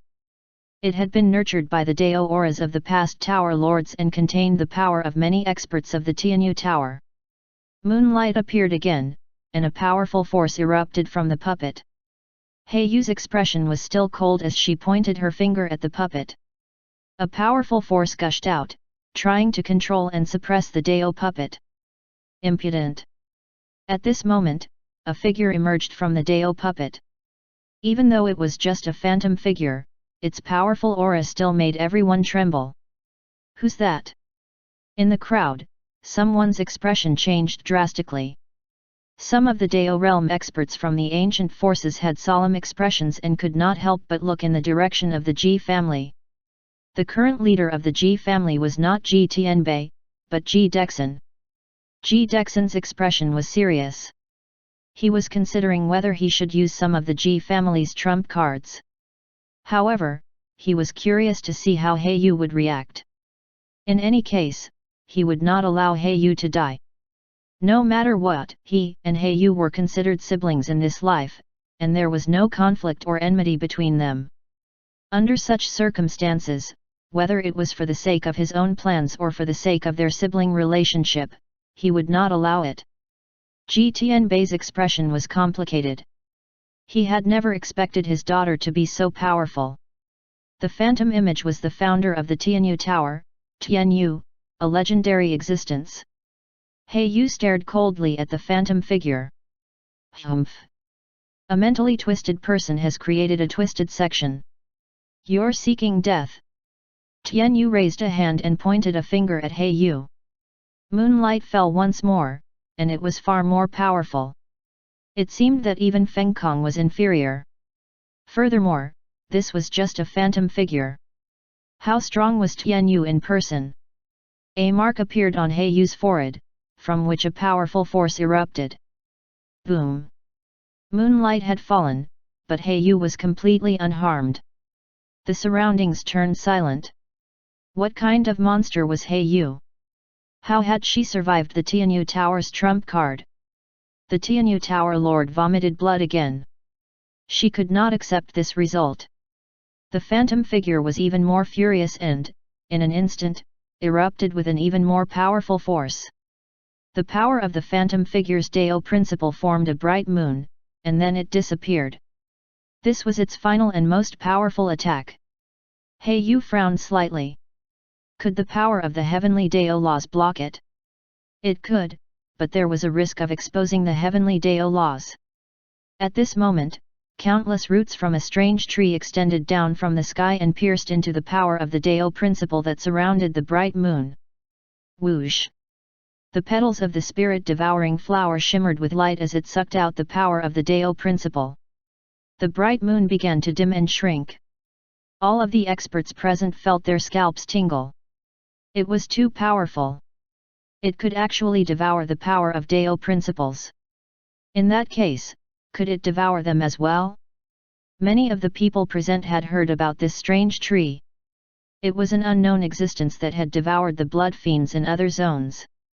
It was also the main catalyst that accelerated the end of the blood fiend calamity. No one knew its origin, or why it could even devour the blood fiends. Could it be related to He Yu? Ji Dexin was equally shocked. Even with his knowledge, he did not know what kind of strange tree it was. Boom! The power of the Dao principle dissipated and surged into the spirit-devouring flower. An ethereal voice came from the dissipating power of the Dao principle. How dare you? When I return, I'll definitely exterminate you. He Yu was not bothered by this threat. She had her master's backing anyway. She believed that her master could handle it easily. Since her master did not say anything, it naturally meant that Tianyu was not a threat. The Tianyu Tower Lord spurted out mouthfuls of blood and became dispirited. She could not accept this fact. The members of the Tianyu Tower behind her were also at a loss. Tianyu Tower does not need to exist anymore. Those who throw their lot in with the Tianyu Tower will die as well, He Yu said in a cold voice. Leave them now. Otherwise, you will be buried with the Tianyu Tower. Ha ha ha. The Tianyu Tower Lord suddenly laughed wildly. Evil creature, the founder has returned, so you will die. Ha ha ha. She looked at the others, but in the end, she did not ask for help. He Yu looked at her coldly. Tianyu. I'll wait for it then. The Tianyu Tower Lord's body began to collapse as her divine soul peeled off piece by piece. Her miserable howls spread throughout the Alliance headquarters. Countless experts were shocked. He Yu was so ruthless. She was going to kill her. Why do you have to do this? Just grant me a quick death. He Yu said coldly, you forced my mother to commit suicide. Since I'm taking revenge, I'll make you pay 100 times over. No one said anything. The Tianyu Tower Lord was dead. A blood-red ribbon appeared in the sky briefly, which then collapsed and turned into a rain of blood. Before the rain of blood fell to the ground, it dissipated in the air. Countless cultivators in the central zone were stunned. Which senior had fallen? The bodies of the Divine Realm experts of the Tianyu Tower also collapsed and their divine souls were destroyed. Some of the disciples of the Tianyu Tower left the tower one after another. Among these, some truly supported the Tianyu Tower. However, they chose to leave the Tianyu Tower because they were afraid of death. However, how could they hide this from He Yu, who had mastered the heavenly Dao scripture? The Tianyu Tower was destroyed. The news instantly swept across the entire central zone and spread throughout the human race. An extremely powerful ancient force had disappeared from the 9 zones. The Heavenly Temple had lost their leaders not too long ago after breaking the rules of the Alliance. Had the Tianyu Tower done the same? Then, there was news that someone had come to seek revenge and destroyed the Tianyu Tower. As for He Yu's identity, it was not as widespread. Some forces with long inheritances had a premonition that the founder of the Tianyu Tower, Tianyu, would probably reappear in the 9 zones soon. Chapter 393, Chaos in the 9 Zones, Part 1. He Yu had taken revenge. An ancient force with a long history had disappeared from the 9 zones. That being said, there were still experts from the Tianyu Tower in the desolate ancient zone, so they were not completely wiped out. The Dao realm expert of the Tianyu Tower was about to enter the calamity. Chu Xian was not bothered by this. As long as a Daoyuan realm expert did not enter the calamity, everything was fine, and Tianyu was not one. The Blood Fiend calamity was over, and the Tianyu Tower had been destroyed. The 5 zones of the human race were slightly more peaceful. Other than the monster zone, all the other zones in the 9 zones appeared calm. However, the peace did not last long. Boom! Suddenly, a pillar of light shot up into the sky. A treasure land suddenly appeared. Moreover, it was discovered by a small race, and they gained a lot from it, and a Dao realm expert was born among their ranks. This small race had a grudge against the human race. The chaos in the 9 territories had officially begun. Thump! An ominous being from the desolate ancient zone had entered the central zone. All the living beings of the 9 zones became irascible, and they could hardly control their emotions and desires. Even those with strong willpower were finding it difficult to control themselves. Although they realized that another calamity was coming, they could not control their restless hearts. Those who could control their restless hearts were all monsters and would definitely rise up during the calamity. The battles became more intense. The human race was fighting against other races, and also against each other. Everyone was vying for opportunities and treasures. They also continued to fight against the ominous beings. Wang Luo, Xiang Xing, and Chu Xian's other disciples were all at the center of the action. In just half a year, other than the northern zone, which was relatively peaceful, the other 8 zones were in chaos. Even in the northern zone, some treasure lands appeared, which attracted countless cultivators to participate in the fight for treasures. There were fewer and fewer cultivators in the northern zone. Many headed out to the outer zones to try their luck. Who did not want to become a Dao realm expert? Some people had emerged from the desolate ancient zone. There were 3 people in the group, and they were all women in white robes. 2 third-level Dao realm experts and 1 first-level Dao realm expert. The Dao realm experts of the Tianyu Tower. They quickly left the desolate ancient zone and headed to the central zone. After that, more and more Dao realm experts entered the 9 zones. In the desolate ancient zone, Feng Kong was walking slowly with the Jade Crystal Palace in his hand. Then, he entered a mysterious space, which was filled with celestial energy. It did not look like a place that existed in the 9 zones. Then again, Chu Xian had told him that this treasure was related to the celestial race. He Yu left the central zone and entered the chaos zone, and began to accelerate the expansion of the heavenly Dao laws there. She managed to avoid being tracked by the experts of the Tianyu Tower.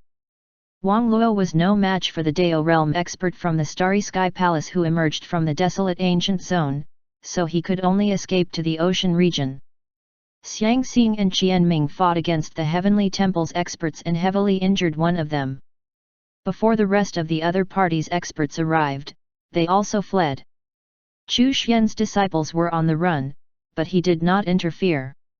Every expert had to face and overcome challenges in order to rise up. The situation in the 9 zones had changed too quickly, and some of the hidden forces at work were getting restless, so Chu Xian had to lie low. He could not risk exposing himself at this point. The Chaos Zone was incorporated into the Heavenly Dao laws, and Chu Xian received another reward containing Dao principles. In the Western Zone, a blood fiend emerged from the northern region. After a battle with Ding Yu and Xiao Yang, it headed to the other zones to participate in the fight for opportunities. Ding Yu and Xiao Yang also left the Western Zone. Each of them had their own path to walk. Qin Ying left the Eastern Zone and entered the desolate ancient zone to search for Cao Tianyi. Amidst all this, Chu Xian was the only one who stayed put. He used some of the Heavenly Dao law's power to make people subconsciously forget how unusual the situation in the Northern Zone was. If one was not strong enough, one would not be able to realize this without careful examination. The Ghost race and the Buddhist clan also started to journey around the 9 zones. Occasionally, members of the demon race would appear.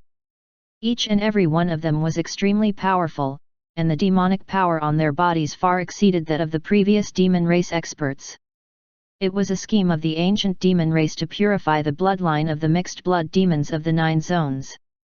Ji Dexin continued his rise to prominence as he showcased his power and suppressed the enemy.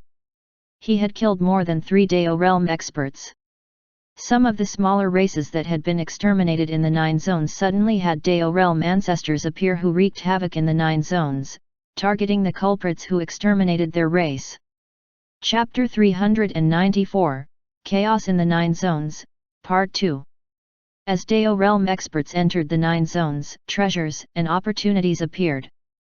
Some of the small races that were in hiding also took the opportunity to rise up with the backing of their ancestors to seize treasures and opportunities. At this moment, the 9 zones were even more chaotic than during the Blood Fiend calamity, but amidst the chaos, many geniuses and experts rose to prominence, some of which were Chu Xian's disciples. Chu Xian turned a deaf ear to the struggles of the outside world. The only thing that mattered was that the northern zone remained peaceful. If even the northern zone was threatened, then he had to at least maintain peace in the Great Qin Empire. This was his bottom line. Otherwise, how was he going to stay home and become stronger? A period of great chaos engulfed the 9 zones, and it was also the time for the strong to rise up. Amidst all this chaos, the Heavenly Dao laws were also continuously expanding. 3 years passed by quickly. During this period, countless experts emerged, and countless others fell. Chu Xian's disciples had all broken through to the Dao realm. On the other hand, thanks to Chu Pingfen, the might of the extreme Dao had once again appeared in the 9 regions. However, due to King Slayer's incident back then, it was inevitable that he would be targeted and hunted down by some forces. Chu Pingfen faced many battles and desperate situations, but endured and survived each time. The number of experts who attacked him also increased with time. Interestingly, Chu Pingfen seemed to be the only extreme Dao cultivator in the 9 zones. He was even attacked by a Dao realm expert once, and UER had to save him. The more difficult it was, the more determined Chu Pingfen became. He did not back down and took each challenge in stride. This was his destiny as an extreme Dao cultivator. Ding Yu had already broken through the 2nd level of the Dao realm. In fact, all of Chu Xian's disciples were growing in strength rapidly. Even Feng Kong had obtained many opportunities. The Great Daiyuan Calamity was a precious opportunity for the strong to surpass their limits. Wang Luo, who had escaped to the ocean zone, happened to run into the little evil king and Du Yuan. The three of them formed a team and ran rampant in the ocean zone, searching for opportunities and treasure lands while ambushing their enemies. Demon Buddha left the Buddhist zone and started converting cultivators left and right. The mighty name of Buddha also began to spread throughout the 9 zones. Buddha Nanwu and many powerful Buddhist experts soon followed suit, bringing the Buddhist clan to the forefront of the 9 zones for the first time. Some races that were rumored to have gone extinct suddenly appeared in the 9 zones. Some returned from the ocean zone, while others returned from some ancient battlefields. As more and more Dao realm experts entered the 9 zones, the chaos intensified. Even Ying Kong entered the calamity. The ocean race also made their appearance as countless experts entered the ocean zone in search of opportunities.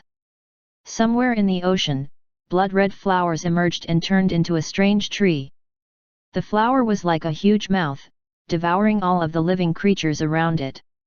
It wandered the ocean, traveling from treasure land to treasure land. An operation to kill the strange ocean flowers began. Countless experts fell, and some strange flowers were killed and their broken stems were seized.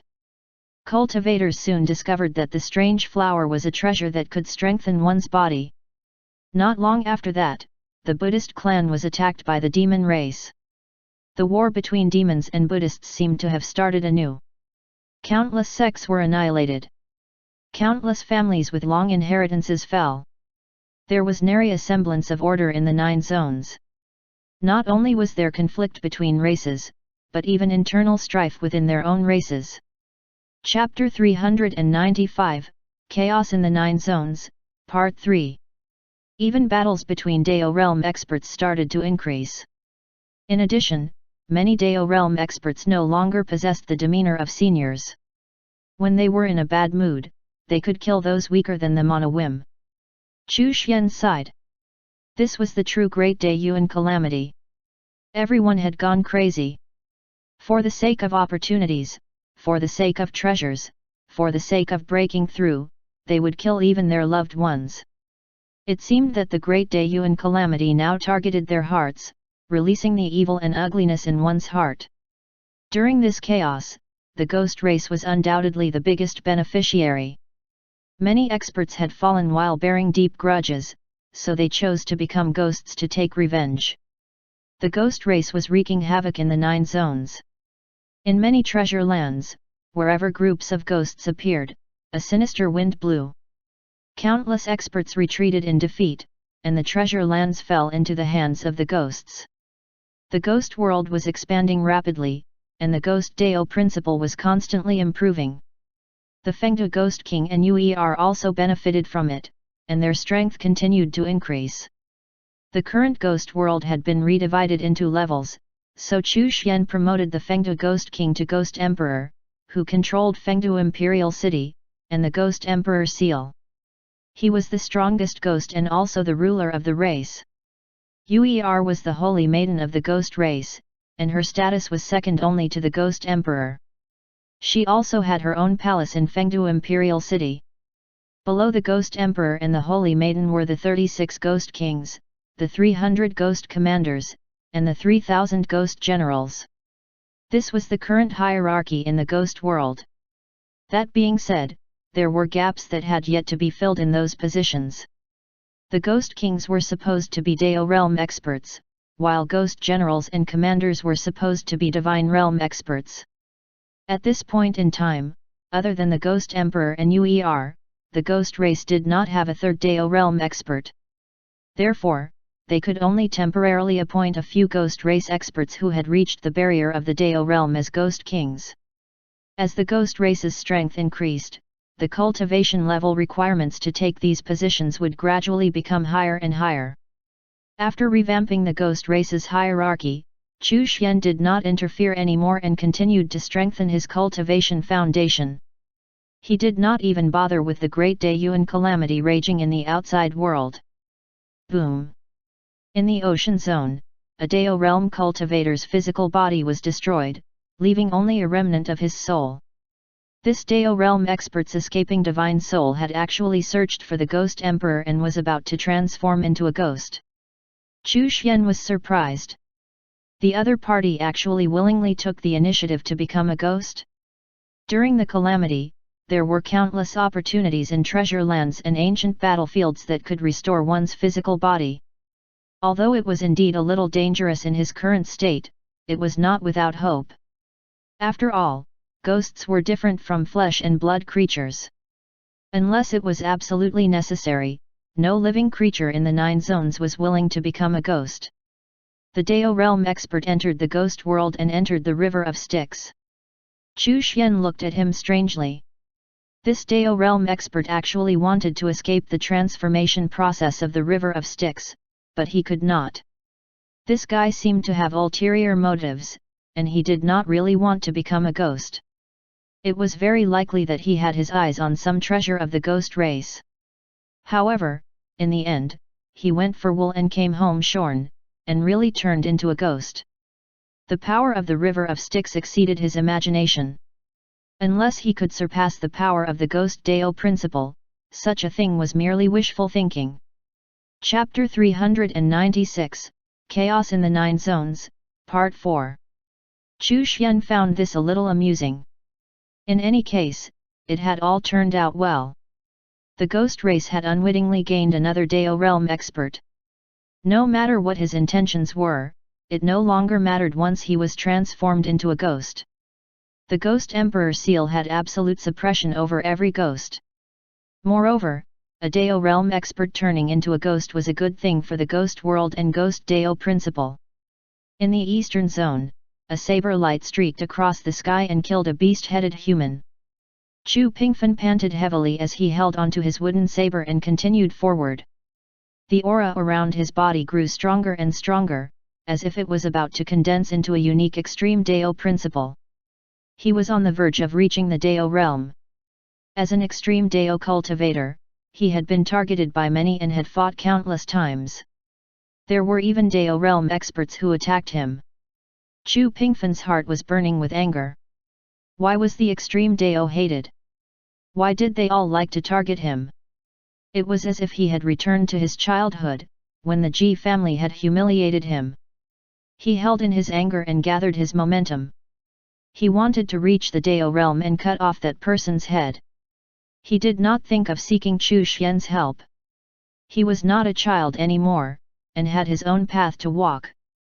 Chu Pingfen continued on his way, heading towards the central zone. His destination was the desolate ancient zone. Qin Ying had also gone to the desolate ancient zone. He had been severely injured recently and was currently on the run. In the current 9 zones, those who had not reached the Dao realm were not qualified to participate in certain battles. Now, even first-level Dao realm cultivators were not considered particularly strong, as 6th-level Dao realm experts had entered the calamity. Feng Kong and the other party had a huge battle and, in the end, they dispersed. Wang Luo, Xiang Xing and Qian Ming were all on the run as well. The same was true for He Yu. Because of the Earth Spirit race, Ding Yu was being hunted down by a foreign race expert.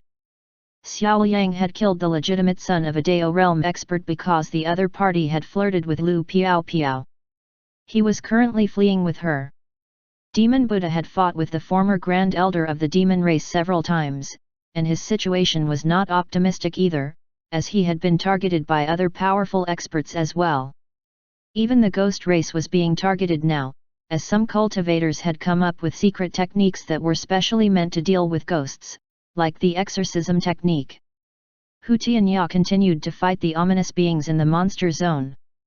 However, a certain Dao realm monster race member from the desolate ancient zone actually targeted his bloodline, wanting to steal it for themselves.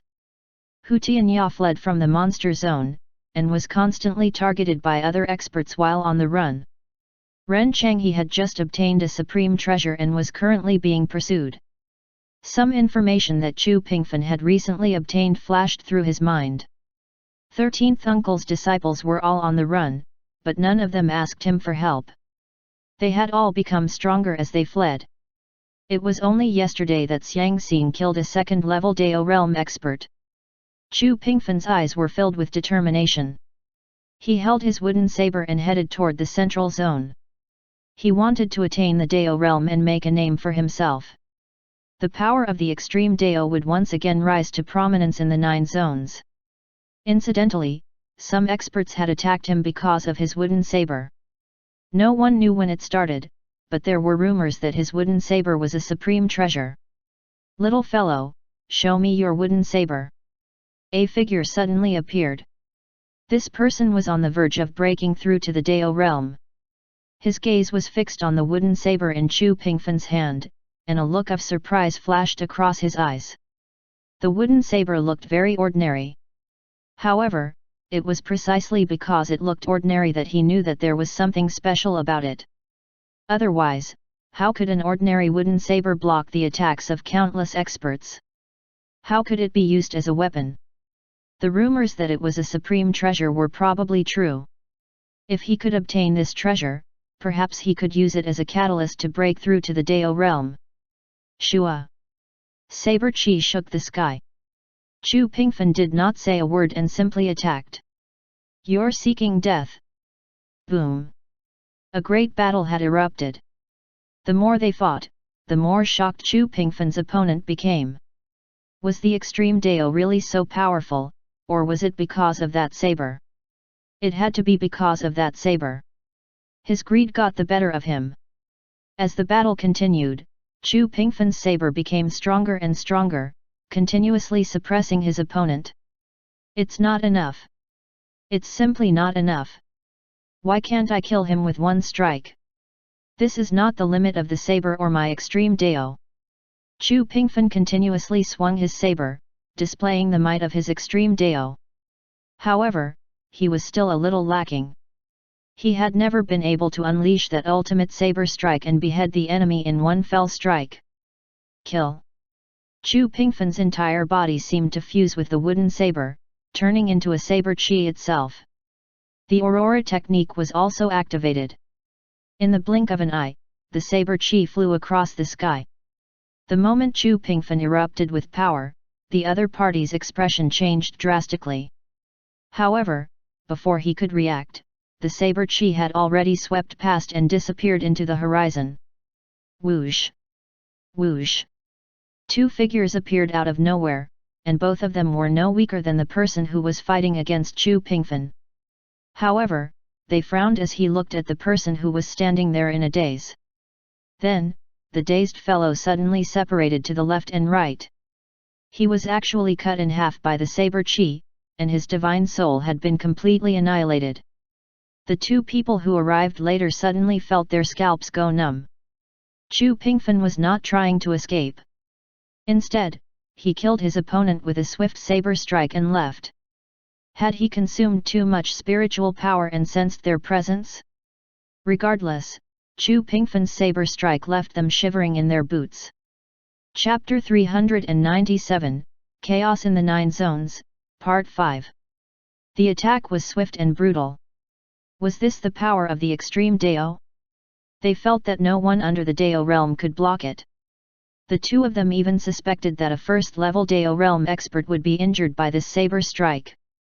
Your nephew, Chu Pingfan, sublimated his extreme Dao in battle and reached the Dao realm. You have been rewarded with a lump of chaotic energy. Chu Xian smiled. Chu Pingfan had also stepped into the Dao realm. No, that was incorrect. It was the extreme Dao realm. That being said, Chu Pingfan, who had just broken through to the Dao realm, had been surrounded after breaking through. He broke out of the encirclement with heavy injuries and escaped. Chu Xian was speechless. All of his disciples were on the run. Was it because they were too outstanding? It definitely was. Even Ji Dexin was on the run at this moment. As expected, those who stood out all became prime targets for those seeking to snatch their opportunities. Outside the small courtyard, a woman carefully walked in. She lowered her head slightly and walked over to Chu Xian obediently. Qin Qiun. She was already an 8th-level Heaven Realm cultivator, but could only be considered average in the current state of the cultivation world. I want to leave. This majestic empress of the great Qin Empire was obedient, but nervous. Chu Xian looked at her and understood. She had a human body, but the soul of a nine-tailed fox. There was no nine-tailed fox tribe among the monster race in the 9 zones. Where are you going? I feel like there's an opportunity waiting for me, but I'm afraid. Qin Qian raised her head pitifully. Chu Xian laughed. She was here to ask him for a life-saving trump card. What can you offer? There's no such thing as a free lunch. A ray of light appeared on Qin Qian's forehead, following which, the soul of a small fox appeared. This is for you. With this, you can control my life and death. Chu Xian stared at her. Qin Qian was Qin Ying's pet fox. Though she was the great Qin Empress, who was famous in the entire northern zone, she had not forgotten her past identity. Chu Xian took the little fox's soul. It was separated from Qin Qian's original soul. He now had her life in his hands. Chu Xian patted her head and smiled. Little fox, you'll be well liked if you're obedient. Are you a human or a fox in this life? Qin Qian was confused. She looked at Chu Xian and said, of course I'm a human. Just because her soul was that of a fox's did not mean that she was not human. She was a little puzzled by his question. Chu Xian smiled and patted her head. Be it human or fox, be obedient when you need to be. Yes, yes. Qin Qian nodded her head. Ho on. Qin Qian was overjoyed. Thank you, sir. She bowed and turned around and left excitedly. Chu Xian sighed. Su Xianer emerged from the pocket dimension and asked in confusion, what's wrong, sir? I hope she won't lose herself, Chu Xian replied. Qin Ying had once mentioned that Qin Qian had come from a mysterious place. At that time, Qin Qian was a pure white little fox, but had only been in her soul state and lacked consciousness. Qin Ying had used many treasures to nurture this fox.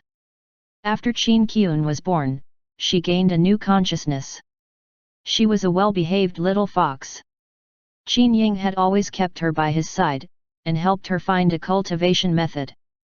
Before he had implemented the plan for the Azura ancient land, he had entrusted everything to Qin Qian, and even made arrangements for her reincarnation in this life. Qin Ying was such a powerful man in his previous life, but he actually raised and doted on this fox? It felt weird. However, none of this was important. Qin Qian only needed to maintain her current self. It would not be long before a new expert would appear in the 9 zones. The kind that had a human body, but a foreign soul. Chapter 398, Chaos in the 9 Zones, Part 6. Chu Xian looked at the current situation in the 9 zones. Countless treasure lands and opportunities appeared, and experts rose up one after another. Things were truly beginning to take shape here. Qin Qian left and headed straight for the desolate ancient zone. Chu Xian observed her for a while, and then directed his attention elsewhere. No matter what happened in the 9 zones, he only needed to improve his strength so that he could deal with any situations. The 60-year milestone was about to arrive. As the heavenly Dao laws continued to expand and take over different regions, he was rewarded with various Dao principles. Still, it would be quite some time before the heavenly Dao laws took over the entire 9 zones. In fact, before he reached the Dayuan realm, there was no way to fully incorporate the 9 zones into the heavenly Dao laws.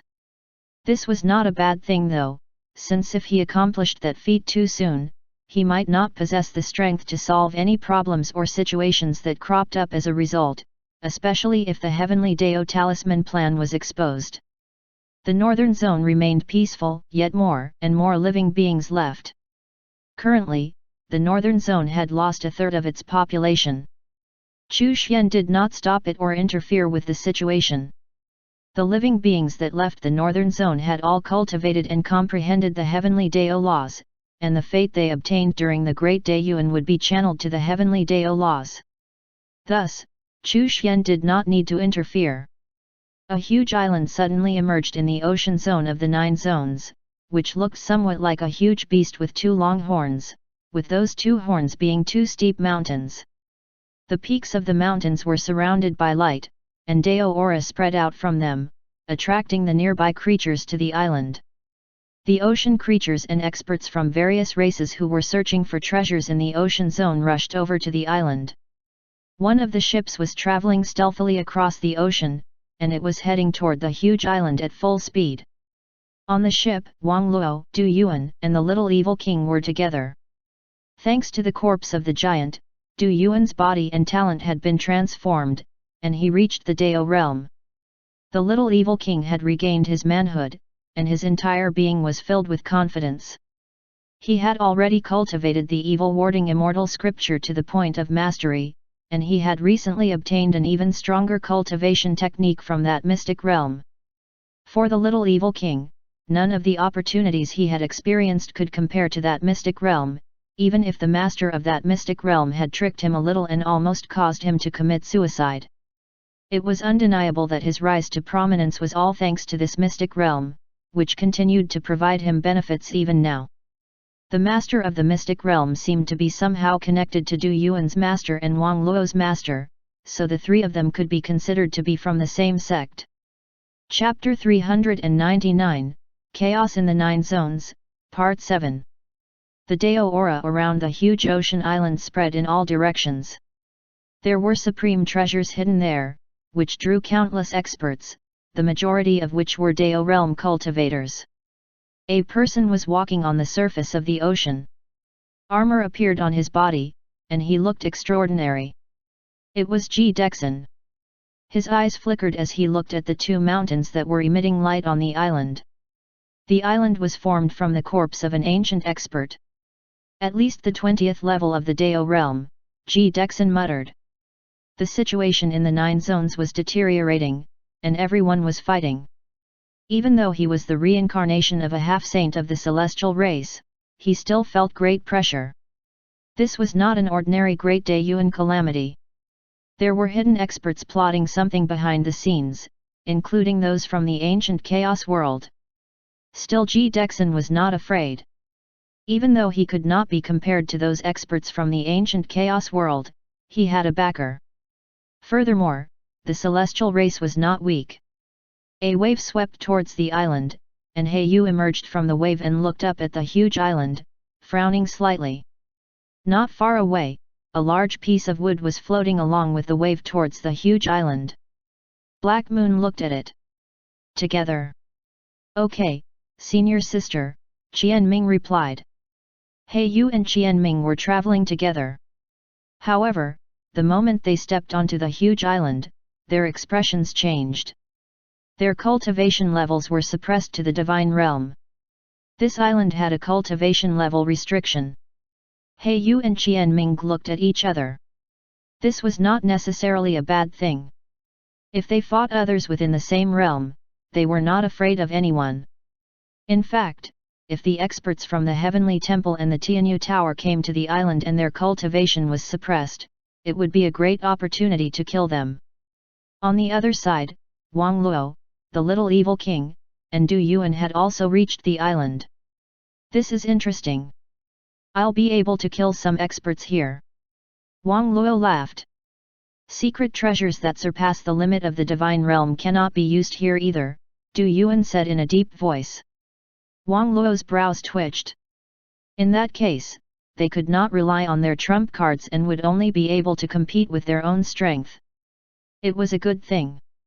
He was full of confidence. Let's go. Perhaps we'll meet some companions. Wang Luo and the other 2 headed toward the mountain peaks on the huge island.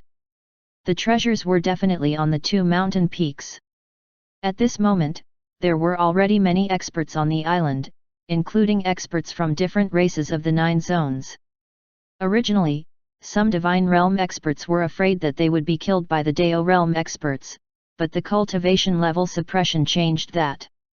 They were overjoyed. That being said, none of them dared to challenge Dao realm experts. Even if their cultivation levels were suppressed, they were still stronger than the Divine Realm cultivators in terms of comprehension and techniques. Experts from the Heavenly Temple, Tianyu Tower, and Starry Sky Palace were also present, including some other forces and experts who had grudges with Wang Luo and the others. The little evil king's target was the evil sun. He had always been thinking about revenge.